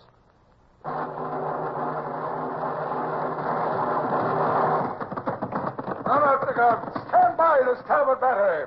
One broadside into it, if you please, Captain Bush. Pointers on target. Linstops ready. Aye, aye, sir. Ready. Fire!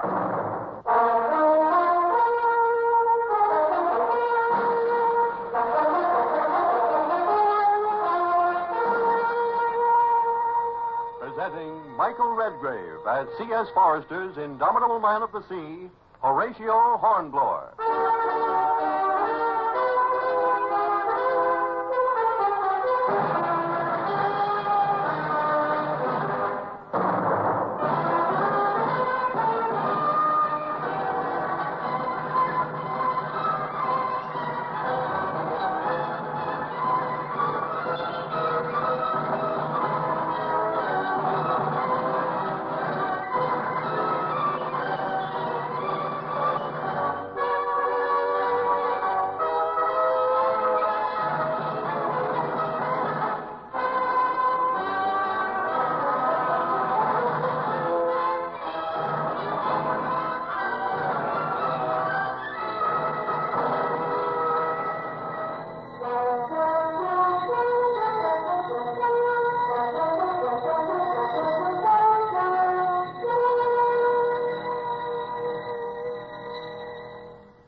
I had had brief snatches of command before, of course. A quarantined cattle boat, a cargo ship groaning with tons of waterlogged rice. But this was the first time a presentable craft, small as she was, had been entrusted to me.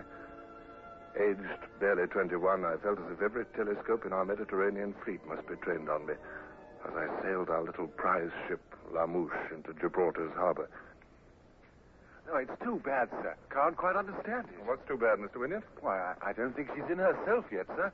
I've been using my glass all the way up the anchorage. Not a sign of the Indefatigable. Perhaps she put in at Malta, after all. Well, anyhow, our crew won't mind a little rest. Oh, I know I won't, sir. That's certain. Oh, confound it. With Captain Pellew not yet returned, I suppose it's my duty to report to the Port Admiral fairly quickly. Yes, I'd rather catch up on my sleep.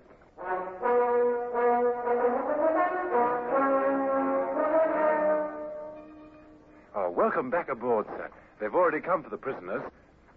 You look a little weary, Mr. Hornblower. I am, Wynyard. 3 hours wait after I'd reported in, and then 3 minutes with the Admiral. It's warm enough over there today, too, winter or not, in this dress uniform. I've got some news for you, though. News, sir? Are we going to have shore leave? Well, tonight, perhaps, but not tomorrow. We'll be too busy. La Mouche is to be commissioned into the service without delay. Into the British service, sir? That's the idea. Good, good. We never have enough swift vessels for dispatches. Then he gave orders for all the proper transfer papers and all that, and I had to wait around for another hour. Dispatches? dispatches, but surely we're not going out at once. Not before our own captain comes back. I've got our orders here. You are hereby requested and required to take His Majesty's sloop La Mouche under your command. So soon as the latest dispatches destined for England shall be put in your charge, you are commanded to proceed to Plymouth with the utmost expedition. To Plymouth? Well, now. Sounds better to you, eh? Yes, sir, it does. I haven't been home for more than a year. Yes, I can understand that. I last set foot on English soil 3 years ago. Beg your pardon, Mr. Hornblower. I just remembered. While you were gone, a cat from shore delivered you this letter a half hour ago. It couldn't be the dispatches. Well, hurry up and let me see. You shouldn't be so forgetful, Wynyard. Oh, no, confound it. I'd rather it were the dispatches with orders to sail at once than this sort of... Oh, God, listen to this. Their Excellencies Major General Sir Hugh and Lady Dalrymple request the pleasure of acting Lieutenant Horatio Hornblower's company at dinner today at 5 o'clock at Government House. My name is Alexander, sir. Lord Philip Alexander. And you? Horatio Hornblower, sir. Acting Lieutenant aboard the Indefatigable. No, I suppose I should say commanding the new sloop La Mouche. It's my first independent command. I see. Their Excellencies are most happy that you could dine today, Mr. Hornblower. Well, thank you. Now, if I may present you, sir, will you come this way? Sir? Your Excellencies, this is Mr. Hornblower, the new captain of La Mouche. Ah, we're pleased to see you, Mr. Hornblower. Thank you, sir. It's very kind of you. And now, Mr. Hornblower, may I present you the Duchess of Wharfdale? Your Grace, this is Mr. Hornblower of La Mouche. The Duchess of Wharfdale, Mr. Hornblower. Your Grace? So this here's the fellow in question, Your Excellency. Oh, now, really, my dear, are you going to entrust me to an infant in arms? Young fellow, you look exactly like a gander on the green. I expect you to hiss at any moment.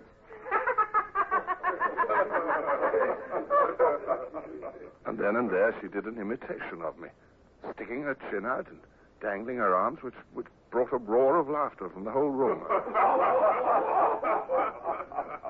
I just stood there in red-faced confusion. Now, don't be hard on the young fellow, you people. There, he's so awfully young. And there's nothing to be ashamed of, something to be proud of, for that matter. I think it's wonderful, Mr. Hornblower, to be trusted with a ship at your young age. Oh, yes, indeed, Your Grace. Dinner, yes, sir. Ah, may I give you my arm, my dear Duchess? Oh, charmed, I'm sure.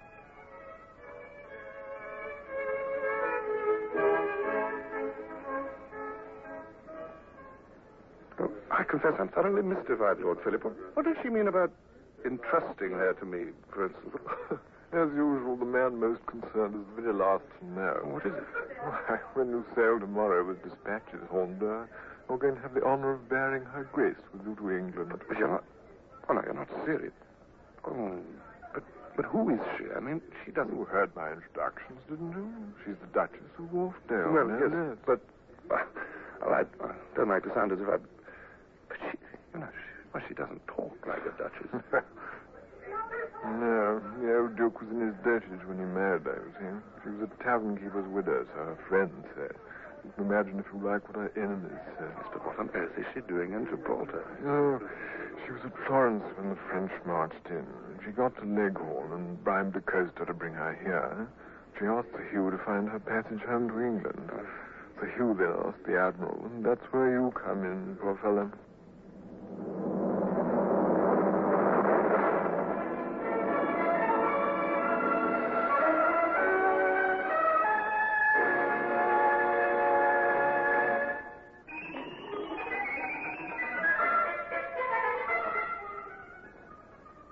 Up at dawn the next morning to see that my precious ship, my first independent command, was in condition to face the sea and our enemies sailing the sea. I had exactly 4 pop-gun 4-pounders as arms, and my crew numbered only 11. So I knew our only safety lay in flight if we ran into trouble. Towards noon, the dispatches arrived, and then came the Duchess and her maid, accompanied by Sir Hugh and Lady Dalrymple.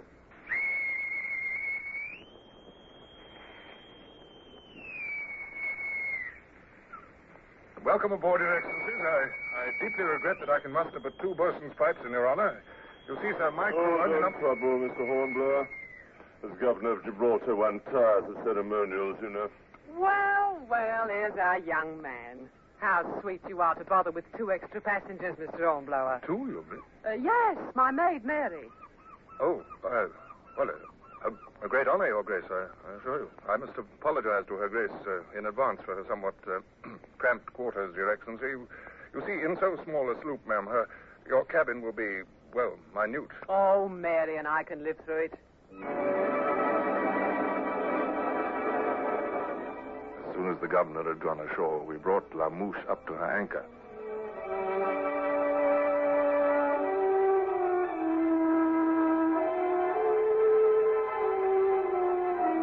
Anchor the ways up! Get halyards! Into halyards! Aye, sir!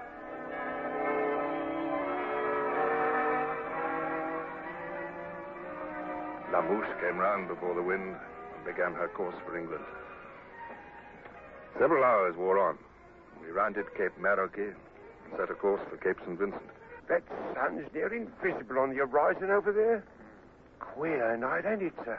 Yes. It's coming up quite thick. Well, that's the price you have to pay for a fair wind in winter time.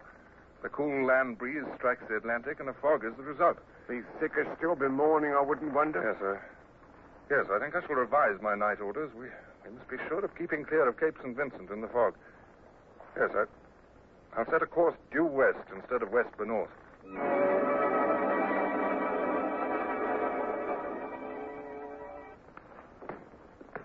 Is that you, sir? I can't see for the fog. Well, what's wrong, Wynyard? Oh, don't speak too loud, sir, but simply listen.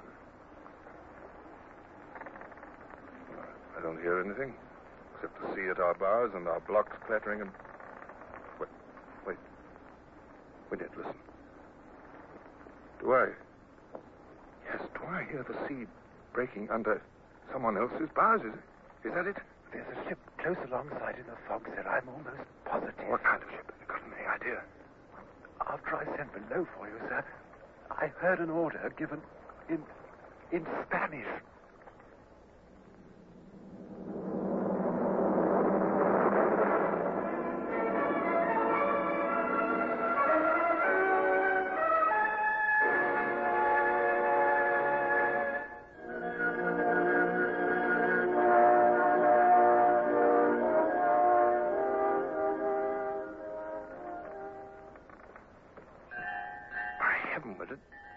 Well, listen to all those bells. We're in the middle of the whole fleet. Big ships, too, sir.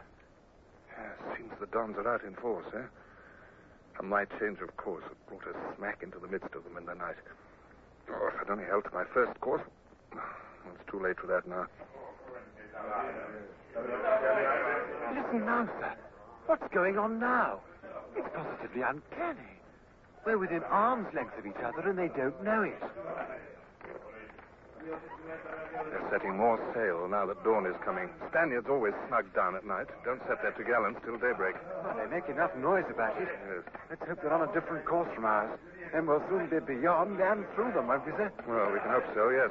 But, well, it's hardly likely.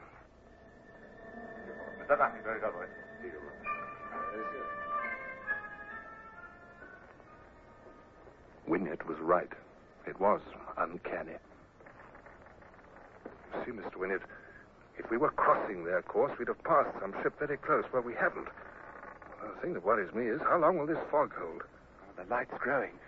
Can't be altered course, sir. Wait, look forward there. There's a clear patch of sea. We're almost into it. Sir, I can see the shape of the big Spanish. Stand still, Jackson. Tell those men forward to stand still, too. No panic, no running. If we draw attention to ourselves, we're done. Oh, thank heaven, at least our men understand. There's no more of that bustle on deck. We must behave as if we had every much as right to be here as any of them. By George, there's another bank of mist. We're bearing straight through into it. Oh, thank the Lord. Yes. Hands where ship, Jackson. Lay her on the port tack. Mr. Hornblower. Oh, it's you, no? Look, don't you think your Grace had better go below? Oh, no, please. I did go below before when you ordered me so sharply, but I had to know what was happening. So I came up again and stood way aft to be out of your way. Yes, well, I'm sorry, ma'am. I've got no time for conversation now. Good Lord, I forgot the dispatches. What, sir? The dispatches. Here, you take over the quarterdeck, Wynyard. I've got to go run down to my cabin.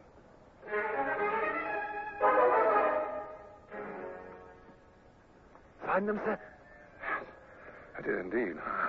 Now, hand me that belaying pin, and I'll want a bit of line.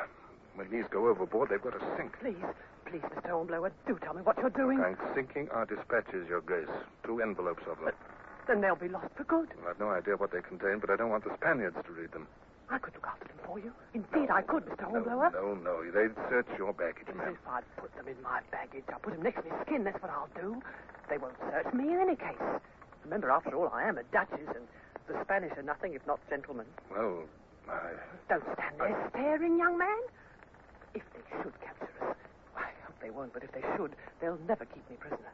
They'll send me back to Lisbon or put me aboard a British ship as soon as ever they can. So I could deliver your dispatches. Better late than never. Well, possibly. It's an I'll idea. guard them like my life. I swear I will. I'll tell no one I have them till I hand them to a king's officer in England. Fog's thinning, sir. Quick, give them here. Hand me a yard of that rope. You Hurry. are, Mum. Now, turn your backs now, you 2 young men. I'll have them stowed in no time. The sun's coming out, sir. Full this time, I'm afraid. Yes, we're going to lose that fog for good. Dissolving fast there to port. Look, there's a Spanish flag. How many ships are there? I see 3 or 4 At already. least a dozen, ma'am. Seems we're surrounded. Tell the helmsman, starboard 2 points. Starboard 2 points it is, sir. What's that? That's cannon shot, Your Grace. They've seen us finally for what we are. Yes, those aren't simply warning shots. We could beat them off once at least, sir. No. Belay that order in the guns. Look over there. 20 guns trained on us to port and 50 more to starboard. And we're the size of a pleasure yacht. No, don't fire. But, sir... No point in dying uselessly, Matthews. We have women aboard, remember.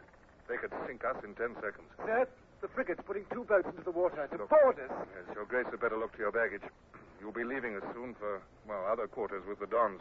I hope more comfortable. Your first ship. Oh, I wish I could tell you how sorry I am. If I'd only held to my course. You see, Don't ever blame yourself. Promise you won't, Mr. Hornblower.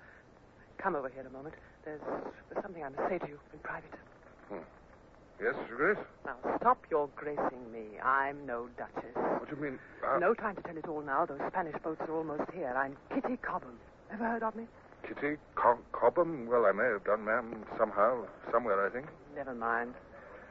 You're too young for the name to mean much anyhow, but 5 years ago I was playing at Druid Lane Theatre, and Dick Sheridan himself said he'd never had a better Lydia Languish. An actress, then? Oh, that's it. Yes, Kitty Cobham. Oh. Sir, the Don's boats are hooking on.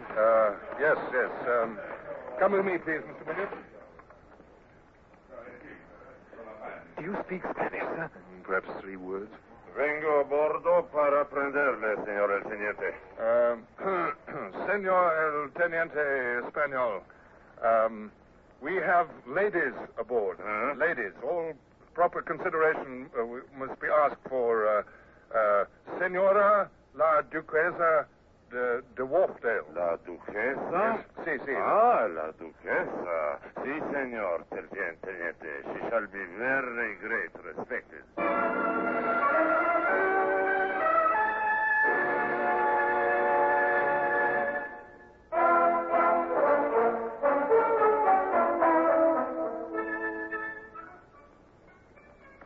Captivity is at best a dreadful thing. A few weeks at Cadiz, then I was transferred to the Spanish naval prison at Ferrol, an empty sail loft where I lived with other captive officers. 4 months of this. Then one day, I was escorted to the office of the commandant, who had as aide a renegade Irishman named O'Brien. You've been promoted. How do you mean promoted? Well, promoted. Here's the letter. The Spanish authorities are informed that on account of his meritorious service, the acting commission of Mr. Horatio Hornblower, midshipman and acting lieutenant, has been confirmed. And here's a letter for you, Lieutenant. Must have come in the same dispatch. Letter? Looks like it's been readdressed all over Spain. There. That'll be all. You can read it in the corridor outside. Oh, thank you, Mr. Brown.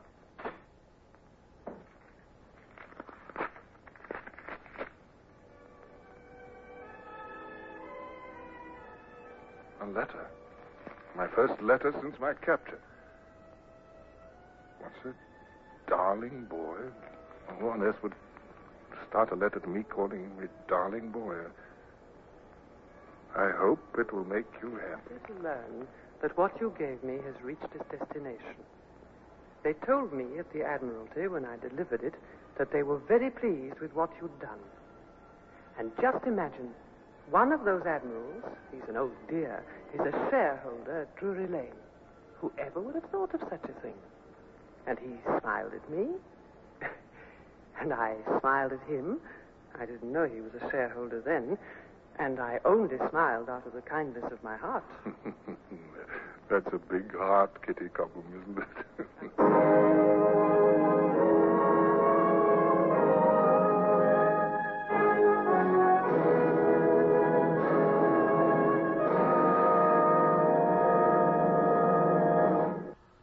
Horatio Hornblower, starring Michael Redgrave, is based on the novels by C.S. Forester. Music composed and conducted by Sidney Torch. Produced by Harry Allen Towers.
Stand by the starboard battery. One broadside into it, if you please, Captain Bush. Pointers on target. Linstops ready. Aye, aye, sir. Ready. Fire!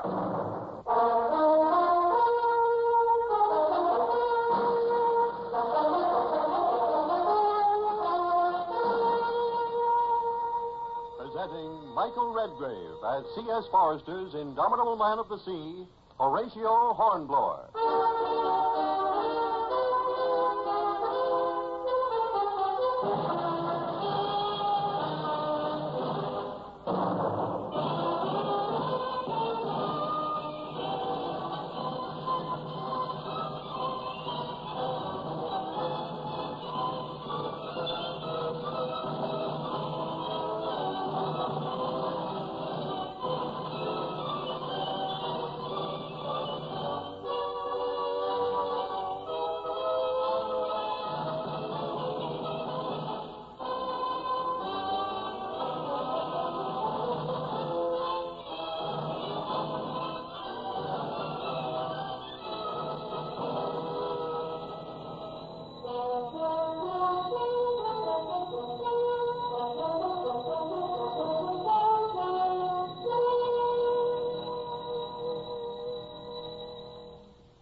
When I look back over my life, I can recall many times when despair filled my heart.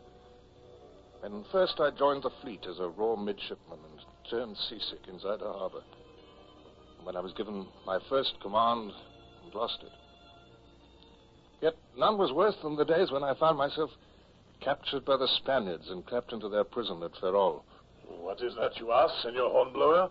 A possible exchange of prisoners? That's it. No. It is not for that reason that I have requested Senor O'Brien to bring you to my office. Oh, well, I just had hopes. You are young, Senor. Those who are young are forever hopeful. But if I cannot set you free, my young enemy, I can at least make you more comfortable, eh? More comfortable? You are now a lieutenant.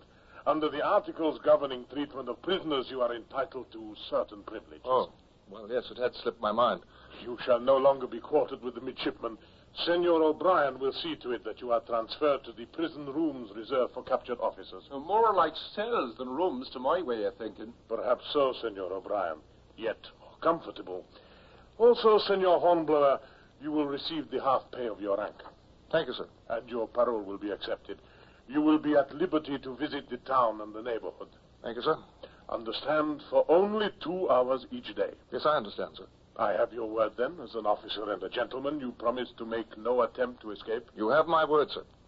Senor, you should be more happy.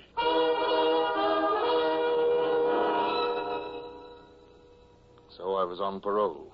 2 hours of freedom each day. And while it was small comfort against the fact that I was still a prisoner, I must admit that there was pleasure in it. Well, now, if it ain't Mr. Hornblower... Hello, O'Brien. Look there now, across Ferrol Bay to the entrance. Do you see that long, wicked reef that guards the entrance? The Dientes del Diablo, the Spaniards call it. The devil's teeth. They've taken the bottom out of many a ship. Ah, there's rough weather coming. Is there now? By tomorrow or the next day, the wind's shifting. So it is. You'd rather be alone, wouldn't you, Mr. Hornblower? Well, since you ask me, O'Brien, yes, I would. Ah, no, that's a pity. Because you're due back in prison, Mr. Hornblower. Your 2 hours parole is over.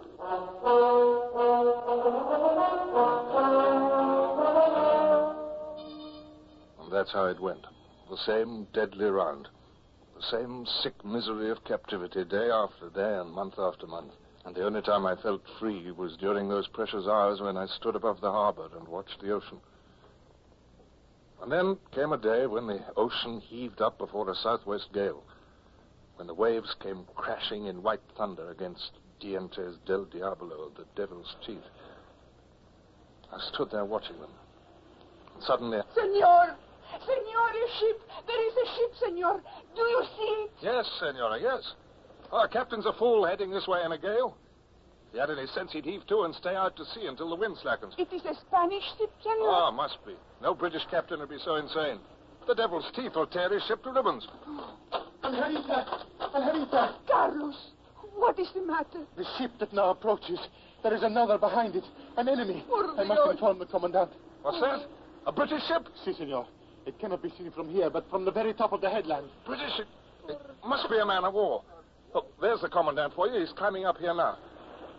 I've got another hour of my parole. I must stay here and watch.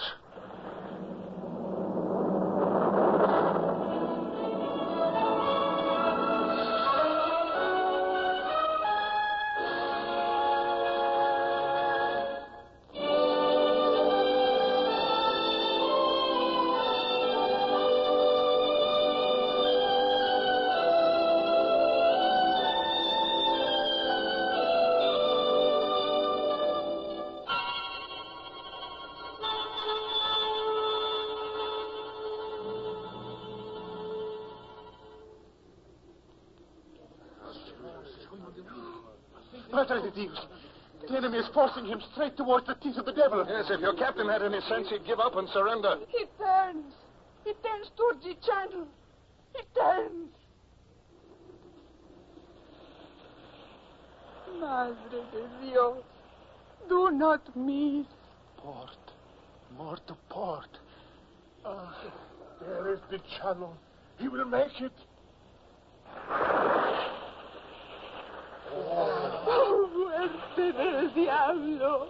Diablo. She's gone. A wreck. All of an instant. No, senor. No, she remains afloat. Afloat, is it, you fool? Fast on the devil's teeth, you mean? Every mast gone from the shock and the deck swept clean. And there out to sea goes the king's ship that drove her there. Carlos, how long will it last on the rocks? How long? How long, Angelita? An hour, 2 hours. Look, another wave. Oh, they are gone. Gone. Commandant. Wait. Yes, I can see them. 2. No, 3. And what of it? If there were 100, we could do no good. There's no earthly way to get them off the teeth. Senor O'Brien is right. There is no way a boat could get through the waves from here. It would founder and sink. Yes, it would from here, sir, but look across the water there. Look at that little bay. Do you see? Well, it's partly sheltered, and a boat might be launched from there. Senor, we do not have a boat there. And I, Carlos, ask how we first get a boat to there, eh? How can we get a boat there without crossing the water? Oh, by land, Carlos, by land. Senor? Yes. Commandant, a boat can be put up on wheels, and there must be a dray somewhere in the town, and we can hoist a boat up onto the dray, hitch up a team of horses, and go overland. And once we're at the bay, we can launch it, don't you see? It can be done. Senor Commandant, he is right. It is possible. It is dangerous, of extreme danger. Sir, Commandant, let me command the boat. You, Senor Hornblower? Yes, let me take 6 fishermen with me. Men who know how to handle oars. Men like, like Carlos here. Si, I will go with you. Yes. Silence! Silence! Very well, Lieutenant Hornblower. This possibility of saving Spanish lives was your thought, and I cannot in all conscience deny you the chance to carry it out yourself. Remember only that I have your parole. Yes, you have my parole, sir. And I trust you will come back alive. We shall all of us pray.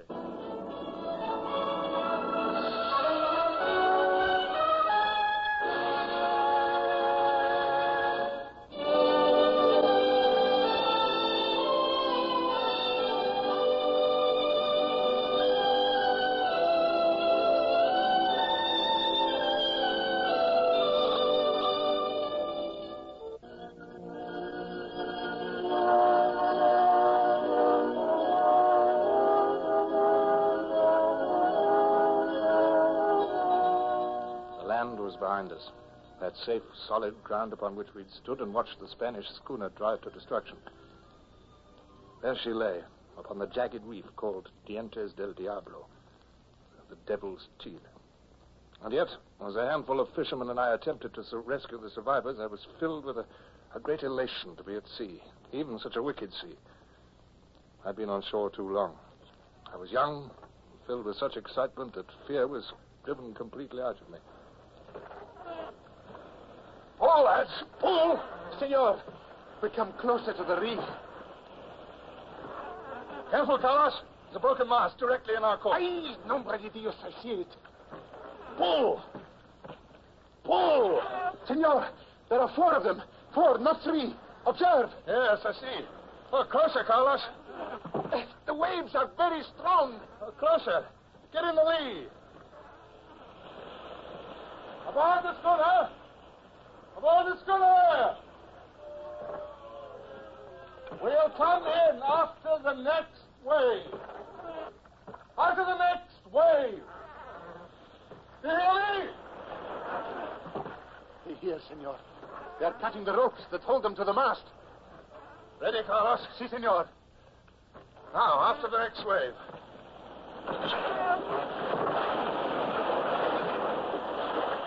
The wave came.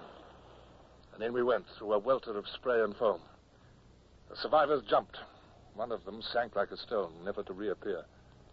But the other 3 landed safely. We are in less danger here, senor. At least there are no rocks. Yes. But it grows dark. It becomes hard even to make out the shoreline. We'll rig the sail, Carlos. We can beat across the wind and stay clear of the reef. Si, senor. And a sea anchor, Carlos. We'll need a sea anchor. That also. Senor, it will be a very long night, no? Oh, the wind may die down. Oh, as to that, always the wind dies down sooner or later, no? But until this happens... Yes, well, we're safe enough out in the open water. But it is very cold. Well, have the men lie close together. The warmth of our own bodies will keep us all alive. Si. Senor, when the wind dies, we get back to shore, no? Well, what other course is there? I've given my parole to return, haven't I? Si, the parole. Senor, one thing more. Well, now what? Nothing, senor. Only that you have risked your life to help these countrymen of mine. You are a good man, senor.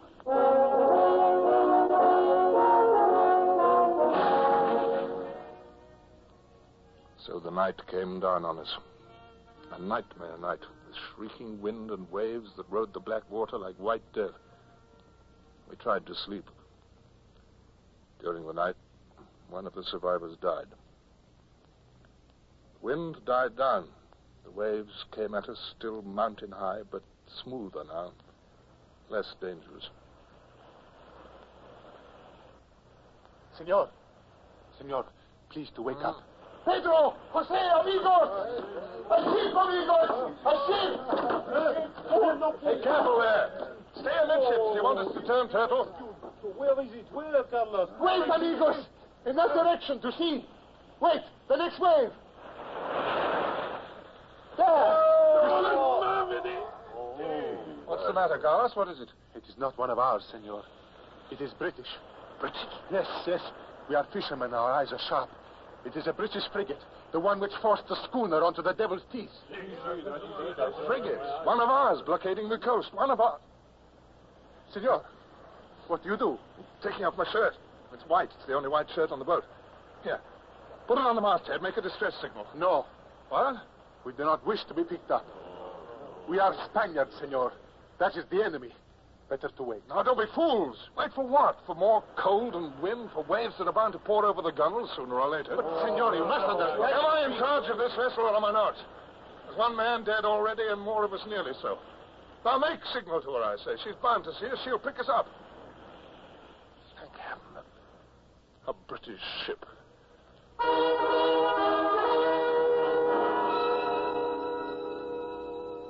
All right, me bucko. Your turn now. Up you come, over the side.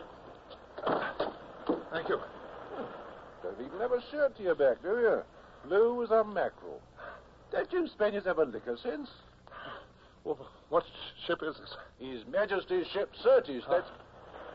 Blimey, you speak English. Yes, I'm a king's officer. Lord, lummy. I want these men well cared for. Them Spaniards? Yes, well cared for. I want the dead man given decent burial. Here now. What's this lollygagging? Get on with it. Beg pardon, sir. He says he's British. British? Lieutenant Hornblower, sir. Late of His Majesty's frigate Indefatigable. Well, now I say. And what are you doing in an open craft with a mob of I beg your pardon, Mr. Hornblower.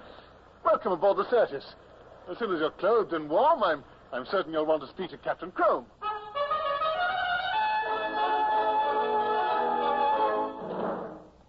Now that you mention it, Hornblower, you're quite right. I couldn't possibly have him taken prisoner.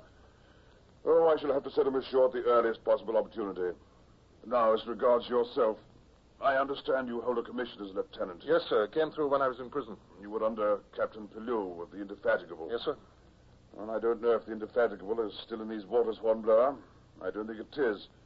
But you are probably still carried on their books. Oh, I believe so, sir. The Admiral of the Fleet will have to decide. But until we meet him, you can do duty aboard this ship. I can't, sir. You mean I... Oh, I'm sorry, sir. I almost forgot. I can't do that. What's that? Well, sir, I'd welcome the opportunity.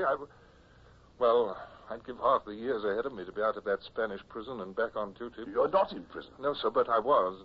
Oh, I see. Parole, eh? Oh, well, that alters the case. Puts the decision squarely up to you. Yes, sir, it does it. Oh. Oh, I must go back, I'm afraid, sir. As soon as it's convenient for you to dispatch a boat. I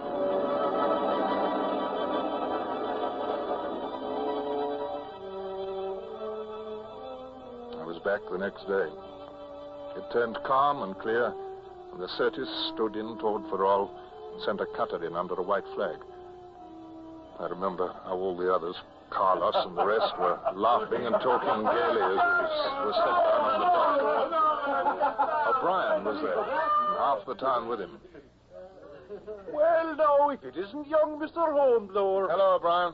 Never did we expect to see you again. Hey, nor we to see once again our homes. Hey, amigos, when we are driven out to sea, we commit ourselves to God's mercy. Carlos, back now. Si, Carlos, Angelita. back. And for this we thank the senor, no? Hey, Pedro, good to be home again, no? You're down in the mouth, Mr. Hornblower. Yes, perhaps I am. Now, no need to tell me. The way your heart's in your eyes looking after that cutter now. And looking out beyond the Devil's Teeth to that British ship of yours. You're a fool. Excuse me, I'm going back to my prison quarters.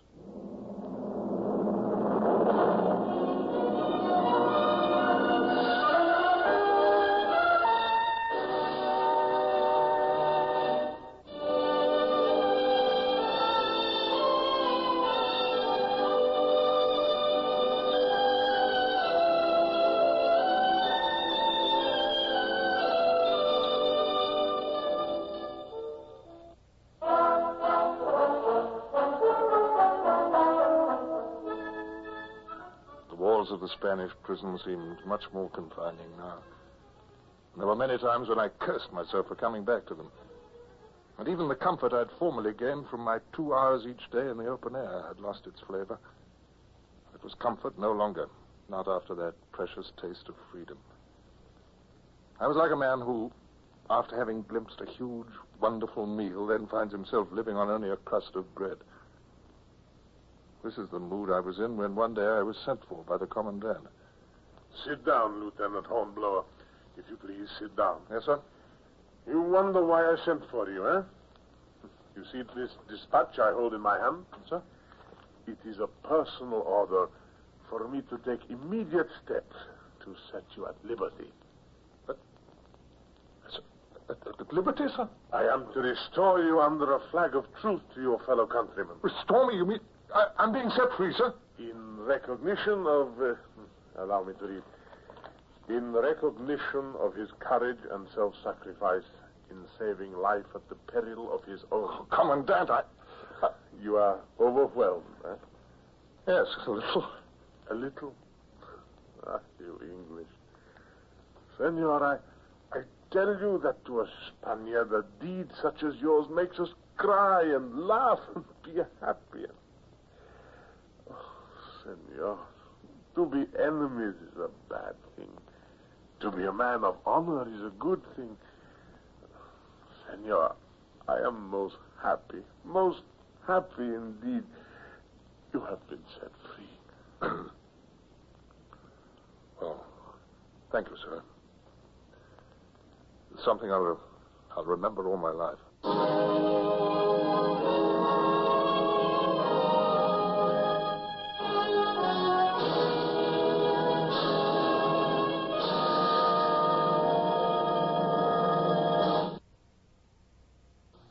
Horatio Hornblower, starring Michael Redgrave, is based on the novels by C.S. Forester. Music composed and conducted by Sidney Torch. Produced by Harry Allen Towers.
Speak to quarters.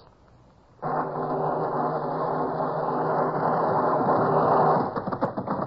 out the guns. Stand by the starboard battery. One broadside into it, if you please, Captain Bush. Pointers on target. Linstock ready? Aye, aye, sir. Ready. Fire!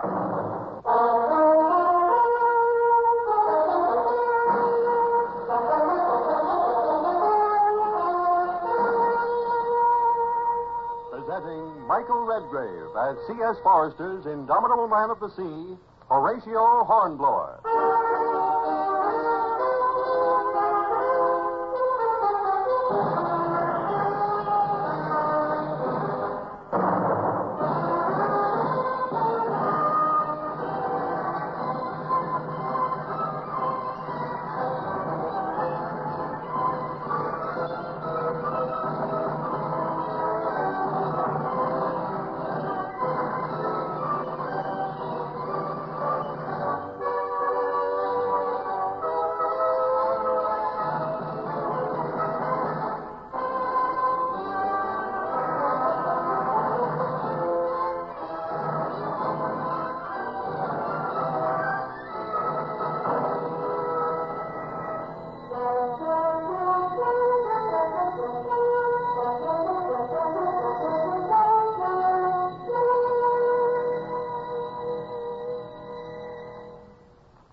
something about the bustle of preparation for a new voyage that makes all such days memorable as one looks back on them after a space of years.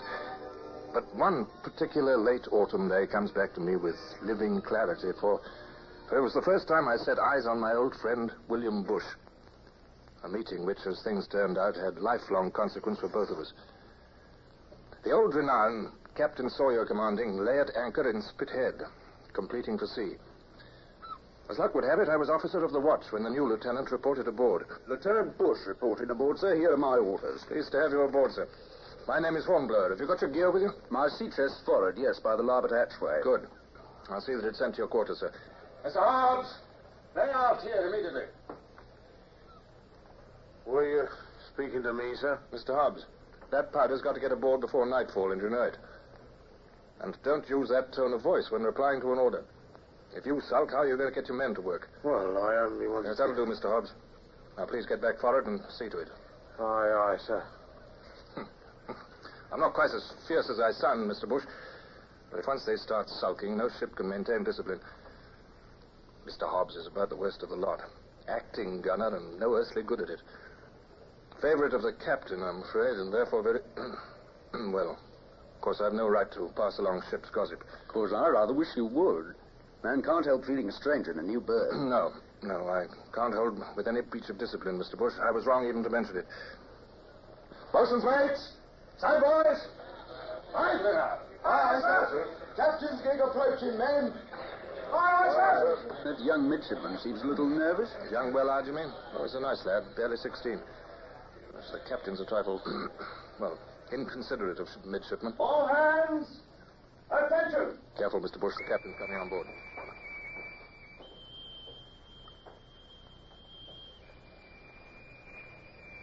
Well, Mr. Hornblower, and who is this officer? Our new third lieutenant, sir. Lieutenant William Bush. Bush? Bush? Oh, yes, I see. Came aboard in my absence, did you, Mr. Bush? Why, yes, sir. As Mr. Hornblower has just explained. That'll do. Who told you I was on shore, eh? Why, no one, sir. I didn't even know you were ashore till Mr. Hornblower informed me. So you and Mr. Hornblower know each other already, do you? Well, no, sir. I merely reported to him when I came aboard. So that you and he could have a few private words together without my knowledge? Oh, no, sir. Of course not. I merely... That'll do. I'll have you know I allow no one to conspire behind my back, Mr. Bush. You may report to me in my cabin in an hour. I say, Hornblower, what's up with him? Careful. He's as likely as not to pop straight back up that companionway. He always hopes to catch us discussing him. Tell me, is he quite sane? I hope so, Mr. Bush. We've a long voyage, as I said. I begin to feel it may seem very long, Mr. Hornblower. If I'd realized... Mr. Willard. Aye, sir? Bring 2 hands at once and see to Mr. Bush's sea chest, please. Look lively now.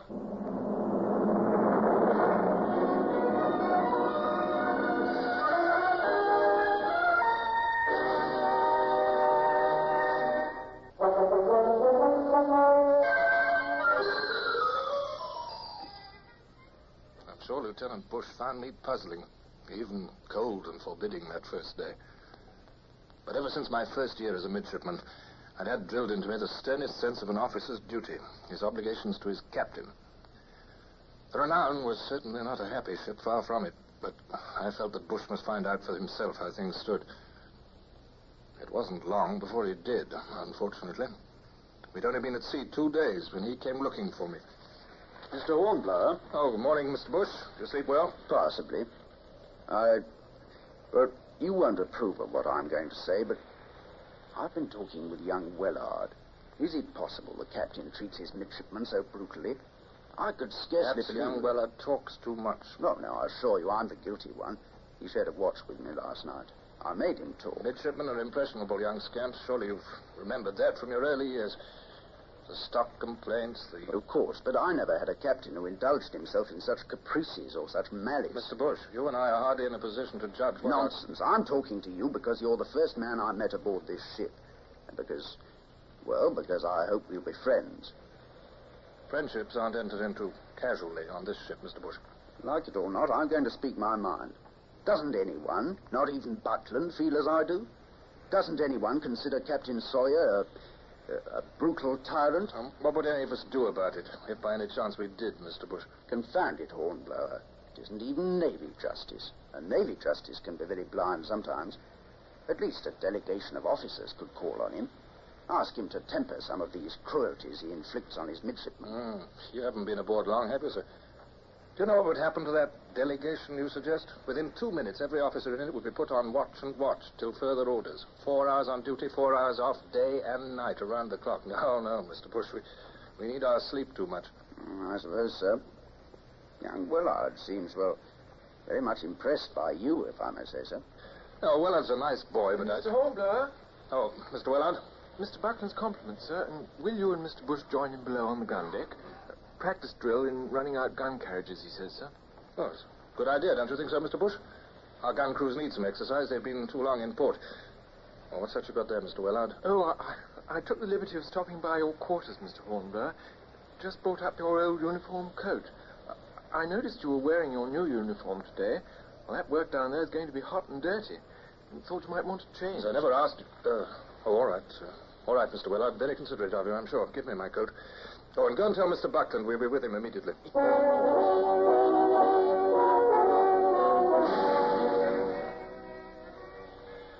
Would it be well, sir, if first I just reminded the men of accidents? In my last trip, I remember the wheels of a 24-pounder came unleashed. Nearly killed 2 men before we made it fast. We've had experiences of our own with runaway guns, eh, Hornblower? We have, sir. But repetition does no harm. By all means, warn the men again. Yes, sir. Attention now, all hands. You can expect some warm work today, men. Before we roll a wheel or untie a single gun carriage, remember this. A loose cannon can be a dangerous thing. I advise you never to leave a gun without some tackle fastening it to the... What's going on here, Mr. Buckland? Why, a gun practice, sir. I received your permission, sir, if you'll recall. And Mr. Hobbs, our acting gunner, what of him? He's only this instant arrived down here with me. Mr. Hobbs, were you or were you not informed of this exercise? I was not informed, sir. Indeed, I wasn't. It was as much a surprise to me as it was to you, sir. Please, I expect it was mostly my fault. I looked for Mr. Hobbs when Mr. Buckland announced the drill. I looked from everywhere in the ship. That'll do. Sir, may I make a request? What is that? That you hear the midshipman out, sir. I feel certain that Mr. Willard can explain. Thank you, Mr. Hornblower. I don't require any explanation. You may be sure I've taken note of your insubordination, Mr. Willard. Mr. Willard, I believe, knows about beatings from past experience. Eh, Mr. Hobbs? I may perhaps let him off one on this occasion, but the next time there's any sign of disobedience, Mr. Willard, beware!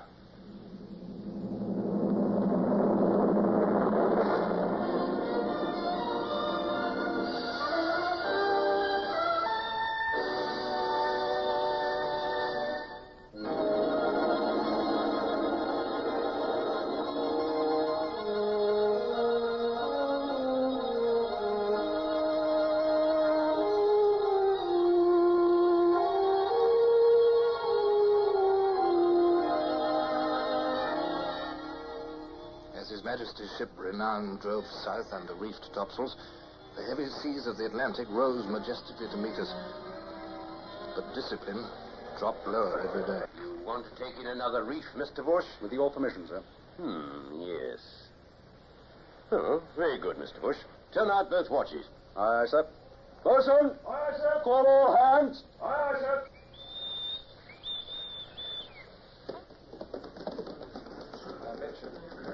And have you nothing better to do than to stand there merely watching, Mr. Hornblower? I'm sorry, sir. I was only waiting till my men reached their station amidship, sir. All hands to reef topsails. All hands.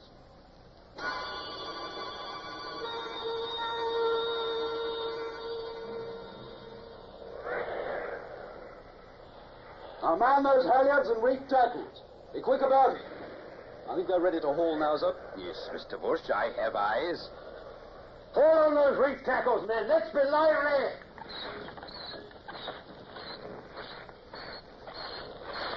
Buzz trawling there! Buzz trawling! What's that? Those men at the mainmast have ceased trawling, Mr. Bush. Yes, sir, something's wrong, apparently. They're in the waist. Who's that countermanding my orders? It's me, sir. Willard. Willard again. Come here, Mr. Willard. Come here this instant. Yes, sir. How dare you issue an order without my permission?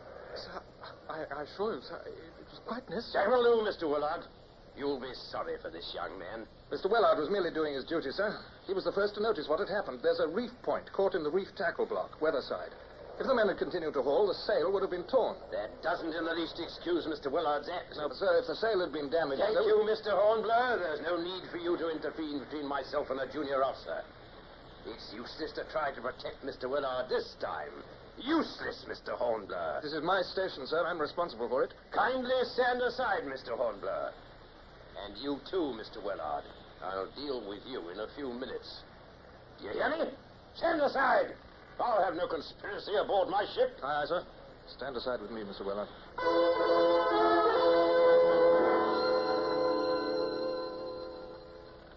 Now, Mr. Hobbs. Yes, sir. I am here, sir. You have your rattan cane with you, I trust? Oh, yes, sir. As you see. Ah, yes. Ah, yes. Quite beautiful, too. Mounted with silver. Ringed every few inches by a large joint, I notice. Have you observed Mr. Hobbs's beautiful cane, Mr. Willard? I have, sir. Pick the two sturdiest of your mates, Mr. Hobbs.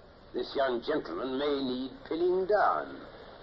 Then take him into the main cabin there, under the poop, and see to it that justice is executed. But Captain Sawyer... Silence, Mr. Hornblower. Are you ready, Mr. Hobbs? I'm ready, sir. Take him away. I saw a cruel smile on the captain's face as the rest of us waited on the quarterdeck. But if he hoped to hear a scream or cry from Willard, he was disappointed. A quarter of an hour passed. The captain went to his cabin. And at last, Willard came back again, walking stiffly, his face white and set and strained. There was compassion in Bush's eyes as the boy saluted him. I began to like Bush better from that moment. A savage business, Hornblower. That poor lad's been badly used. Oh, Captain Sawyer, sir, I didn't see you. Wind's still freshening, sir. So I observe. Well, well, Mr. Willard at work, is he? Yes, sir. Checking our hourglasses. Possibly Mr. Willard has learned better than to conspire against his captain, lawfully set over him by His Majesty King George. You make no reply, Mr. Willard. And Mr. Hornblower still here, too. Mr. Willard seems to be sulking, Mr. Hornblower. I don't think so, sir. He probably didn't know what to say, sir. Perhaps Mr. Willard's mind is dwelling on what lies behind him. Behind him, yes. Rather good, eh, Mr. Willard? Yes, sir. Mr. Hobbs's cane did its work well, but possibly not well enough. We'll see. Sir, wind's coming off. Do you think perhaps another reef... Don't interrupt me, Mr. Bush. Tell me the truth, Mr. Willard. You sought to hold me up to derision before the hands, did you not? No, sir, indeed not, sir. You and Mr. Hornblower together. You plotted and you planned so that my lawful authority should be set at naught. No, sir. To make a figure of fun, to undermine my influence with the crew. Confess, Mr. Willard. Confess. No, sir, I didn't, sir. I swear it. Then who was it planned to catch that reef point in the reef tackle block? No one, sir, no one. Who countermanded my orders? Who put me to shame before both watches with every hand on deck?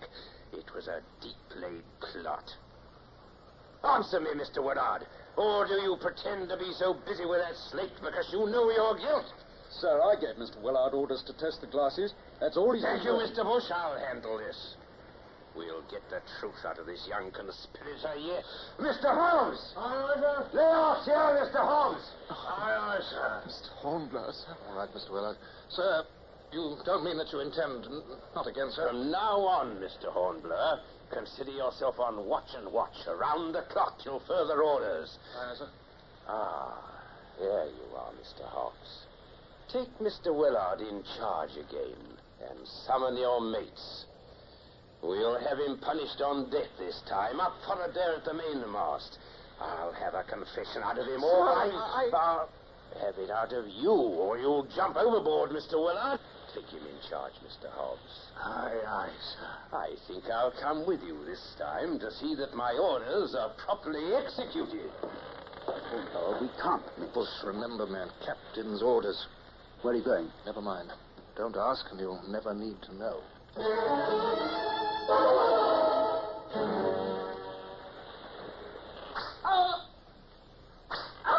Sir, Captain Sawyer, sir. The gun is loose. What? Where? Below on the gun deck, sir. Do you hear it, sir? Bumping and plunging, too, in this here sea. I came as fast as Yes, I hear it, too. Mr. Hobbs, put down that cane. Get below. Aye, sir. Call the off-watch. Bring out hammocks. Now, hurry. You're acting gunner, aren't you, Mr. Hobbs?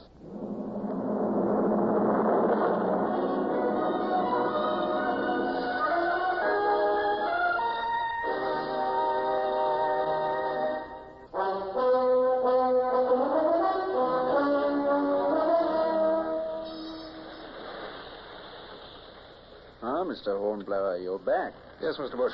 Have they finally secured the gun? Yes, I think so. Why? I was only thinking. A lucky accident for young Willard, wasn't it? Hobbs hadn't laid on many cane strokes before he had to run below. Yes, I noticed that. And once young Willard got out from underfoot, he appears to have been forgotten in the commotion. At least for the time being. At least for the time being. Most peculiar happening. Still, accident or not, a heart beat somewhere in that gun. What do you mean? A heart that was averse to a boy's suffering. I find it's better not to ask too many questions in this life, Hornblower. All the same, I wonder where you went to when you left this quarterdeck. Do you, Bush?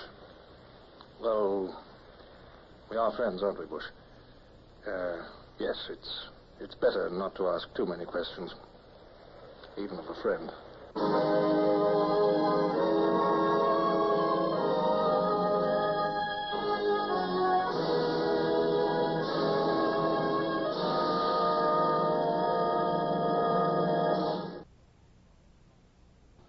Horatio Hornblower, starring Michael Redgrave, is based on the novels by C.S. Forester. Music composed and conducted by Sidney Torch. Produced by Harry Allen Towers.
Broadside into it, if you please, Captain Bush. Pointers on target. Linstops ready. Aye, aye, sir. Ready. Fire!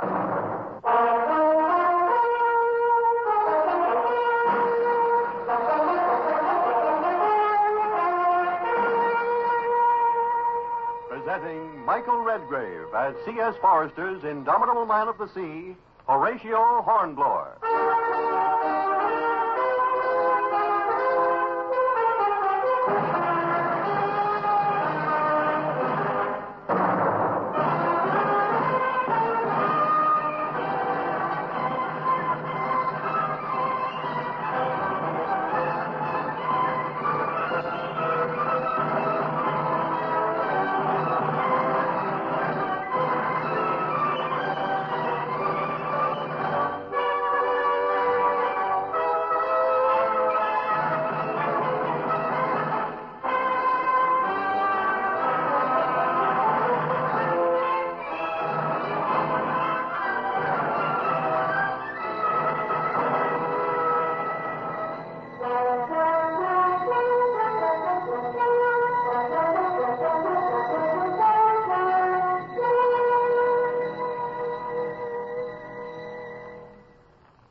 say that as a man gets older, he grows complacent.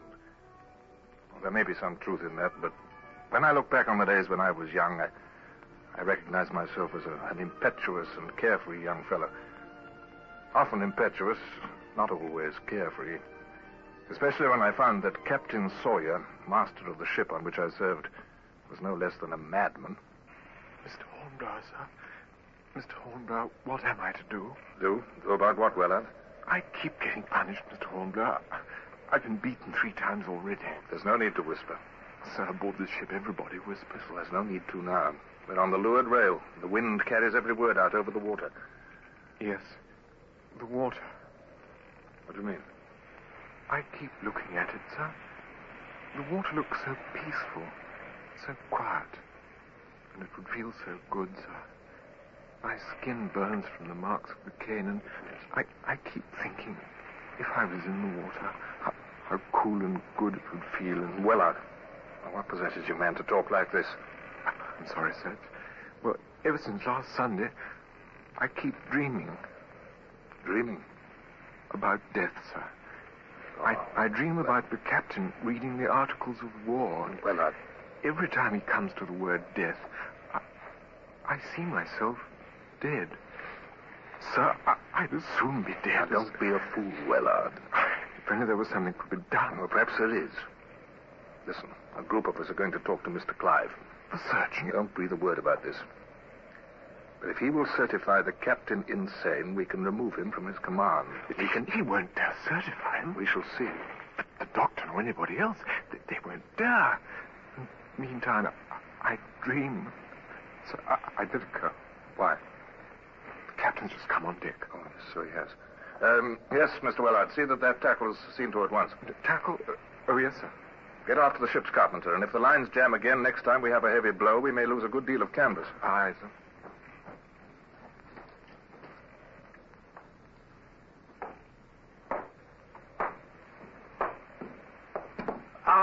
Mr. Hornblower. Good morning, sir. Good morning, sir. You needn't try to dissemble before me, Mr. Hornblower. I have eyes. I know when I'm being conspired against. Well, answer me. I know of no conspiracy, sir. Where's my acting gunner? Mr. Holmes! Mr. Holmes! Aye, sir. Yes, Captain Sawyer, sir. Now, that's good and prompt, Mr. Hobbs. One hail and you're at hand. I'm glad to see that there are at least a few upon whose loyalty I can count. Mr. Hobbs, you have your rattan cane. My cane? Right here it is, sir. Right, well, hold it out so Mr. Hornblower can see it. Do you see it, Mr. Hornblower? Hobbs, make it whistle. Aye, sir. I see it, sir. Yes, and I warn you, you may feel it. Just as Mr. Wellard has, you may feel it. I'll have loyalty aboard this ship, you understand? Loyalty, nothing less.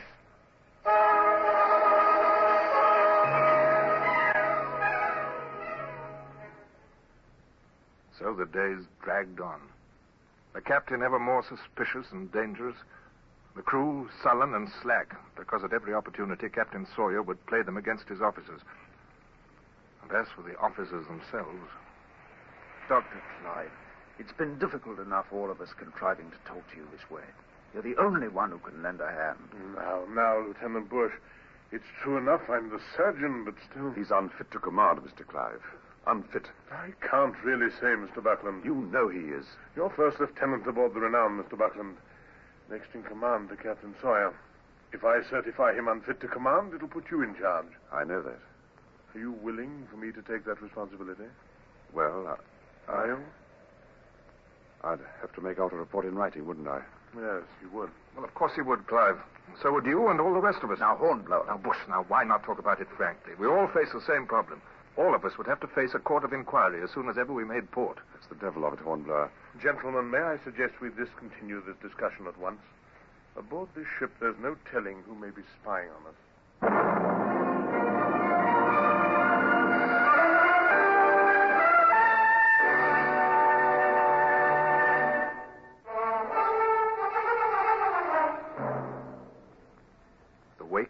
settled behind us, and the wind stayed fair for the West Indies. We held no more discussions. In a way, it seemed that each one of us was so afraid for himself that he couldn't risk being seen with someone else who might be suspect. And then came one particular afternoon. Answer me about the ammunition locker. Sir? Its lock was broken. You did it some damage, didn't you? And going off watch, you stopped to make certain it had not yet been noticed. I did not stop. You lie! You were seen. But, sir... You were seen by Mr. Hobbs. This good, loyal man, Hobbs. He says... Ah, you cannot speak, eh? Sir, I swear to you I did no damage to any lock, and I swear I went directly below. I never went near the powder supply. So, expect me to believe you over... may I say one word? You, Mr. Hornblower? Mr. Wellard never went down to the gun deck, sir. Be very careful, Mr. Hornblower. It's true, sir. He went down this way, by way of the Starn companionway. Lieutenant Bush and I were coming up for our watch, weren't we, Bush? Lieutenant Hornblower's right, sir. So, you too defy me as well, eh? 'Tis no defiance, sir. It's... Silence, Mr. Bush! Wellard claims innocence, and straightway you support him. Be careful. Be very careful. Sir, there are two of us as witnesses, and Hobbs must have been mistaken. Mistaken? Oh. Were you mistaken, Hobbs? Sir, why should I lie? Ah, exactly. You've no reason at all. You're loyal. It's these others, Wellard and... Silence, Mr. Wellard! You and these officers. Officers. Always whispering, always talking. Lieutenant Bush, confess it. You, Lieutenant Hornblower, you did not see Wellard, did you? You cover up for him. Confess it. Sir, I did see him. And I also said... Silence! All tarred with the same brush. I'm not a fool. Mr. Hornblower is already on watch and watch. But both of you shall now report to Mr. Buckland at 2 bells, 4 bells, and 6 bells. Yes, you too, Mr. Bush. 2 bells, 4 bells, and... That means every hour, day and night. Now, as for you, young Mr. Wellard, perhaps a few more strokes of the cane will teach you manhood. You shall kiss the gunner's daughter, Mr. Wellard, and I shall watch it.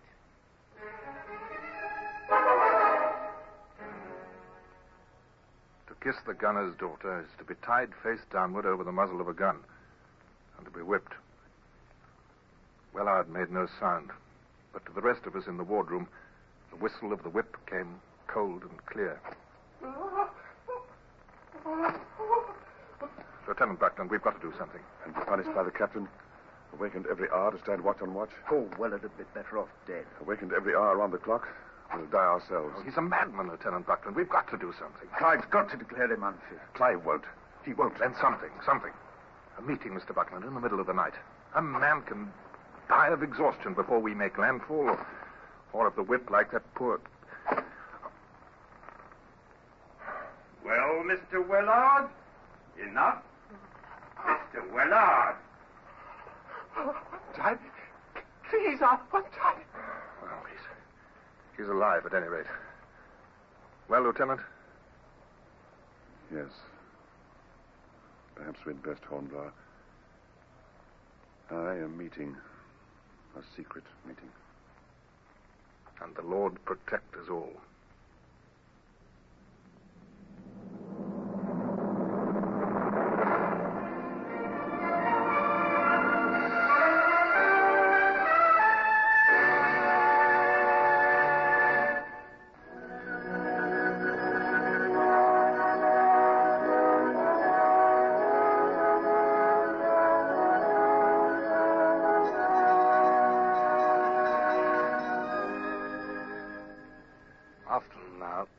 Later years, grown old and grey-haired, and granted many honors for my time of service for His Majesty. Often I think how my career came within a hair's breadth of being cut off while I was but a lieutenant aboard the Renown. Waking up at night in the dark, I often think of myself as I was then in the middle of the night, in pitch darkness, at a secret meeting far below deck. Lieutenant Buckland. Who's that speaking? Hornblower, sir. Oh, yes. Well? Sir, whatever we do, we'll have to do it quickly and sharp. You mean put him in irons? Whatever we did, he'd call on the hands, and they might follow him. They'd follow him, right enough. Hasn't he been toadying up to them? Double rum every chance he got, rope yarns Sundays. I tell you, in irons, all right, we'll have our hands full turning them into a disciplined crew again. Now, that's enough. We'll get nowhere talking about what's gone by. What's to come is our problem. So I say put him in irons, quick. Quiet now, quiet. In irons, and what then? What's that? Oh, it's only rats. It's not rats. Mr. Buxton, Mr. Hornblower. Wellard, where did you come from? The captain, sir. The captain's wig. He's on his way down here. Wellard, which way? Which way, Mr. Hornblower? The captain. Which way is he coming? I think by the steerage hatchway. Well, you came down ahead of him? Yes, sir. What's to be done, Hornblower, for the love of heaven? There's another way out of here. Forward in the cockpit, up through the cable tier. Get forward, all of you. Hornblower's right. Forward the cable tier. Bush, you stay here. What is it, Hornblower? You something in mind? I don't know, but someone should keep an eye on the captain. If you and I and Wellard move quietly enough, we can go up the steerage hatchway before the captain reaches it. Yes? And then we can stick to the shadows. Let him make his way down here, and once he's down here, we're safe enough. And we'll be in a good position to help the others. If necessary, we can create some diversion. Yes, good. We'd best move quickly, though. Wellard, Wellard? Bush, where is Wellard? Wellard was gone. He'd slipped away in the darkness. There was no sign of him. And suddenly I remembered Wellard's white face after he'd been whipped. I remembered his face and how he spoke about the captain. Bush, hurry. Well, at least there's a bit of light. Must be coming through the hatchway. What's that? Came from directly ahead of us, below the hatchway. It's a body. Captain Sawyer.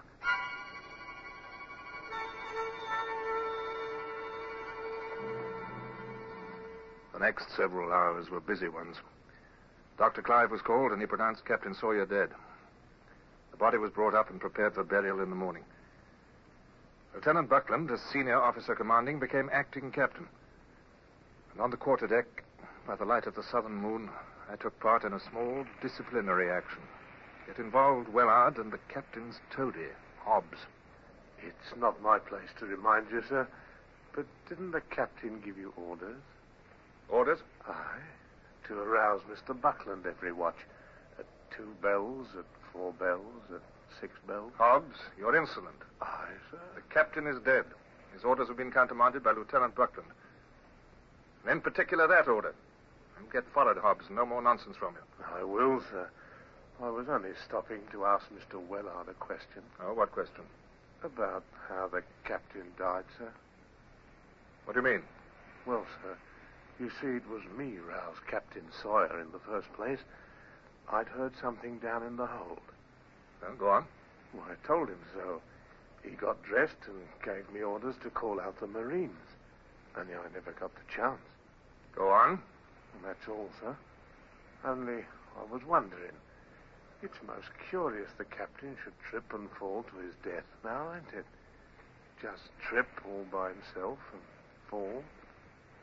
What I was about to ask Mr. Wellard was where he might have been when it happened. Wellard, there's no need to answer that. Isn't there? No, Hobbs. Statements will be taken in the morning, not now. Go forward, Hobbs. That's an order. Aye, sir. Hobbs? Oh, come on. Give me that answer again, and this time properly. Aye, sir. Now you may get forward. Mr. Hornblower, Yes, what is it, Wellard? My watch will be over in an hour. Sir, may I come down and speak with you then? It's very important, sir. Wellard, you look tired to death. Why don't you get some sleep, eh? Mr. Hornblower, I killed the captain. Now, Wellard.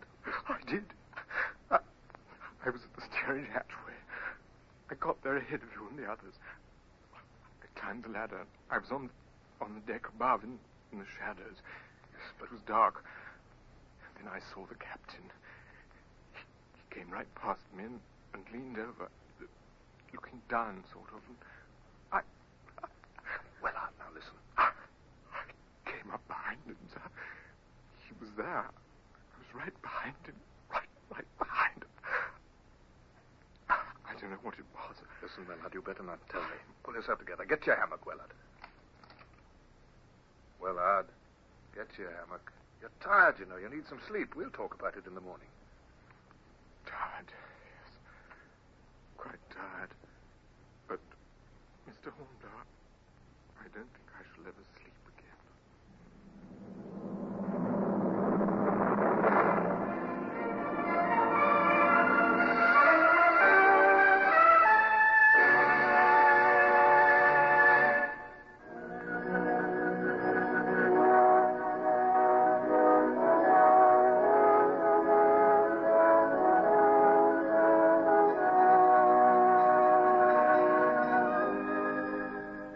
I slept soundly, and in the morning I came on deck almost refreshed.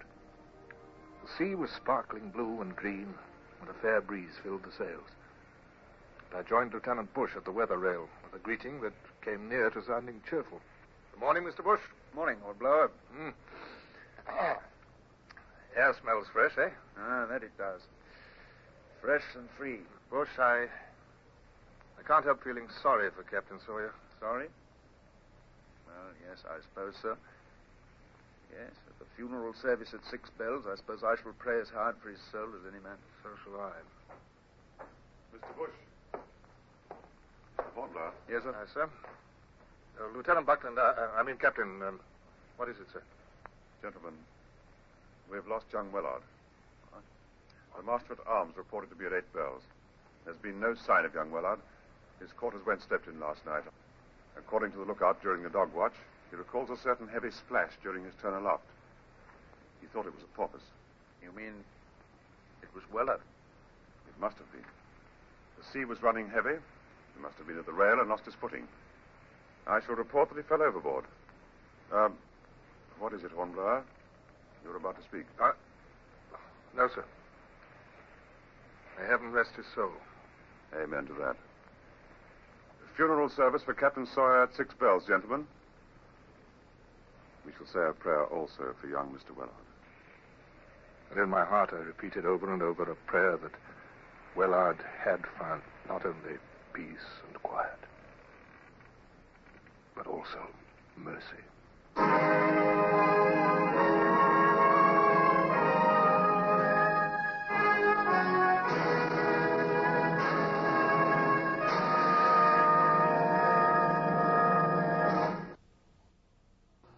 Horatio Hornblower, starring Michael Redgrave, is based on the novels by C.S. Forrester. Music composed and conducted by Sidney Torch. Produced by Harry Allen Towers.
Beat to quarters. Man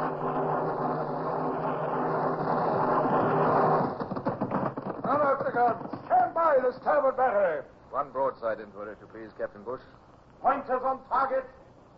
Linstops ready. Aye, aye, sir. Ready. Fire!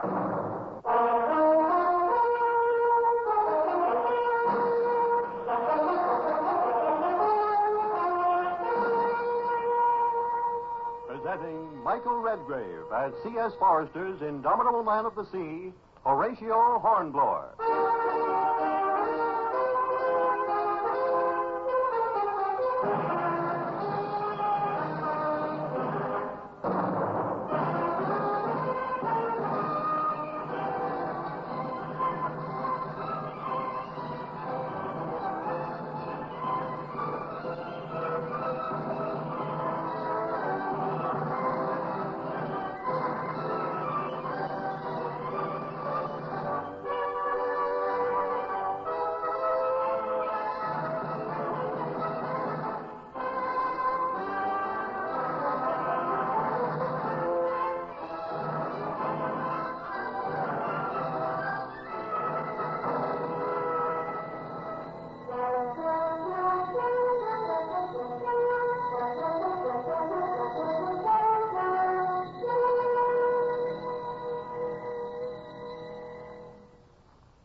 man looks back sometimes and tells himself that it was at such and such a time that he changed, that he grew, that he shaped himself into what he was to be forever after. With me, that time was in the weeks following the death of Captain Sawyer of the man-of-war Renown. I was only 5th lieutenant aboard our ship, and I didn't know then that I was making myself into a man who might someday be worthy of a command. Mr. Hornblower, did you think my talk with the men had an effect? It may be too early to tell, sir. But what was your impression? Well, sir, your talk was really divided into 2 parts. First, the announcement of the captain's death. Which, of course, was your idea, Mr. Hornblower. Mine, sir? Yes. You remember, here in the wardroom. I said it would cause unrest when this news got about among the men, and that's when you spoke up.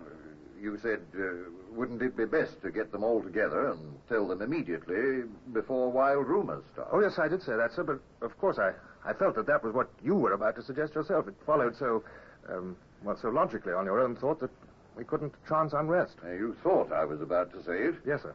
Yes, but you didn't wait for me to say it. I'm sorry, sir. You weren't by any chance, Hornblower, trying to tell me how to run this ship? No, sir. Naturally not. No, I shouldn't allow that, you know. Well, of course not, sir. I'm in command here. Yes, sir? Yeah. On the other hand, Mr. Hornblower, we all know that I've not had a command before, and I hope I'll not be so obstinate as not to listen to the ideas of my officers. There's another matter. Rather a serious thing. What is it, sir? Oh, nothing. There was something on my mind, and momentarily I thought I'd discuss it, but never mind. I'll make the decision myself. That will be all, Mr. Hornblower.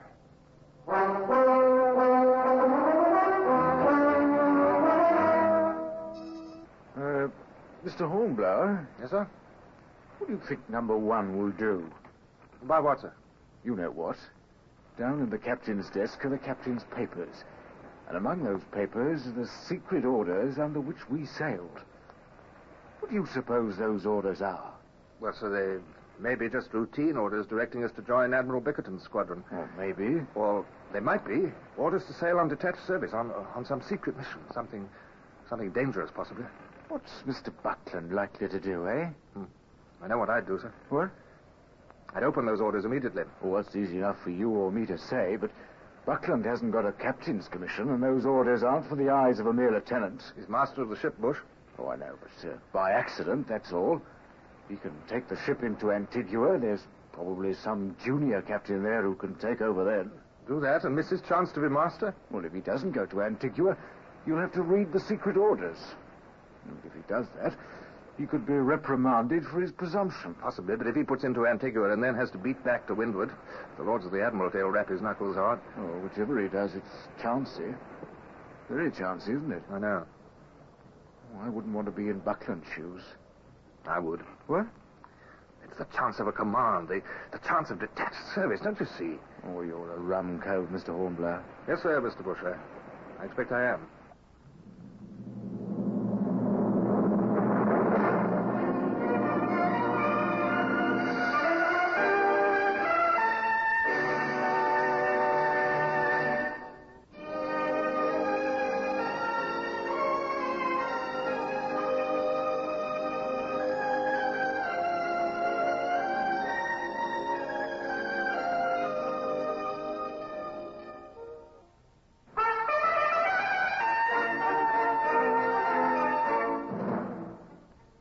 About it, the more I wanted to talk to Buckland about those sealed orders. But a 5th lieutenant, 4th now that the captain was dead, cannot bring up such things without being asked. There was a tension and excitement within me that cried out to have the secret orders opened. I found that I couldn't contemplate the idea of putting into port without some disgust at the weakness of such a course. It was Buckland, however, that sent for me later that same day.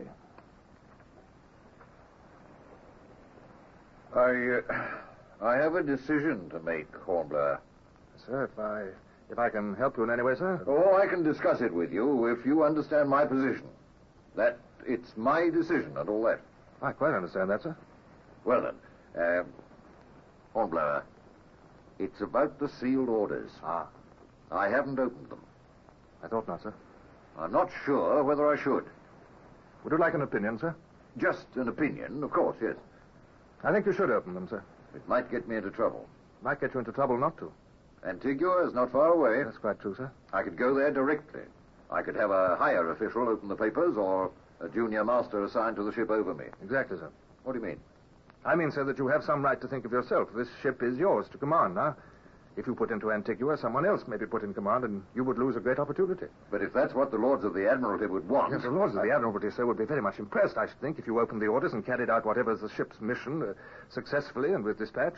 You think so? I do, sir. I believe that the Lords of the Admiralty like officers who display initiative. Initiative? Yes. You think it would be all right, Hornblower? I think it is a great opportunity, sir. By Jove, then I'll do it.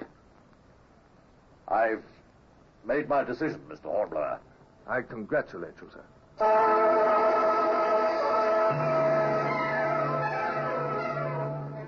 Hello, Mr. Hornblower. Miss Carberry, Lieutenant Bush, sir. Hello, Mr. Hornblower. Look there. Oh, it's just a flying fish. Yes, and there's another. Such excitement over a flying fish. I never saw one before. Oh, you'll see plenty of them before this voyage is over. That depends on what we're headed for. Oh, I imagine number one law is to put into Antigua. I don't think he would... Look, there's Mr. Roberts. Oh, I've seen him before. Yes, but he's been below with Buckland. Is this a reason for such excitement? What's the matter, Mr. Hornblower? Mr. Roberts? Mr. Roberts, sir? Oh, there you are, Hornblower. You know about this thing, don't you? Yes, sir. What thing? Is there some secret? Number one was going to open the secret orders. What? He's done it. He's read them?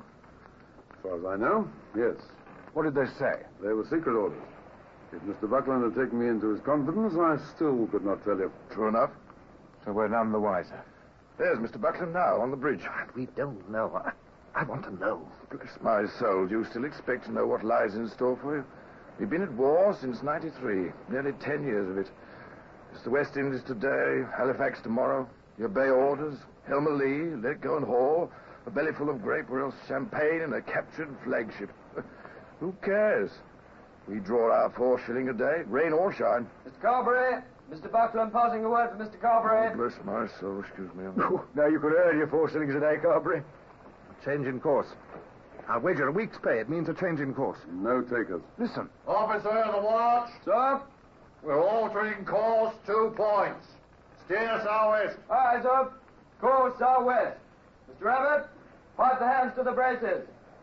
Well, gentlemen, you heard me. We're altering our course. Pardon, sir. Could you tell us our mission, sir? Not our mission. That is still secret, Mr. Hornblower. Very good, sir.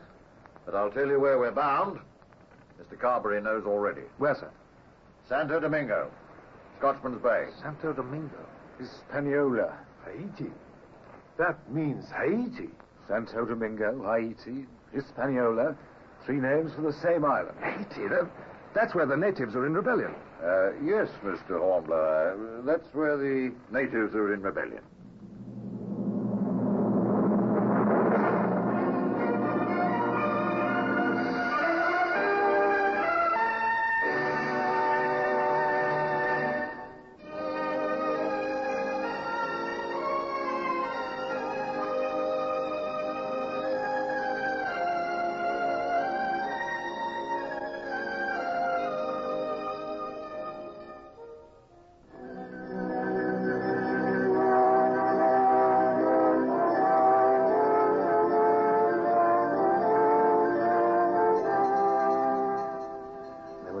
Atlantic swell as we came in sight of the low mountains of Santo Domingo. Up on the quarterdeck, Buckland peered through his telescope at the land. Bush and I stood, or rather slipped and slid, on the rolling deck, waiting to see what Buckland might decide to do. Bush, as always, was placid, calm, patient. But I was filled with the tension that had been with me so many days, though I do have to confess that some of it was just plain, ordinary seasickness. Feeling the roll of the ship, Mr. Hornblower? I am. Well, who wouldn't be a little seasick?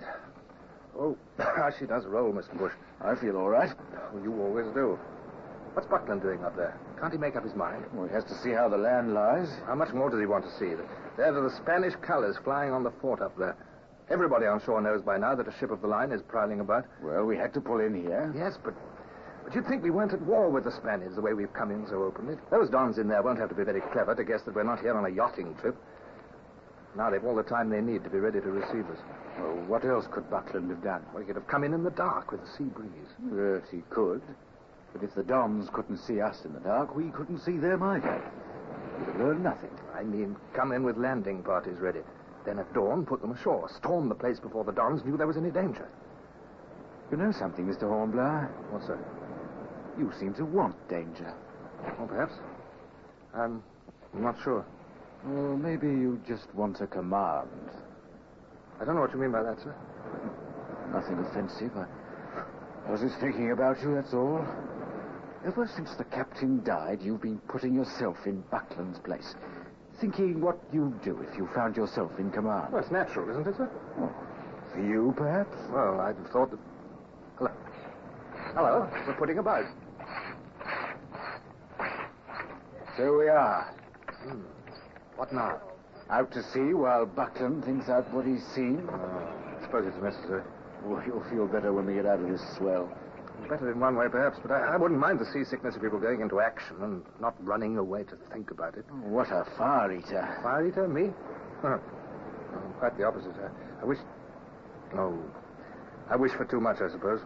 You wish for action. You're going to get it, you know. I imagine so. We'll pull in to attack that fort.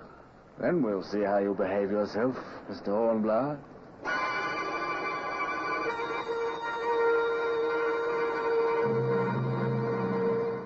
Mr. Bush, sir. Mr. Buckland's compliments, and please to run your guns out. Quiet! Up ports! Run out! Mr. Bush, sir. Mr. Buckland's compliments, and will you try a ranging shot at those shore batteries when your guns rev? Very well. You see that, Mr. Hornblower? Yes, sir. They probably have batteries on both sides of the harbor. Yes, sir. Oh, Mr. Bush. Yes? Look over there. No, over in the direction of that point of land. I see the point. Oh, do you see the smoke? They're heating shot. I dare say. The fort's open fire on us. They're firing on this side, too, sir. So they are. We'll be caught in a crossfire in a minute. That's what you wanted, Mr. Hornblower? Action, eh? Yes, sir. Sir. Yes? I might just reach the battery on this side now, sir. Then this is the time to fire. See to it, Mr. Hornblower. All right, man. First division ready. Fire! Second division, ready. Fire! Did you hit? I don't think so, sir. They're answering us now. Pour it into them. All right, division captains, once again. First division, fire! Second division, fire! Did you get a hit? Yes! Look out! Look sharp!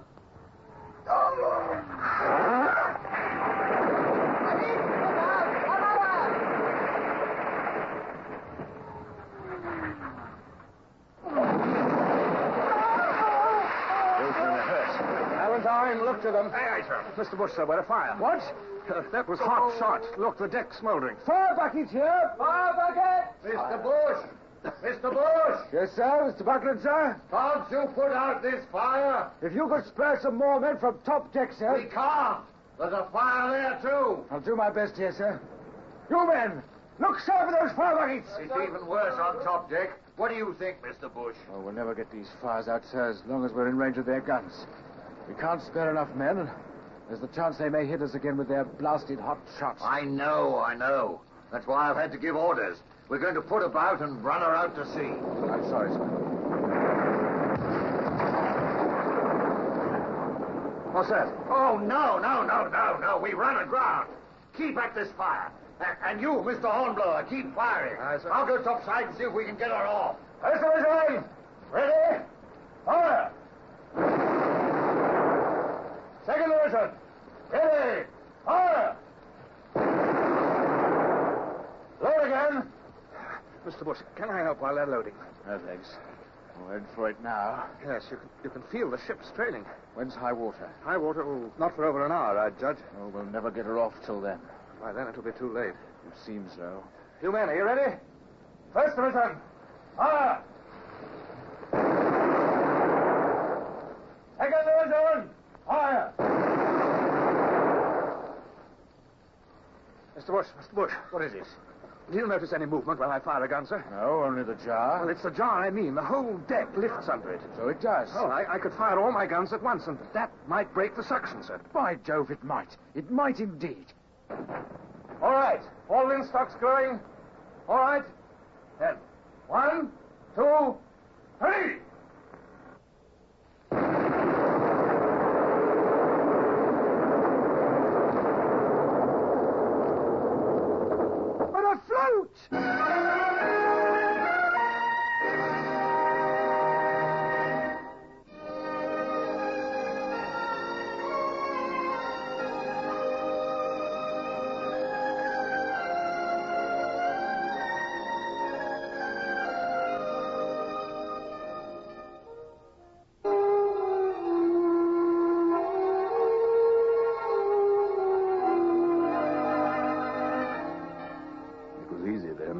Put about and set out to sea to get the shipboard fires under control. And finally, the last of them was out. We failed in our mission. So far? So far, there's nothing more to do but continue on to Antigua. I wouldn't want to be in poor old Buckland's shoes. Not in your own, apparently. I'm sorry for Buckland. You wouldn't want to be in his shoes? I would. You're incorrigible, aren't you, Mr. Hornblower? What do you mean? You said before you'd like to be in Buckland's place. That was before he opened the sealed orders. You'd open them in a minute, you said. Well, he did it. And look what it's got him. It's got him the opportunity of a lifetime. You mean? I? Certainly. You saved the ship, you know. Everybody knows it. If you hadn't had that idea about firing all your guns at once, we'd have stayed there on the shoals and... well, by now, we'd all be dead or prisoners of the Dons. Thank you, Hornblower. Oh, nonsense. But just because you feel good about having done well yourself, you shouldn't be blinded to the fact that poor Buckland is going to get his knuckles rapped. But, sir, don't you see there's no necessity for that? We turned tail, we retreated, we were afire. We were apparently limping back to some home port. The Dons must be relaxed. They don't expect us back. Nor will we go back. Yes, but we should. Under cover of darkness this time. Oh, what an opportunity for Buckland. Hornblower, the better I get to know you, the more I stand amazed.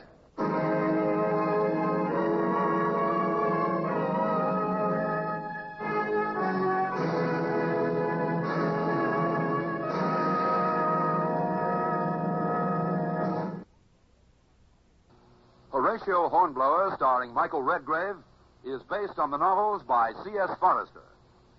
Music composed and conducted by Sidney Torch. Produced by Harry Allen Towers.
Call all hands. Beat to quarters.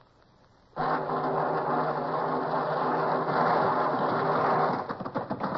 out the guns. Stand by the starboard battery. One broadside into it, if you please, Captain Bush. Pointers on target. Linstocks ready. Aye, aye, sir. Ready. Fire!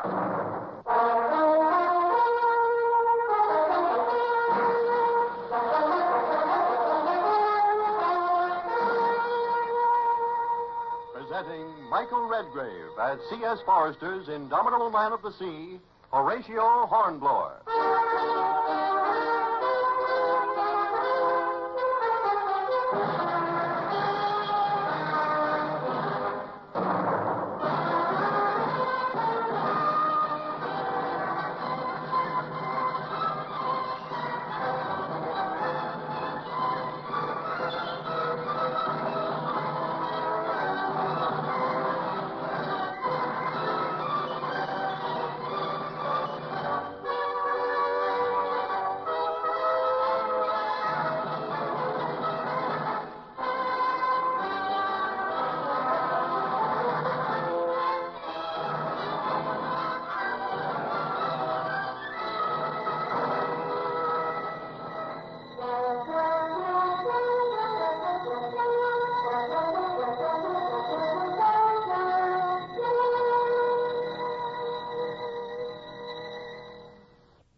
I truly believe that of all human emotions, the one which depresses a man most is that of helplessness. And nothing gives that feeling more than defeat. When I was still in my 20s, a lieutenant on board His Majesty's ship Renown, there was a particular night when we were standing off the island of Haiti. We tried to force our way past the Spanish fort which guarded the entrance to Samana Bay. And we'd run aground. We'd been forced to turn tail and run like a frightened hare. Mr. Hornblower, sir? Yes? Yes? Captain's orders, sir. Will you report to the cabin at once? Report to the captain? Aye, aye, sir. At once. Captain's cabin? What have I done wrong?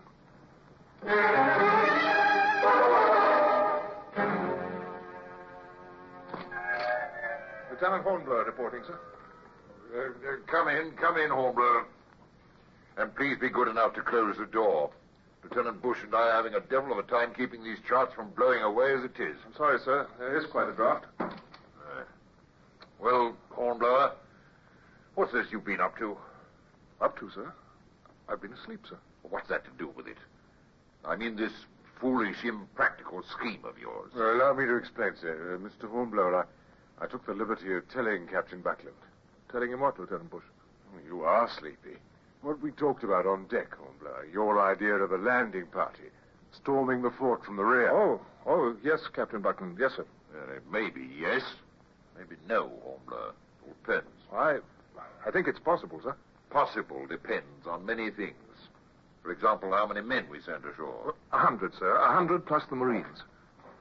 That's a total of 180.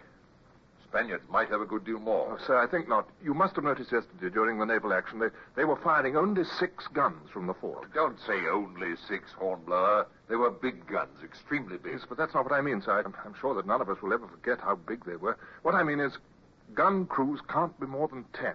Well, that's 10 to each gun. That's 60. And say the same number to look after ammunition detail and garrison. Oh, well, that can't be more than 120, sir. Yeah, 120.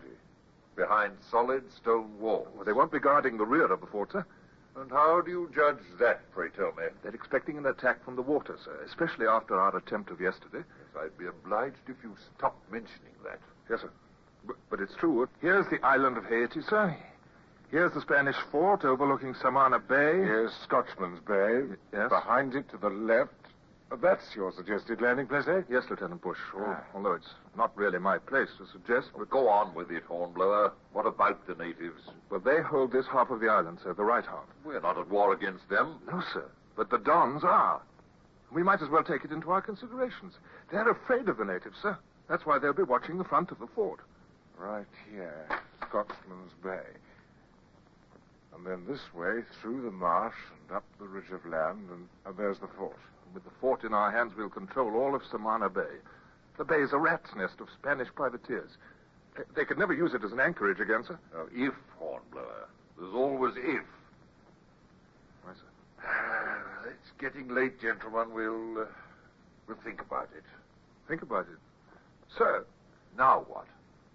Well, sir, I mean, you'd put it off. Well, Hornblower, you're not suggesting that it can be done now, tonight? Well, there's time enough, sir. Time enough tomorrow night. Yes, sir, only... Only what? Good heavens, isn't my crew tired enough already? Yes, but the Dons are also tired, sir, and the longer we wait, the longer they have to consider the whole situation and prepare. What do you say, Lieutenant Bush? Well, sir, I'm inclined to agree with Lieutenant Hornblower. Soon it's done, biggest surprise, I say. Oh, very well, then. A landing party it is. Scotchman's Bay. Lieutenant Bush, you'll be in charge. 100 men and our Marine Guard. Aye, sir. I suppose you'll need a second in command. I will, that many men. Good, well, you can take whom you choose. Lieutenant Bush, if you please... Huh? Oh, well, nothing, sir, only... Will you look at him now, Captain? He can hardly stand at attention. He's so anxious to go. Of course, Hornblower. Who else would I take as second in command? Wasn't this your scheme in the first place? Agreed, Bush, agreed. Hornblower's your second. Although I'll be left rather short-handed. It'll go badly with all of us if this venture fails. You'll have the Renown standing off Samana Bay at dawn, sir? I will. And I'll have my glass trained on the fort. Best arrange a signal. If we're successful, sir, we'll fly our flag above the Spaniards. That's good enough. Our ensign above the Dons. Good. Now, let's see. Well, Hornblower, you're tapping your legs like a regular cricket. What now? What else is there? Well, I was wondering if we'd best alter our course, sir. We can head for Scotchman's Bay now. We shouldn't waste any time.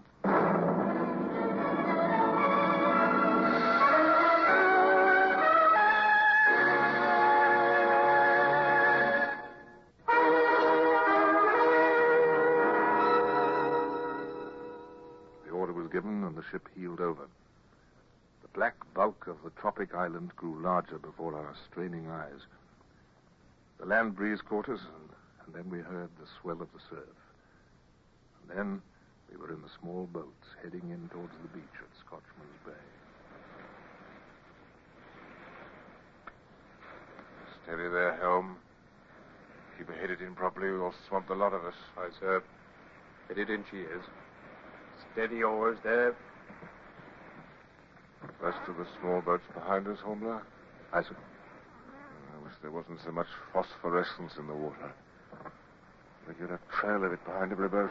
I hope you're right about the Dons looking the other way. So do I. 180 men. Best go over the plans, Hornblower. Aye, sir. Every man has strict orders not to load his musket. We'll be climbing through a tangle of brush. If a gun goes off by accident, it'll rouse every Spaniard in the fort. Or at least their wall sentries will rouse them. We'll rely on cold steel, bayonet. At least until we're inside the walls. Aye, sir. Do you think single file, Hornblower? You mean from the beach, sir? Yeah, there'll most likely be a path, but it'll be narrow. Well, there's the wall of the fort to scale also. Oh, good Lord, I forgot the grapples. Grapples to reach the top of the wall. Yes, I ordered them put by, sir. They're in the boats. Oh, good. What's wrong with your throat, Hornblower? You keep making odd noises. My mouth's dry, sir. Keep getting thirsty. Nervous, eh? Oh, so am I. Shall I proceed as planned, sir? Yes. You'll go ahead with the ordinary hands, Hornblower. Yes, sir. Proceed until you come within sight of the Spanish fort. You'll wait there until I arrive with the Marines. All clear? Yes, sir. Quite clear. Lieutenant Bush. Yes, what is it? We're at the beach, sir. Oh, lad. We're driving in. All right, oars. On the next wave. Now.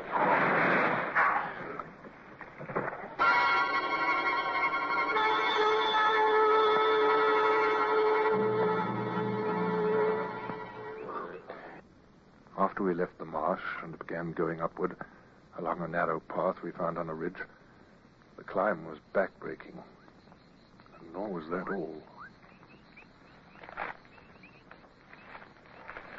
Wilson, pass the order to halt. Aye, sir. Halt there. Pass the order. What is it, sir? Are your eyes accustomed to the darkness, Walton? I think so, sir. Well, there's something up ahead in that clearing. Can't be the fort. We're not far enough for that. I can't make it out, sir. No, nor can I. Whatever it is, it's moving, sir. It might be men. Sentries, sir? Well, it's possible. Can't move the column till we make certain. Walton, unfasten your bayonet. I have my saber. We'll go forward and find out what it is.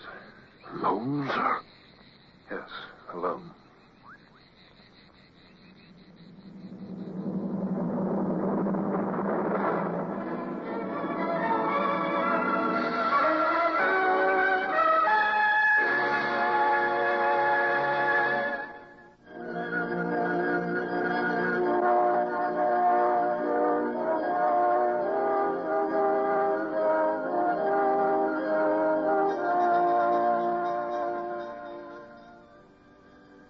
I find it difficult to recall my thoughts on that sultry night on the island of Haiti when we were attempting a surprise action against the Spanish fort. 180 men, a good portion of the crew of His Majesty's ship Renown, all on shore in the darkness. The Spanish fort only a few hundred yards away, yet all might be lost. For in the darkness ahead I'd spied something moving. I felt a tremendous weight on my conscience, for it was I who had suggested this whole attack. As I went ahead to investigate with only the seaman Woolton to keep me company, my heart was pounding 60 to the dozen. Sir! Yes, Woolton, directly ahead of us. Must be a sentry. If he blunders on us, sir. Steady, Woolton. No panic, if you please. Aye, sir. Coming this way, sir. Aye. Cold steel, remember. There must be no sound. Cold steel. Now, Woolton. There. Good Lord, sir. It's a cow. And with the cold chills it did, I could have sworn it was. Yes. So could I. Now, Woolton, listen. I'll wait here. You go back to the column and have the men come forward. And pass the word that there are cows about. If you and I almost took this one for the enemy, there's no telling what nervous troops will try to fire at. Even a four-legged beast can raise an alarm, you know.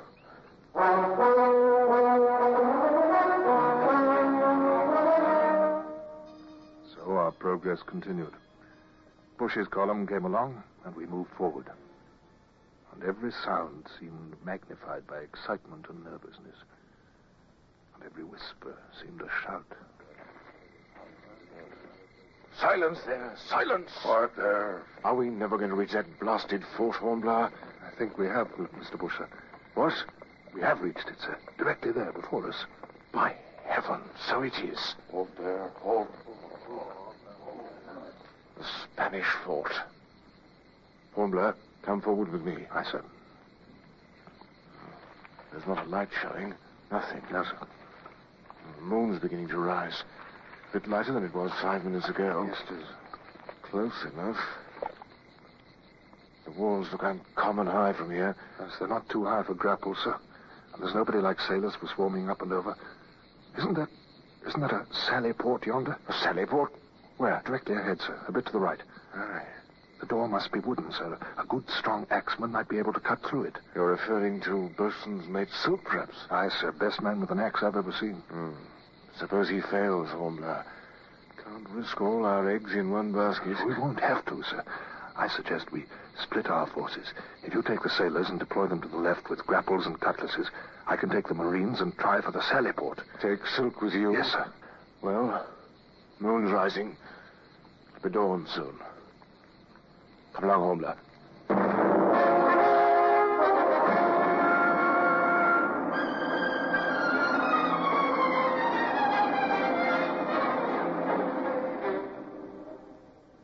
Now, Marines, you understand your instructions. Aye. Lieutenant Bush has taken the rest over to the left wall. His men are deployed with grapples and cutlasses. Silk. Aye, sir. Right here, sir. You've marked out your target, Silk? I got it fixed and proper, sir. Good. And this here axe is as sharp as a man could wish. Don't you fret, sir. I'll bash that sally port door in like it was cheese, and me hungry rat. I'm counting on it, Silk. Woolton. Yes, sir. Let me remind you, cold steel, no shooting until we're well inside. Yes, sir. Well enough. Order fixed bayonets. Marines, fixed bayonet. Silk, stay beside me. Aye, sir. Very well. I believe we can now move forward.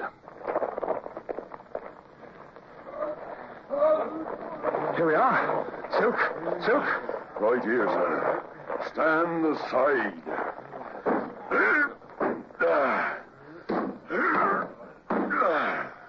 Lieutenant Bush must be grappling with the walls by now, sir. Yes, Woolton. The Spaniards are coming to life. Keep at it, Silk. Aye, sir. Several more should do it. I see just one more, sir.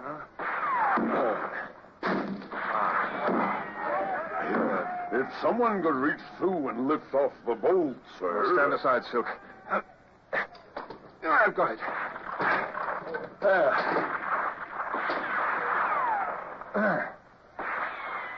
Follow me, lads.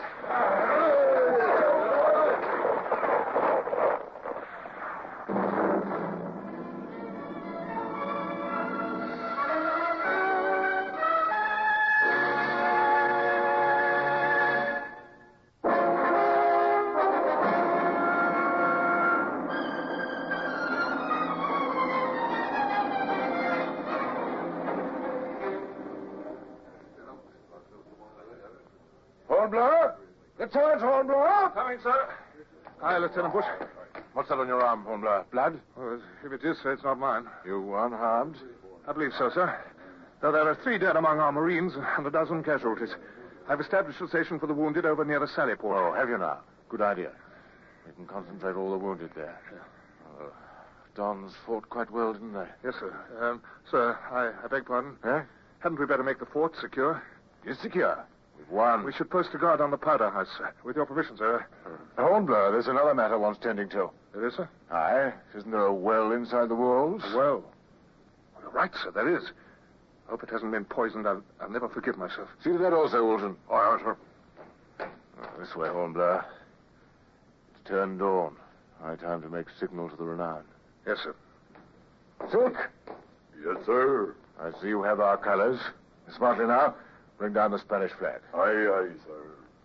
Once this business is over, I'll be grateful for sleep. So will I. And water also. Yes, water also. Oh. What's the matter, Hornblower? Well, nothing, sir. Just that I'm ashamed of myself. For what? Forgetting to post a guard over the water well. Oh, that's the only thing you did forget. Yes, I should have remembered. Should have? Hornblower, I'm the one who should be ashamed. Aye, don't look at me so. What have I done? You led the attack, Lieutenant Bush. Hornblower, it was your plan. You conceived it. I had no notion of what to do. Aye, and between us, neither did Captain Buckland. Your plan and your details. It was you remembered the grapples. It was you devised how we should divide up. It was you who had the sense enough to put guards on the prisoners and remember the powder house and the spirits. You really think that? Would I say it otherwise? Well, I didn't want to make a speech, but... Sir? Oh, yes, Silk? Ready to bend on our colors? Yes, sir. One moment. Give me our ensign, please. Here it is, sir.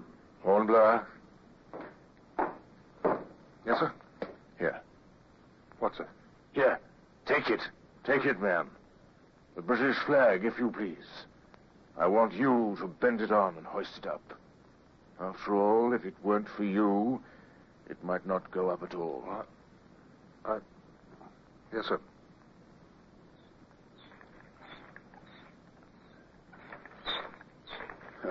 Looks good in the sunlight, don't she, sir? That she does, Silk. By heaven, that she does indeed.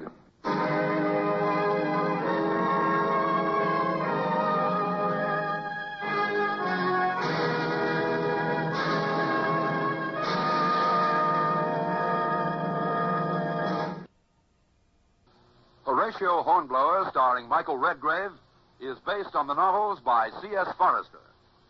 Music composed and conducted by Sidney Torch.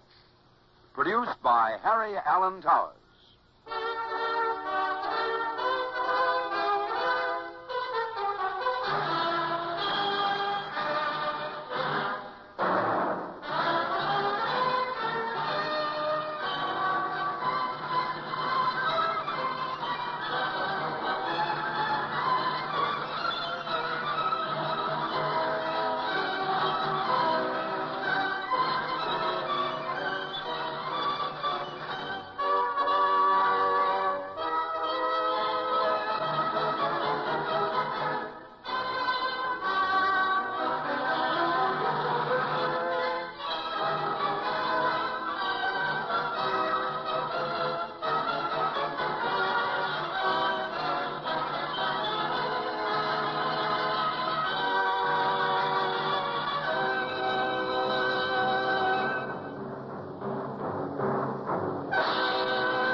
To quarters.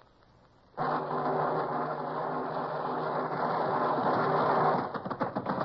out the guns. Stand by the starboard battery. One broadside into it, if you please, Captain Bush.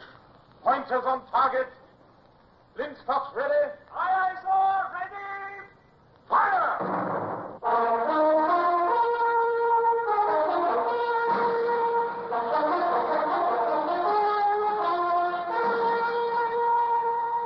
Presenting Michael Redgrave as C.S. Forrester's indomitable man of the sea, Horatio Hornblower.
Now that I'm much older than I was then, I look back on myself in those days with amazement. The island of Haiti was beautiful, a paradise of blue water, green hills. Parrots and cockatoos flashed brightly all around us. But I gave them no heed. Standing on the ramparts of that captured fort, my whole attention was centered on the telescope which Lieutenant Bush held tight to his eye.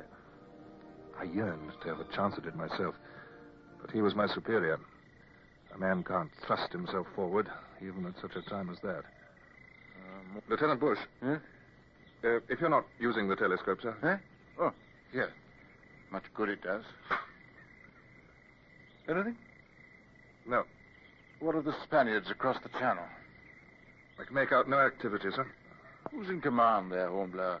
You speak their lingo. Our prisoners have told you. Well, the captain, general, is named Villanueva. Second in command, Colonel Ortega. A fine kettle of fish. The Dons holding one side of the entrance to the bay and we the other. Well, what do we do now? Captain Buckland ought to be here. He's the one to say. Yes, sir. Eh?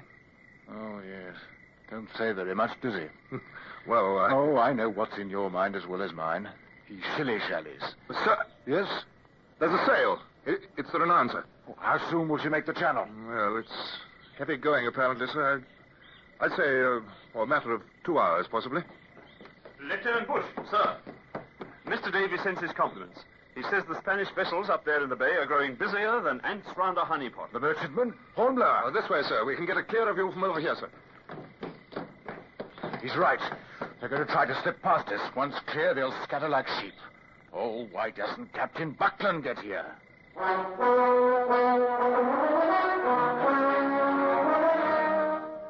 Lively there! Run out those cannons! Loaded and ready, sir. Spanish guns, but they'll serve. Make certain they do, Mr. Davy. They'll range across the channel? Aye, sir. Almost to the other fort. Not quite. Just as well they can't. Just the Dons and we will be battering each other to bits. Sir? Hornblower, what are you doing here? Sir. Your orders were to keep an eye on the shipping. Yes, sir. I detailed Midshipman Brown. Sir, do you think we could use hot shot? Hot shot? Heat the cannonballs red hot. Start fires aboard the Spaniards. Do much more damage that way, don't you think, sir? Well, we'll be fortunate to hit them at all as it is. Well, that's it, exactly. Heat them red hot, eh? Yes, sir. Well, it was never done at sea. Well, it's too much risk at sea, sir. Oh. Wooden ships, there's a risk of setting yourself on fire. But there's the furnace for it. The Dons make it a custom. Do you see, sir? Special metal baskets to carry the ball in and transfer it to the guns. Hornblower, have you any idea how to load hot shots? Well, let one such cannonball touch the powder and we'll all be blown sky high. Well, we could use wet wads as well as dry wads, sir. Done it before? Well, no, sir. Never. Lieutenant Hornblower, sir. What is it, Dawson? Midshipman Brown sent you? Aye, sir. He says to tell you one of them vessels is up to anchor. She's heading for the channel now. Oh. Lieutenant Bush, please, sir, let's try. There's time. Very well, Hornblower. Tell Arthur Detail to heat the cannonballs, if you please.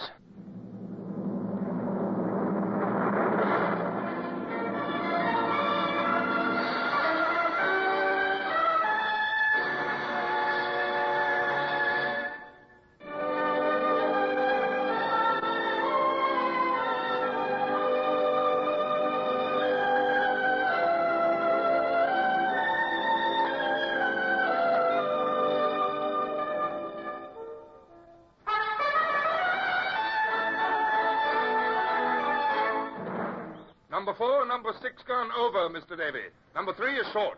Right, swab out the guns. Fire, boys! Fire, boys! Wetwood. Ready, bring the balls! And careful there. Number 3 gun. More elevation. Redgrave! Then starts ready. Fire!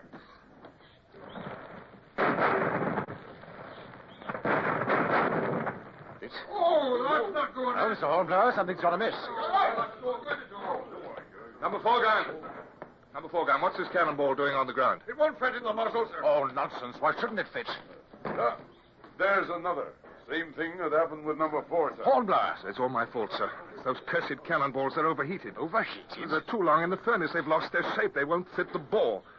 Delay any more firing. So you, sir. I'm sorry, Lieutenant Bush. Oh, are you now? Yes, I overreached myself. Oh, maybe not. Why? What do you mean? Well, stop looking at the guns and you'll see for yourself. See? Spaniard! He's lost headway. He's swung around across the channel.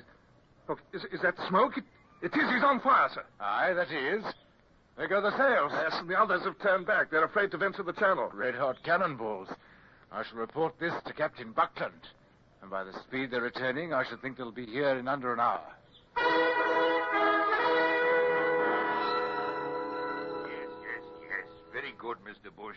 Another of young Hornblower's bright schemes, I understand. Quite. Sir, I only made mention of it. And proper that you did.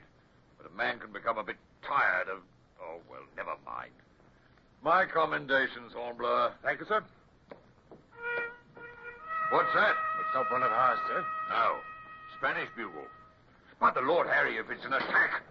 Quickly, outside. We must see. Oh, on the parapet there. An attack? No, sir. What is it, then? What is it? Well, I'll be damned. A small boat. Aye, sir. Coming over from the Spanish side. Using the bugle so we won't open fire on them. And why not, Mr. Davis? Sir, if you please, they're flying a white flag. They must want to parley. I suppose they do. Oh, very well, Mr. Hornblower. You speak Spanish. Take an escort and meet whoever it is outside the fort. Aye, sir. If you must fetch him in, be certain he's blindfolded. I've no wish to have the Dons know all about us.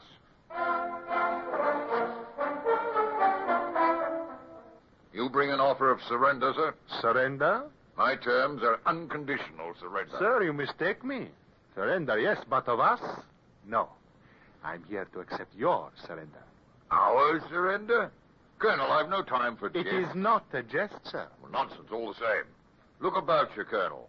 You said yourself, 2 days ago this fortress was yours, and now it's ours. See the fortunes of war. Exactly. It's in our hands. Your shipping is bottled up. Sir, if the captain will permit. You are not used to this climate, are you? What's that to do with your request? A great deal. Believe me, one must be accustomed to this climate to stay alive in it. What are you driving at? I speak of the dreaded vomito negro. What's that? Vomito negro. The... Oh, how do you say? Lieutenant, if you would be so good, my English fails me. Well, Hornblower? Sir, Colonel Ortega means yellow fever. Yellow fever? Yes, sir. Vomito negro. The colonel says they are used to the climate, but we are not. Yellow fever, he says, and he says it's bound to strike us. See, most certain. A most dangerous illness. There is much here among the natives. The Captain General Villanueva suggests that you abandon this fortress at once. We shall make no attempt to stop your withdrawal. But believe me, Captain, if you stay within a very short time, you will all die of yellow fever.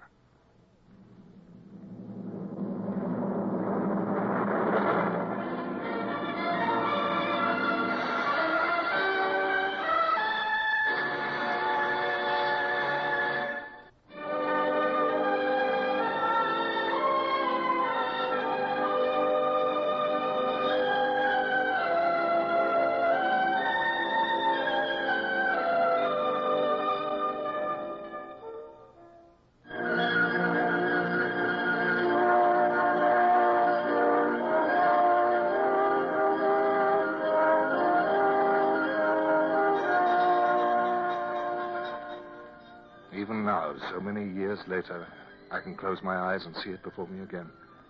High noon on that fabulous island. There was no wind. The Spanish flag across the bay hung idle on the flagstaff just as ours did. Colonel Ortega had long since returned across the water. But nothing moved, except the birds. The black butcher birds wheeling above us. The brilliant cockatoos and parrots. And even they, like us, seemed to be panting under the heat. The tremendous noonday heat of the tropics. What in the world? Oh, that lot of men over beyond the parapet. Well, looks like one of them has gone berserk. Right there. Look, we'd best get over there. No, I won't risk it. Let go of me. Suddenly stop your mouth. Yeah, what's going on? Yellow fever, that's what will strike us if we stay. Yellow fever. Silence. Mr. Davy, you should have quieted him before I found it necessary to do so myself. Have him put under guard. Aye, sir. Mr. Hornblower, sir. Yes? Is it true what he said? Yellow fever? There's no sign of yellow fever. The men say that Spanish colonel said it's bound to hit us, sir. They say... Never mind what they say. You've been given an order, Mr. Davy. Aye, sir. Redis, turn back all. Take his arms and legs. Lively now. Hornblower, how did they find out? A rumor like that will lead to panic. How did they find out? No, how do they always find out? Mr. Bush, this might be serious. Do you think we should inform the captain?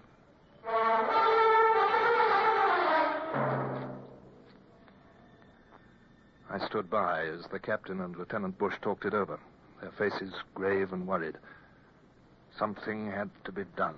To withdraw would mean defeat. More than defeat. Disgrace. From the narrow, barred window that overlooked the bay, I could see the Spanish vessels at anchor. We were on the tip of a narrow peninsula that jutted out to form one horn of the bay. The ships were far back at the base of the headland. Now, if there were only... Well, it's perfectly clear to me what we have to do. I know, sir, but if they're... Captain Buckland, sir. Hornblower, pray do not interrupt. No, but, sir, If you please, Mr. Hornblower. Yes, sir. Bush, I'm afraid we're done. Now that the men are aware, there's no hope for us. No, sir. We'll have to do as the Spaniards have told us. Will you please make the appropriate signal to them? We shall embark for the Renown... Captain Buckland, sir. Hornblower. Well, what is it now? We could move a gun overland. A gun? Yes, sir. Oh, not one of these from the fort. No, I should hope not. 24-pounders, 2.5 tons each. Garrison carriages, practically immovable. No, but we could use one from the Renown, sir. One of those long 9-pounders we've got mounted as bow chasers. They have a range near as good as these. You wait a bit. The Renown's up here with us. The Spanish vessels are far in the rear of the bay. It's a good 4 miles. Sir, we needn't drag it from here. Sir, if I may... Look, I hold up my thumb and forefinger. Now, the bay is the space in between. We're here, out where the thumbnail is. Yeah, no need to tell me what I know full well. A good 4 miles, sir. But if the Renown sails round the headland... And around the thumbnail, is that it, Hornblower? 9-pounder, sway it up to the top of the cliff and across the base of the thumb. I mean the land, you know. And we have the Don's ships under fire, sir. We'd be firing... I see, yes. Question of whether it'll do any good. They need those ships, sir. If they see they're going to be destroyed, they'd be frightened. They'd rather surrender to us than be marooned on this island at the mercy of the natives. Possible? Yes, it's more than possible, sir. It could be done. Hornblower, don't overreach yourself. Yes, turn the tables, eh? A gun on the headland. Mr. Bush, do you think it might succeed? I suggest we try it, sir. We had to wait till dark, so the Spaniards wouldn't guess what we were up to. The day seemed endless. But finally, night came. The sudden, black, deep night of the tropics. Lieutenant Bush was left in command of the captured fortress. The Renown picked up a vagrant breeze, and silently we slipped round the headland until we reached the proper spot. Oh, one more point. Sir? One of the men was in a panic this morning. Donnelly, I believe. Yes, sir. I understand you took him with you. Well, I made a particular point of it, sir. You see, he's ashore with Davy now. Yes, but why him? The man's in a panic. Well, I thought it best to keep him active, sir. He'll be much too busy to be concerned about yellow fever then, sir. Oh, I see. Oh, well, off you go, Hornblower. Good fortune.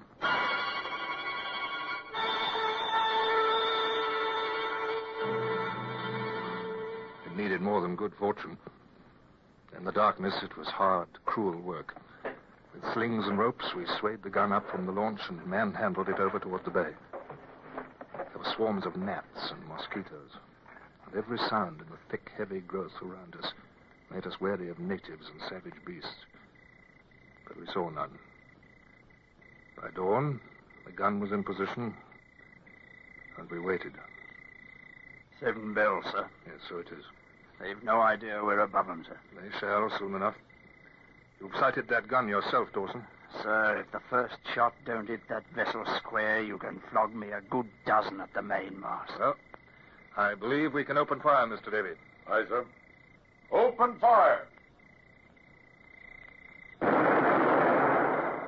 Check the target, Mr. Davy.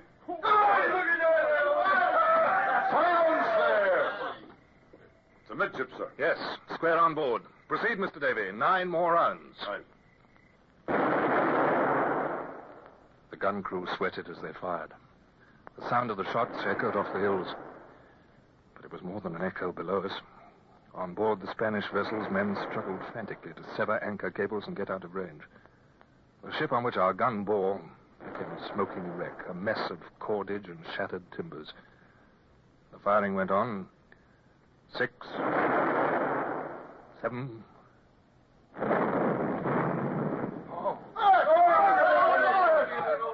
Mr. Davy, what in the devil was that? The gun's unbushed, sir. Unbushed? Aye, sir. The plug round the touch hole. The powder blast unseated it. Yes, I see. Can't fire another round with that. Shall we jettison the gun, sir, and retire back to the ocean side? No. But we haven't got another plug. Mr. Davy, the fort expects us to fire 10 rounds. Those were Captain Buckland's orders. 10 rounds, and all we've done is... Mr. Hornblower, sir. Oh, you're Donnelly, huh? I have a spare plug with me, sir. I can get it fitted in with a bit of time. Good man, you can. There's no more worry about yellow fever then, eh, Donnelly? No, sir. Only about the gun now, sir. Here it is, sir. It may take a little while. I'll have to file it down.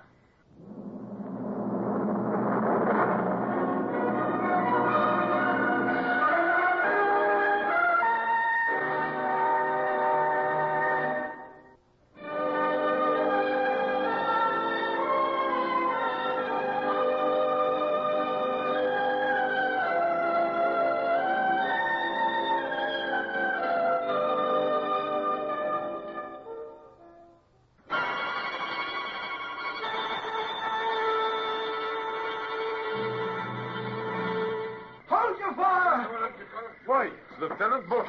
Hold your fire.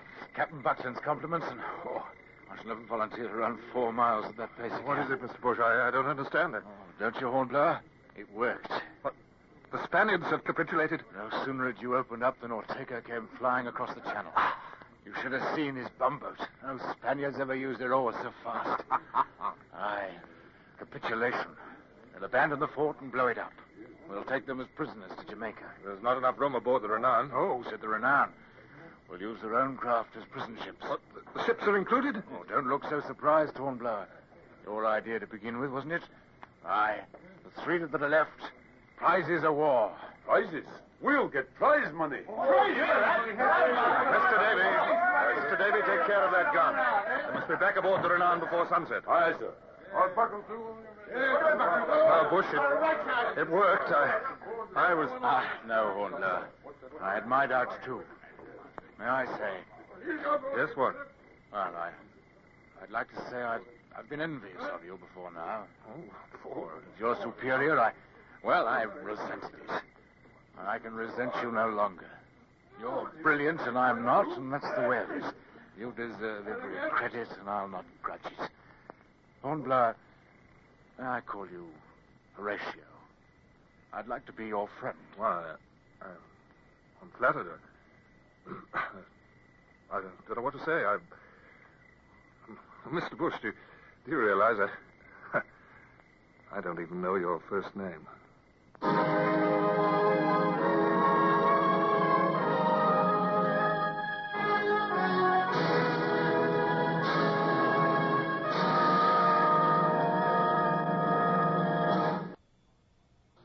Horatio Hornblower, starring Michael Redgrave, is based on the novels by C.S. Forrester. Music composed and conducted by Sidney Torch. Produced by Harry Allen Towers.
Retreat to quarters.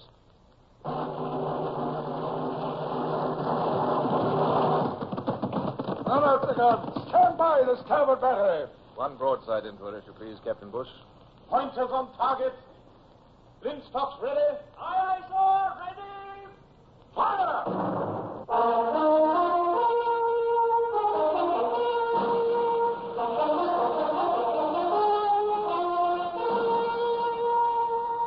Presenting Michael Redgrave as C.S. Forester's indomitable man of the sea, Horatio Hornblower.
The feeling of success was strange and new on that eventful voyage of my younger days.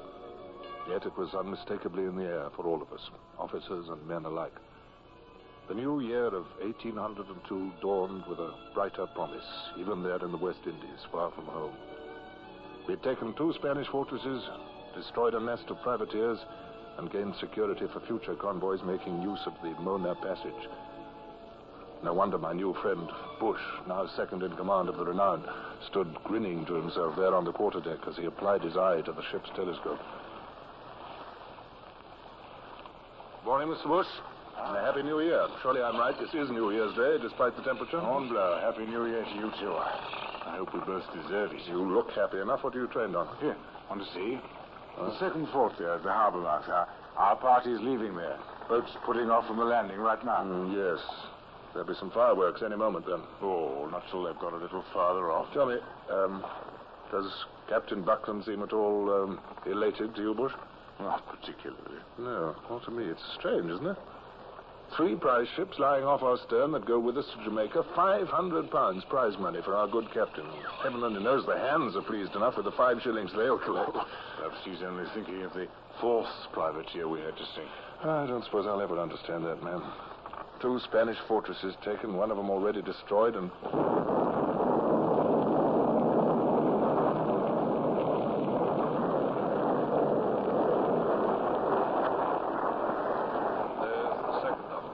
Our boat party's safely away. No more do Spanish guns rule the entrance to Samana Bay, you'll notice. Fountains of smoke and flying masonry. I have them 2 tons of gunpowder were quite sufficient, weren't they? We should be losing sail now any minute. As soon as his nib sends up word from his cabin. Well, with 4 ships, 3 prizes, and ourselves jammed full of prisoners and their women, at least our voyage to Jamaica won't be boring. It's the women must be watched, I'd say. Coming aboard, I thought the men seemed tractable enough, even resigned. Probably had enough of that weird island. Yes. Tropic heat, rebellious natives, yellow fever. Well, some of them have been stationed there in garrison for years. Yes, but they're sullen wives and daughters. If baleful looks could kill, they'd have withered every man of us. They don't mind showing they can hate, do they? Oh, well, separating them the way we have ought to take care of that. Only about 50 women and their children battened down in our midshipman's berth. And marine sentries always on guard, remember? Bayonets fixed and muskets loaded. Yeah. And all 400 of their men stowed on our lower gun deck. Every hatchway guarded by sentries. Prisoners aboard each of the 3 prizes, too, remember? Yes, but not as many. And we've got good men of our own aboard those prizes. Look, There goes Evans now in Captain Buckland's gig. He's boarding the one they call La Gaditana. Yes. You sound as if I still hadn't convinced you. I'll be convinced once we're safely in Kingston Harbor. And that's a full week away. We'll have to let them up, for exercise and air. Conditions down there are no better than a slave ship. Oh, I'll grant you that. Look here, Hornblower. Try being a bit more cheerful, will you? You're going to give me nightmares. Oh, well, he isn't sending word this time. Our captain comes himself. Lieutenant Bush. Captain, it looks as if the damage ashore is complete enough, doesn't it, sir? Yes. We'll get underway just as soon as the shore boat's hoisted in, if you please. Aye, sir. All hands stand by to get underway. All hands stand by to get underway. Aye, sir. And horse that shore boat line in our men, do you hear?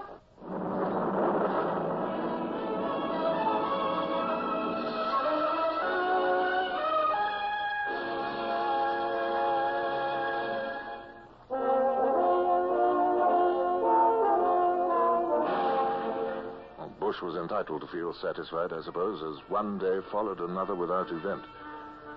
There we were, a small armada. One British ship shepherding 3 Spanish prizes. 4 specks alone and tiny in a vast, sun-drenched sea. On the Renown, we were left short-handed, both as to officers and men. But though each of the prize crews was small enough, in all conscience, this fact produced no crisis. Watch succeeded watch, and all was calm. A tight and proper routine seemed to have been established. Yet I still couldn't avoid a slight uneasiness. Exercise period beginning? Yes, it's the regular hour after all. No doubt. Bush, look, am I seeing things again, or am I right? That woman over there by the hatchway beside the sentry. She doesn't look exactly sullen now. No, she's... By George, she's flirting with one of our Marines. Sergeant Billings, come here, please.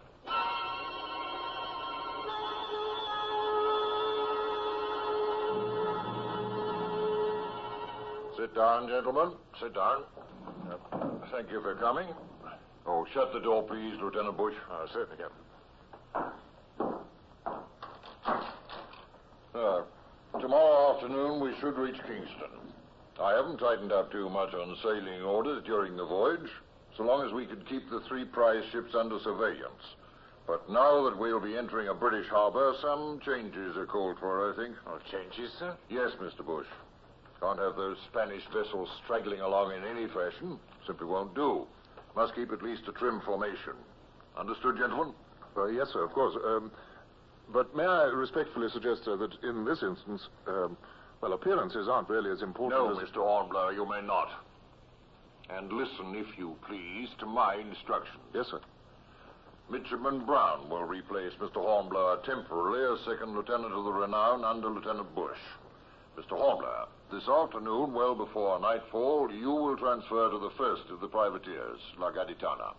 Yes, sir. From there, in consultation with the other prize crews, you will please organize a more efficient disposition. Bring all 3 into port in an orderly manner. Sir, may I be permitted to point out that, we're already short-handed aboard Renown. I don't know why it is that certain officers feel called upon to offer me advice when I don't ask it. Very well, gentlemen. That will be all, I think, for the moment.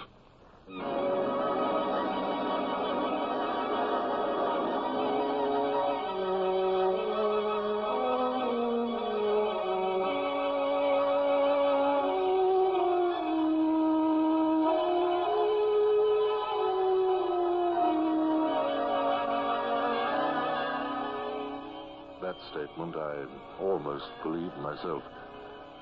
Once aboard Gaditana, I set about hoisting signals to our other 2 prize crews, pursuing Buckland's instructions as best I could.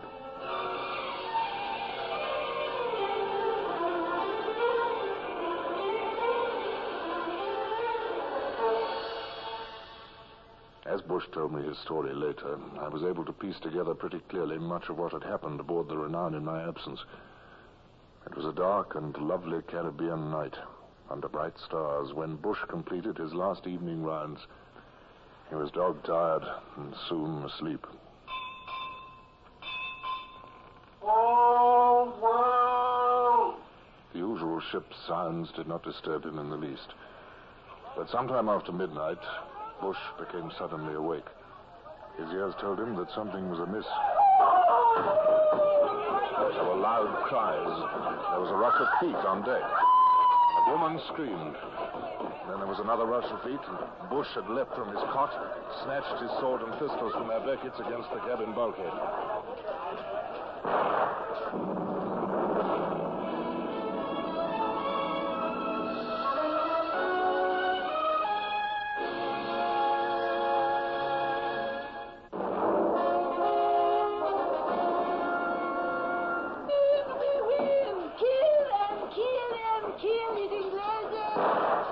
They were upon him in an instant. Hands grabbed his sword blade. He fought to tear it from their grip. Struck wildly at the pressing mob. Kicked out with his bare feet at the attackers. Renounce! Renounce! This way! This way! Come on, we'll make a stand! I'm with you, sir. It all happened so fast, none of us knew enough to rally. Renounce! This way! We can stop them! Over here! Come on! Come on! Don't look much good, sir, does it? Here comes some more of our crew, though. We'll try. Stand together, men, together. We'll be cut to pieces if we don't. Bush struggled to rally them. A few more of the crew of the Renown fought to his side. Then suddenly he found himself sprawled on the deck. He had been struck down. He was bathed in blood, his own and that of others. His head swam. He was weak beyond belief. And then the tumult seemed to die away. Bush, sir. Mr. Bush. They've come from that there Spanish prize. Who's come? I do believe it's Mr. Hornblower, sir, with his prize crew. Now, this way. All your allowance who can still walk. This way now. We can drive them back.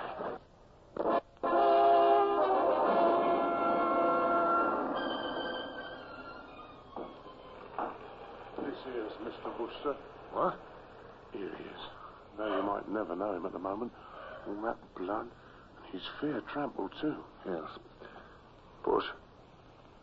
Bush. Are you conscious? Bush, speak to me. Bush! Hornblower, did they take the ship? No, they did not, I'm glad to say. Thank God that you and a few others held them off till we got there. They never reached the quarterdeck. Where's Captain Buckland? Well, they took him prisoner while he still lay abed. Oh, he's all right. We released him as soon as we got the Spaniards under control, and he... Bush! Here, man, he's unconscious again now. Lift him gently now. Gently. We'll have him in his cabin in no time.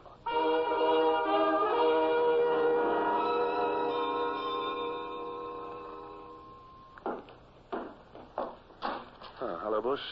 Brought you some fresh fruit juice. Thirsty? Lemonade. That's very thoughtful of you, Hornblower. You'll know there's a very great deal I'd like to say to you in gratitude. Lemonade? What's lemonade? Bumboat from shore has already been alongside. Bought some lemons for you, that was all. I didn't mean lemonade, you know. Last night Though this is no time for you to talk. How are you feeling, anyhow? Movement not very easy, eh? I should think not. Clive tells me he had to close a lot of gashes in your body.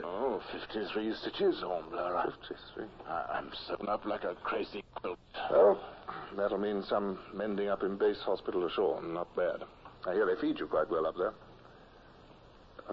I rather envy you at the moment. Things are going to be slightly difficult aboard. Was I dreaming last night, or did you tell me that they'd taken Captain Buckland in his bed? Oh, it's true enough. They bound him with his bedding, and he lay there helpless throughout the battle for the ship. The worst part, Bush, is his hangdog look this morning. Poor old Buckland. Oh, captured asleep in bed. I suppose he'll never live that down. Will there be a court of inquiry, do you imagine? There's bound to be. You see, Bush, you are lucky to be ill. Whatever happens, it's going to be embarrassing. Hornblower, how the devil did those prisoners escape? Come in. Oh, it's you, sir.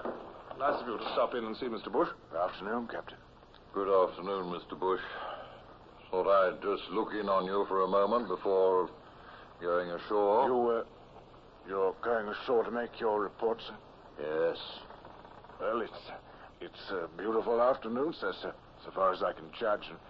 And you do look most impressive, sir. Those spotless white trousers and uniform coat, and your sword. Oh, yes, I've dressed with the utmost care, in the finest I could find. I've carefully prepared my reports. And I wish to heaven I were dead. Oh, sir, don't say that, sir. I wish I were. Your gig's alongside, sir, and 3 prizes are just anchoring astern of us. Thank you, Mr. Brown. I shall be up in a moment. Aye, aye, sir. Yes, remember the Spanish prizes, Captain. They'll bulk very large to the gold braid ashore. Oh, well, How in heaven's name did those Spanish maniacs escape? Well, it must surely have been due to the, carelessness of the Marine Guard, sir. Certainly it was well planned. Perhaps none of the women, quite sold themselves in exchange for a portrayal, but their seeming complacency must have led some of our men to leave a hatchway unfastened. Yes, we must institute an investigation at once. Sergeant Billings has already reported, sir. He seems quite certain, after much inquiry, that 2 Marines were responsible, and both of them died in the fighting last night. Oh, well, at any rate, I want you gentlemen to know I've treated you well in these reports. For instance, Mr. Hornblower, I've given you full credit for what you did at Haiti and for boarding the ship when the prisoners rose. Oh, thank you, sir. It's more than I deserve. Well, I'll be off. Good fortune to you, Mr. Bush, if you've been taken ashore before I'm back. Oh, thank you, sir. And good luck to you, too, sir, while ashore.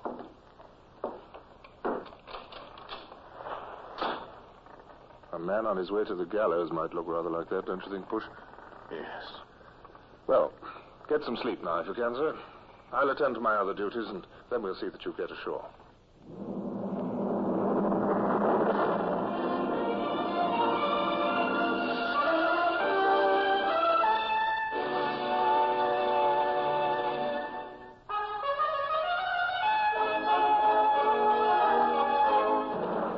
After we'd piped Captain Buckland off, there was much else to be seen to while we waited for the stretcher bearers from Kingston.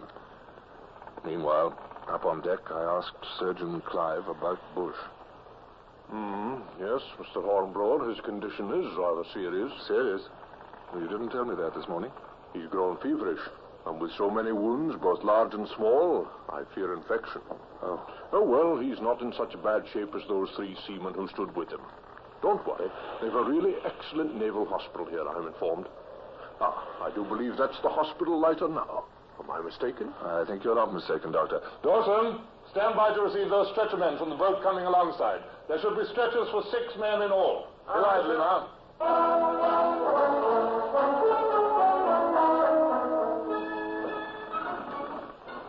Here we are, Mr. Bush.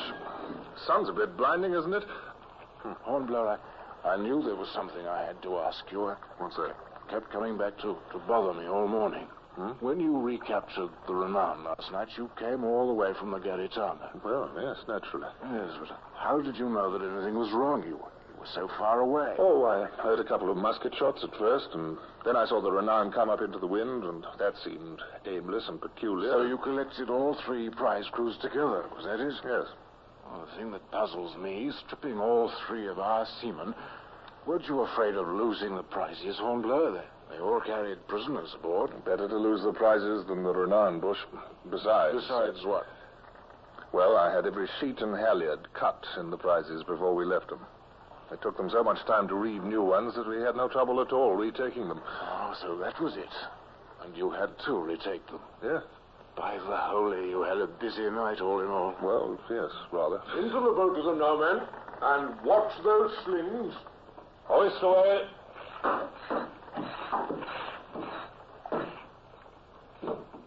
Pause. Steady, barman. Pull for shore. Goodbye, Hornblower. Good luck and carry on. Goodbye, Bush. We will be waiting for you here in the Renown.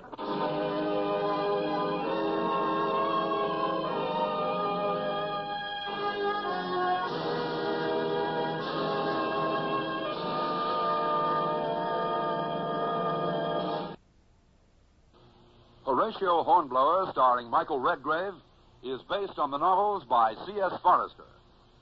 Music composed and conducted by Sidney Torch. Produced by Harry Allen Towers.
Retreat to quarters. Run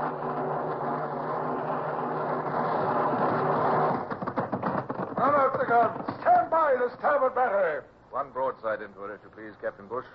Pointers on target. Linstops ready. Aye, aye, sir. Ready. Fire!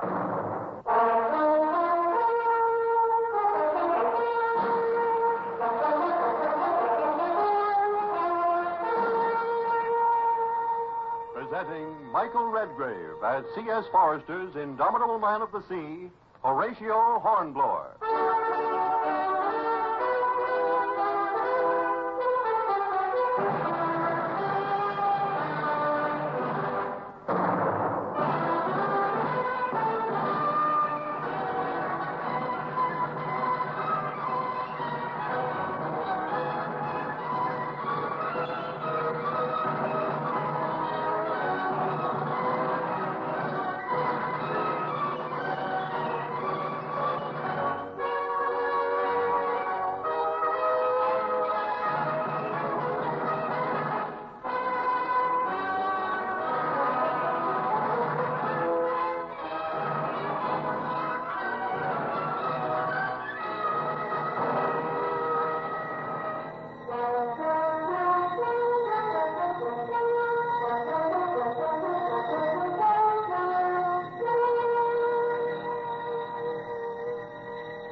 Those were rather hectic days, just after we came limping into the British naval station at Jamaica.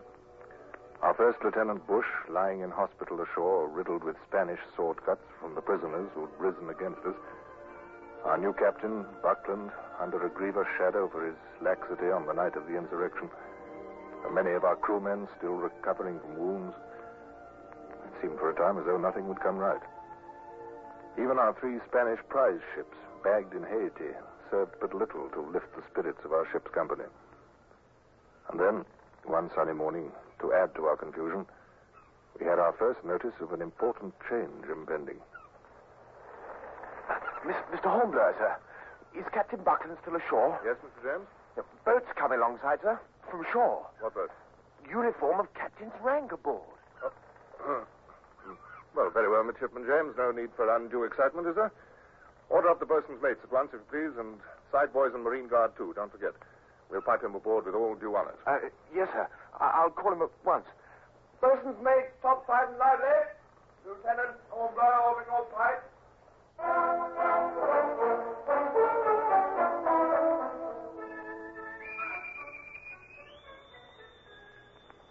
The shore boat fastened alongside, and sure enough, through the entry port emerged a captain, his gold lace flaming in the tropic sunshine. I touched my hat respectfully.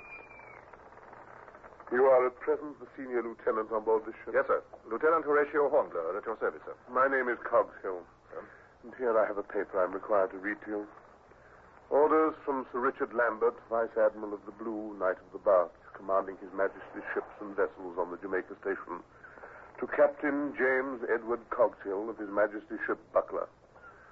You are hereby requested and required to repair immediately on board His Majesty's ship Renown, now lying in Port Royal Bay, and to take command pro tempore of the aforesaid ship Renown.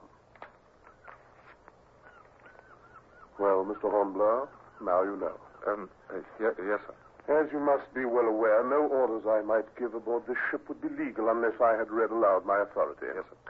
So it goes in the King's Navy. So it goes. Yes. Well, welcome aboard, sir. We're only a little surprised, I suppose. But you see, sir, none of us had heard. Yes, yes, I understand. Well, sir, it's only that, well, Lieutenant Buckland had succeeded our deceased Captain Sawyer some weeks ago, and so he was now Captain Buckland, naturally. And Naturally. Well, would you have any idea, sir, what they might have in mind for him? Not an idea in the world, Lieutenant Hornblower. Oh, he may revert to his first lieutenancy here on the Renown, of course. I couldn't be sure. Yes, sir. Well, then there is Lieutenant Bush, who's lying in hospital ashore. Mr. Bush had succeeded him, Captain Buckland, you see, and I'm only temporarily replacing Bush. Well, you have been a bit disorganized, eh? Yes, sir. There's always confusion at times like these. We'll see. Things will be straightened out, I'm sure. But I couldn't possibly guess, Hornblower, what Sir Richard might have in mind. No, sir. Yes, well, I do have one interesting piece of news, however. The Admiral is taking the first of your prize ships into the Royal Navy. Sir? What's her name? The Gaditana, sir. She's the largest one. The Gaditana, yes, that's it. Captured from the Spaniards at Samana, eh? Yes, I was aboard of her, sir, when our prisoners revolted. Well, Sir Richard likes her looks, it seems. He's renaming her the Retribution. Retribution? So someone will have to be promoted to command her. Well, as I say, we'll see. Things will be straightened out in their own time. It's the Navy way.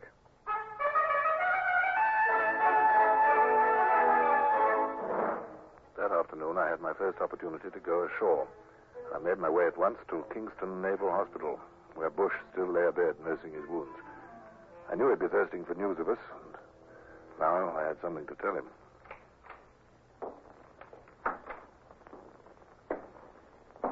Hornblower. Bush? Oh, I say, it is good of you to come. I've tried to ever since we sent you ashore in that stretcher.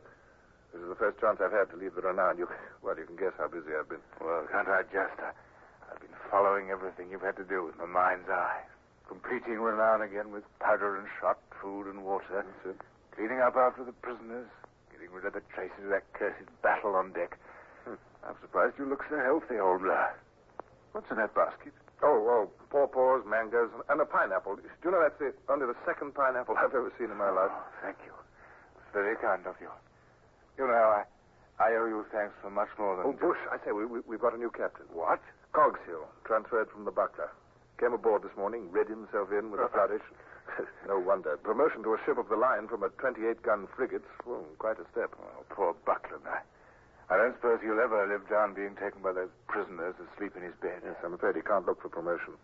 They may not even discipline him in any obvious way, I mean, but... Well, he'll just simply be passed over the rest of his Navy life. You know, I've been thinking lying here, it really doesn't seem quite fair. It was only my good luck I wakened up in time the night of the rising. You've got plenty of sword cuts. Call it good luck if you like. You fought till you fell unconscious. Oh, Buckland would have done the same had the opportunity been granted. Oh, yes, probably.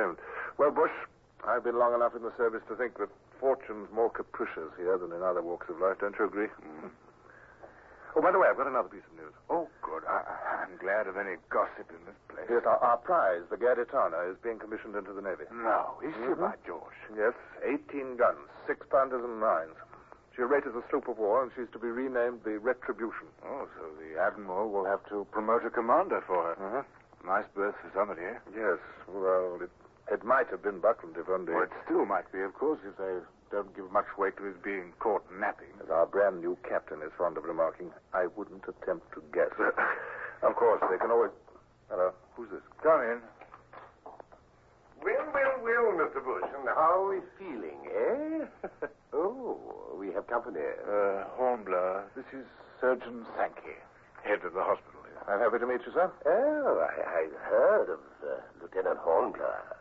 Not from Mr. Bush alone. Delighted to see you, Mr. Hornblower. Thank you, sir. You made quite a name for yourself, I gather, during that Haiti campaign. I don't know about that. Our patient here adores you. Oh, now, wait a minute, Doctor. Don't look so worried, Mr. Bush. We shan't embarrass Mr. Hornblower. Well, sir, I bring news that's bound to interest you. Oh? I've just received a visit from an Admiralty aide. It seems the gold braid of the station awaits your recovery with impatience, Mr. Bush.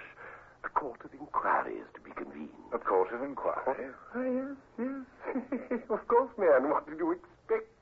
And it's only a court of inquiry. After all, it's not a court martial for anyone. I fancy they want to sift the facts of some of the doings aboard your ship. I thought by now they might have changed their minds. Ah, then it's news to you, too, is it, Mr. Hornblower? Well, yes, in a way. After all, some strange things did transpire. Am I not right? At least that's what station rumor indicates. Your Spanish prisoners rising in the middle of the night, taking the ship against almost no resistance. Would have taken it, I've been told, had it not been for the fortunate advent of Mr. Hornblower here. Station scuttlebutt is never very reliable, Did Dr. you Sankey. Mr. Bush? I was pressed to declare when you might be ready to make an appearance. So now, let's have a look at you, eh? No. Then I must send word to the Admiral. Yes, but Oh, but I promised, Mr. Bush. Oh, good Lord. You're a fortunate man, you know. These are all inside wounds. Let me just pull back the sheet a little further. Yes, it's contrary to all my professional experience. Usually the Spanish can be relied on to use their knives far more effectively. Mr. Hornblower? Yes, Doctor? Just look at this cut here. 8 inches long, at least, and yet not more than 2 inches deep. 4 inches with the point would have been better. The effort of a tyro, I'm afraid. Remember, Mr. Hornblower, the next time you use a knife, to give an upward inclination to the point. Far more effective. I see, thank you. Mere superficial laceration in this instance. The human ribs lie open to welcome an upward thrust. Before a downward thrust, they overlap and forbid all entrance. Turn over, please. Yes. See this? Here, the descending knife again bounded in vain from one rib to the next. Oh, I'm glad As you see, each cut is healing very well now. No sign of mortification, Mr. Hornblower? 2 days ago, I wasn't sure. Not in the least. Yes, these are mostly clean cuts, fortunately. Bend this knee, if you please. Your honorable scars, Mr. Bush, will almost disappear in a few years. Well, good. Yes, tomorrow I shall remove the sutures. You will observe that Mr. Bush is still a trifle weak. Is he? I wasn't certain. He was entirely exsanguinated by his wound. Well, what does that mean? Well, drained of his blood, I mean, of course. Oh. But if the court of inquiry will but indulge him with a chair when he gives evidence... Oh, but I don't think I'll be ready for a while yet, Sergeant. Oh, nonsense. You're doing splendidly. In 3 days' time, you will be quite prepared to answer any questions, Mr. Bush. Oh. I'm very well, Shard. Let me see now. That will be Friday, will it not? Friday. After all, to assemble a court on the station is not easy when every ship is absent on necessary duty so much of the time. Very happy with the progress you're making, Mr. Bush. I shall inform the Admiral's office. Thank you. Thank you very much. Did I tell you the court will be convened aboard your own vessel, the Renown? Your new captain himself is named a member of the board. We'll see you get there, Mr. Bush. Well, now, continued progress to you, sir. See you tomorrow. Yes, indeed. It's a pleasure to meet you, Mr. Hornblower. Goodbye, Doctor. After all that, I do feel like a crazy quilt. One sewn by hand. Yes, Bush, I can see why. Court of inquiry, eh? Oh, I hope they might forget about it. Poor Buckland. Doomed to remain an aging first lieutenant, I'm afraid. If nothing worse. Well, I must get back to the ship. Hope I haven't tired you out. Oh, of course you haven't. Only the magpie chatter of that old gossip Sankey. All right. It was good of you to come, Hornblower. That was nothing. Well, see you Friday, Bush, I take it. Yes, of course. Friday. We'll both be witnesses, I suppose. I'm going to do the best I can for old Buckland. We may have had our disagreements, he and I, but, well... I'll see you Friday, Bush. Good luck.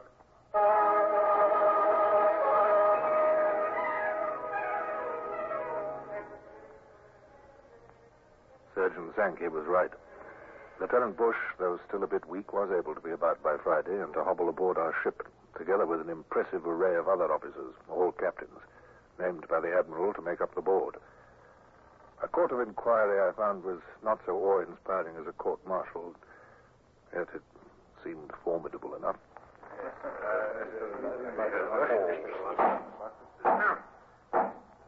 Please take a seat, Mr. Bush.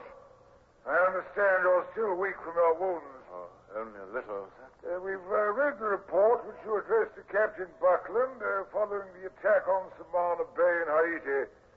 This report does great credit, Mr. Bush. Credit should be given to Lieutenant Hornblower, sir. It was his plan we used in our attack on the Spanish fortress. So you very handsomely say in your report, sir. I may as well state here and now that in the opinion of this court, all the circumstances surrounding the attack at Samana and the subsequent capitulation of the enemy are in accord with the best traditions of the service. Thank you, sir. But now we come to the next matter. the attempt of your prisoners to capture the Renown at sea. You were by this time acting as first lieutenant of the ship, Mr. Step by step, Bush was taken through the bloody events of that recent night. The difficulty of supervising the women prisoners, the Marine Guard kept at the hatches night and day, the sudden, unexplained outpouring in the dead of night, only a few hours before we were due at Jamaica. Careful, what you got. Naturally, I do recall that Lieutenant Hornblower had expressed his doubts about the women prisoners some days before. Indeed. Oh, why, yes, sir. In fact, he'd been concerned about the whole situation of the prisoners, sir. On several occasions, he'd said... Poor Bush. I could have strangled him. Out of some mistaken sense of loyalty to me, he was destroying, one by one, Buckland's few last remaining claims to their indulgence. I made up my mind then and there to help Buckland in any way I could, even to lie, if necessary, when my turn came. And of course, you were found among the dead after the rebellion was suppressed, unconscious from your wounds. Well, yes, sir, but Very well. Thank you, Mr. Bush. That will be all.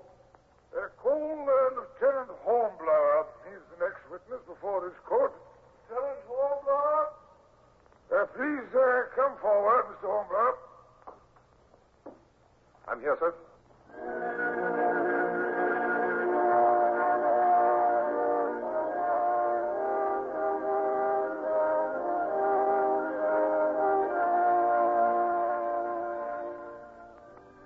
Buckland had already testified. I glanced across at him as I came forward before the court of inquiry. I felt anything but reassured. The man was pale and desperately unhappy, I could see it. What could I do to help his cause, I wondered. All right. It's been suggested, Mr. Hornblower, that the attack on the fort at Samana Bay, as well as the hoisting up of the gun to search the bay, were on your initiative. I can't think why that suggestion was made, sir. Mr. Buckland, Captain Buckland, bore the entire responsibility. Well, I won't press you further about that then, Mr. Hornblower. We understand, I think. Now, let us hear about your recapture of the Renown the other night. You were aboard the Garitana, I'm informed. What first attracted your attention? I heard musket fire, sir, so I collected the prize crews and set out for the Renown. Were you not afraid of losing the prizes, Mr. Hornblower? No, sir. Not with every sheet and halyard cut before I left. Quite. Well, you seem to have thought of everything, Lieutenant. Also, you seem to have made a very prompt counterattack on the Renown.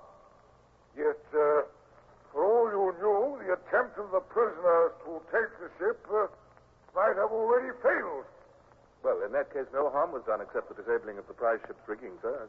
Of course, I knew that Captain Buckland, provided no accident had befallen him, would have skillfully organized resistance. In fact, that he would immediately... Yes. Unhappily, an accident did befall him. Well, we understand.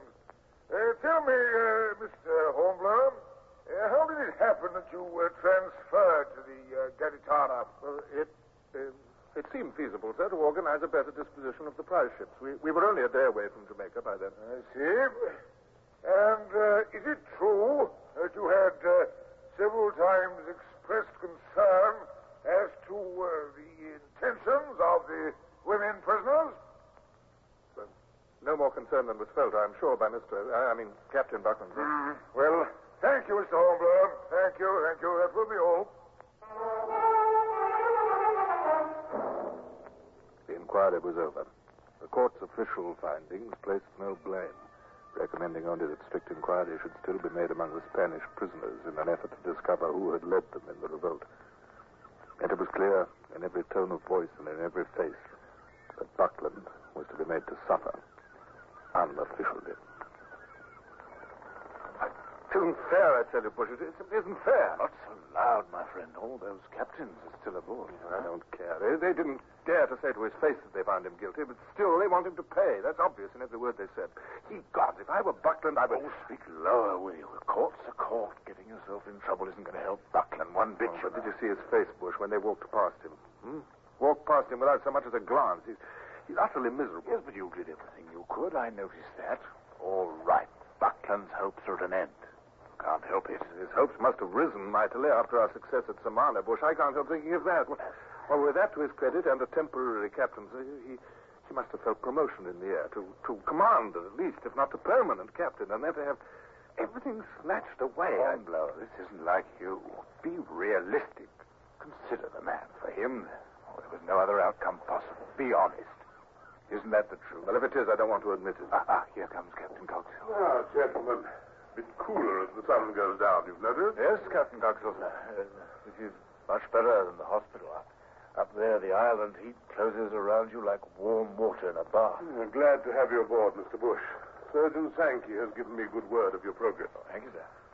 I'll be happier when I'm released and back aboard the Renown for good. Oh, I hope you will at least remain on board to have dinner with me. Oh, I'd be delighted, sir. Mr. Hornblower, you too? Thank you, sir. And I shall hope to secure the presence of Lieutenants Buckland and Grayson. Oh, with much pleasure, sir. Good. In 15 minutes' time, then, as soon as I've seen the assembled captains to their gigs, that will be excellent.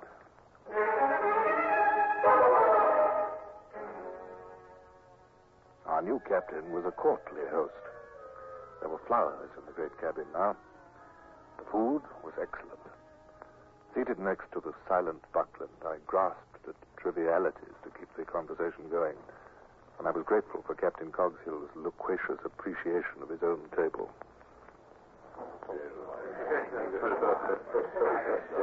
That is a land crab salad before you, gentlemen. Coconut-fed land crab. Some prefer it to dairy-fed pork, you know. Mr. Hornblower, perhaps you will serve it to those who would care for some. With pleasure, sir. And with it a saddle of fresh lamb. Oh, sheep do badly in these islands, I'm told. But perhaps we should try it. Mr. Buckland, will you be kind enough to carve? With pleasure, sir. You see, gentlemen, we still have some real potatoes left. One does grow weary of yams. Mr. Hornblower, will you take wine? Oh, thank you, sir, yes. And you other gentlemen, Mr. Grayson? Thank you, yes. Excellent, excellent. Conviviality is most needful on occasions such as this. Mr. Bush, to your speedy recovery, sir. Oh, thank you, Captain. Thank you very much, sir. How good that tastes.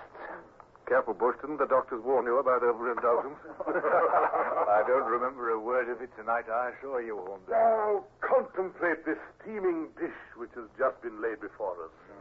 Any of you gentlemen who have served on this station before will recognize it, I think. A West Indian pepper pot. Mr. Hornblower, will you make your first essay? Come in. Well? I'm sent by the Admiral, sir. Oh, I should have known, of course, midshipman. I fear on no other staff would you look quite so smartly turned out.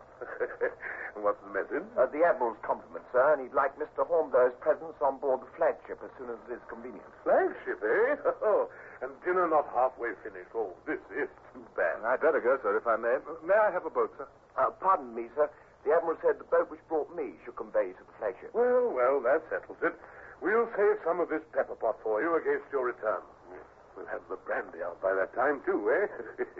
Yes, but you'd better go, Mr. Hornblower. Thank you, sir. Now, what in the world do you suppose the Admiral can want with Hornblower, eh? I was gone nearly an hour. When I returned, I saw at once that the wine had been passed very generously, followed by Dutch and Swedish liqueurs, together with brandy smuggled from France. Bush sat in a thoroughly happy glow, and there was a strained look on Buckland's white face as he peered at me in the doorway.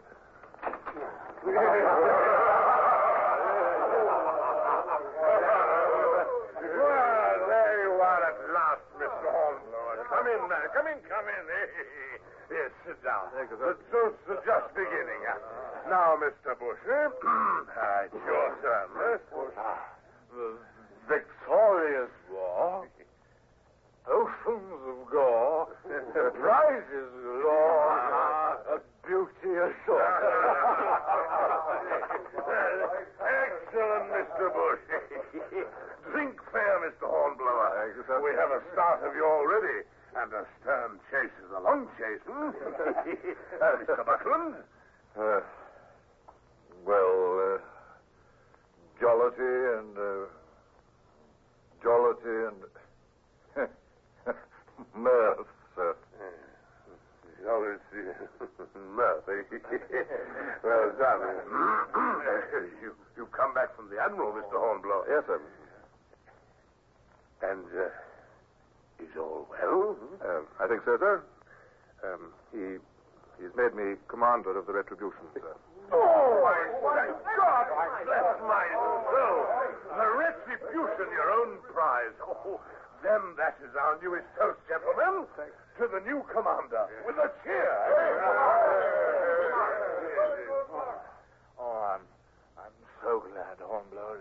It's simply wonderful. Why, Mr. Buckland, you? Curse you.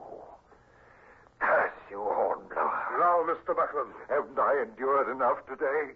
Without this, too? Years in the service, working, slaving.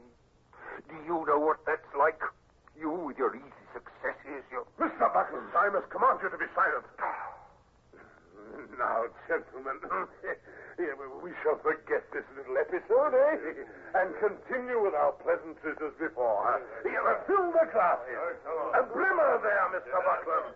Now, our country, noble England, queen of the waves, and may pony grow ponier than ever.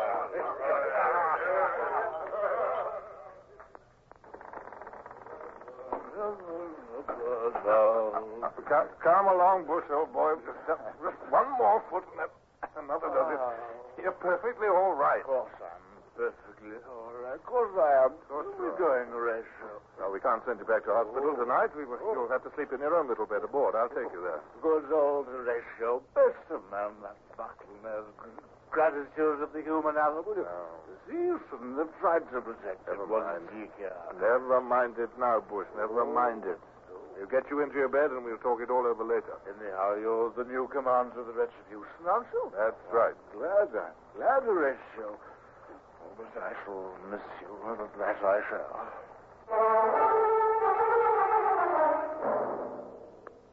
And that was how I came to leave the old renown. With certain regrets, but with high hopes for my new promotion. For days, I was frantically making the prize ship ready for sea under her new colors, organizing the scratch crew who were drafted into her. And then, it seemed too quickly, one gray dawn, we were ready to sail. I was touched to find Bush on hand. He'd borrowed Captain Cogsfield's gig and had come across to where my ship lay. Bush, is it really you? It's still so dark I can hardly see you. Oh, it's me all right, sir. That is, it's I. Oh, it's good to see you. Oh, I'd have been over before, but as you know, we're just back from a practice cruise in the Renown. Yeah, I know.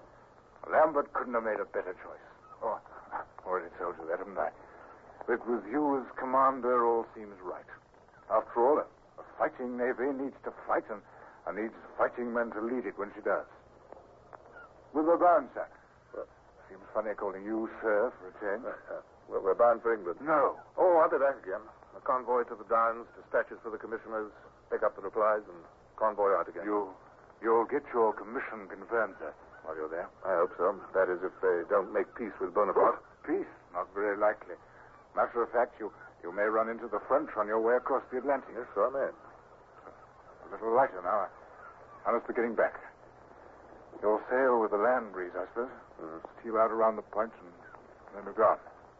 Have I told you I admire the way that new epaulette sits your shoulder? Oh, thanks. Well, I'll miss you, Bush. Quite a night we had together here in Kingston when the prize money from Samana was paid out.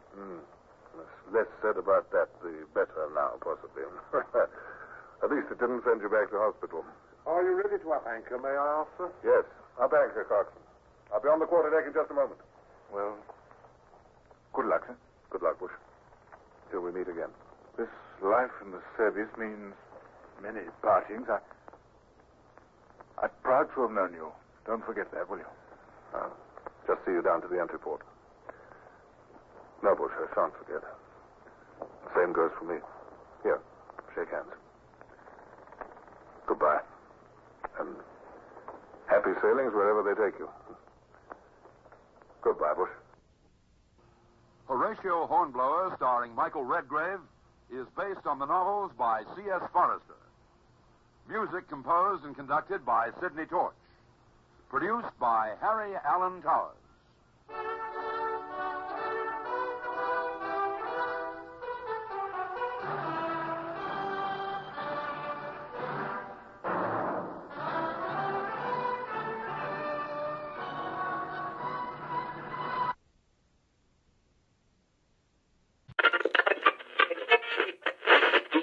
Thank you for listening to Albion Press Radio.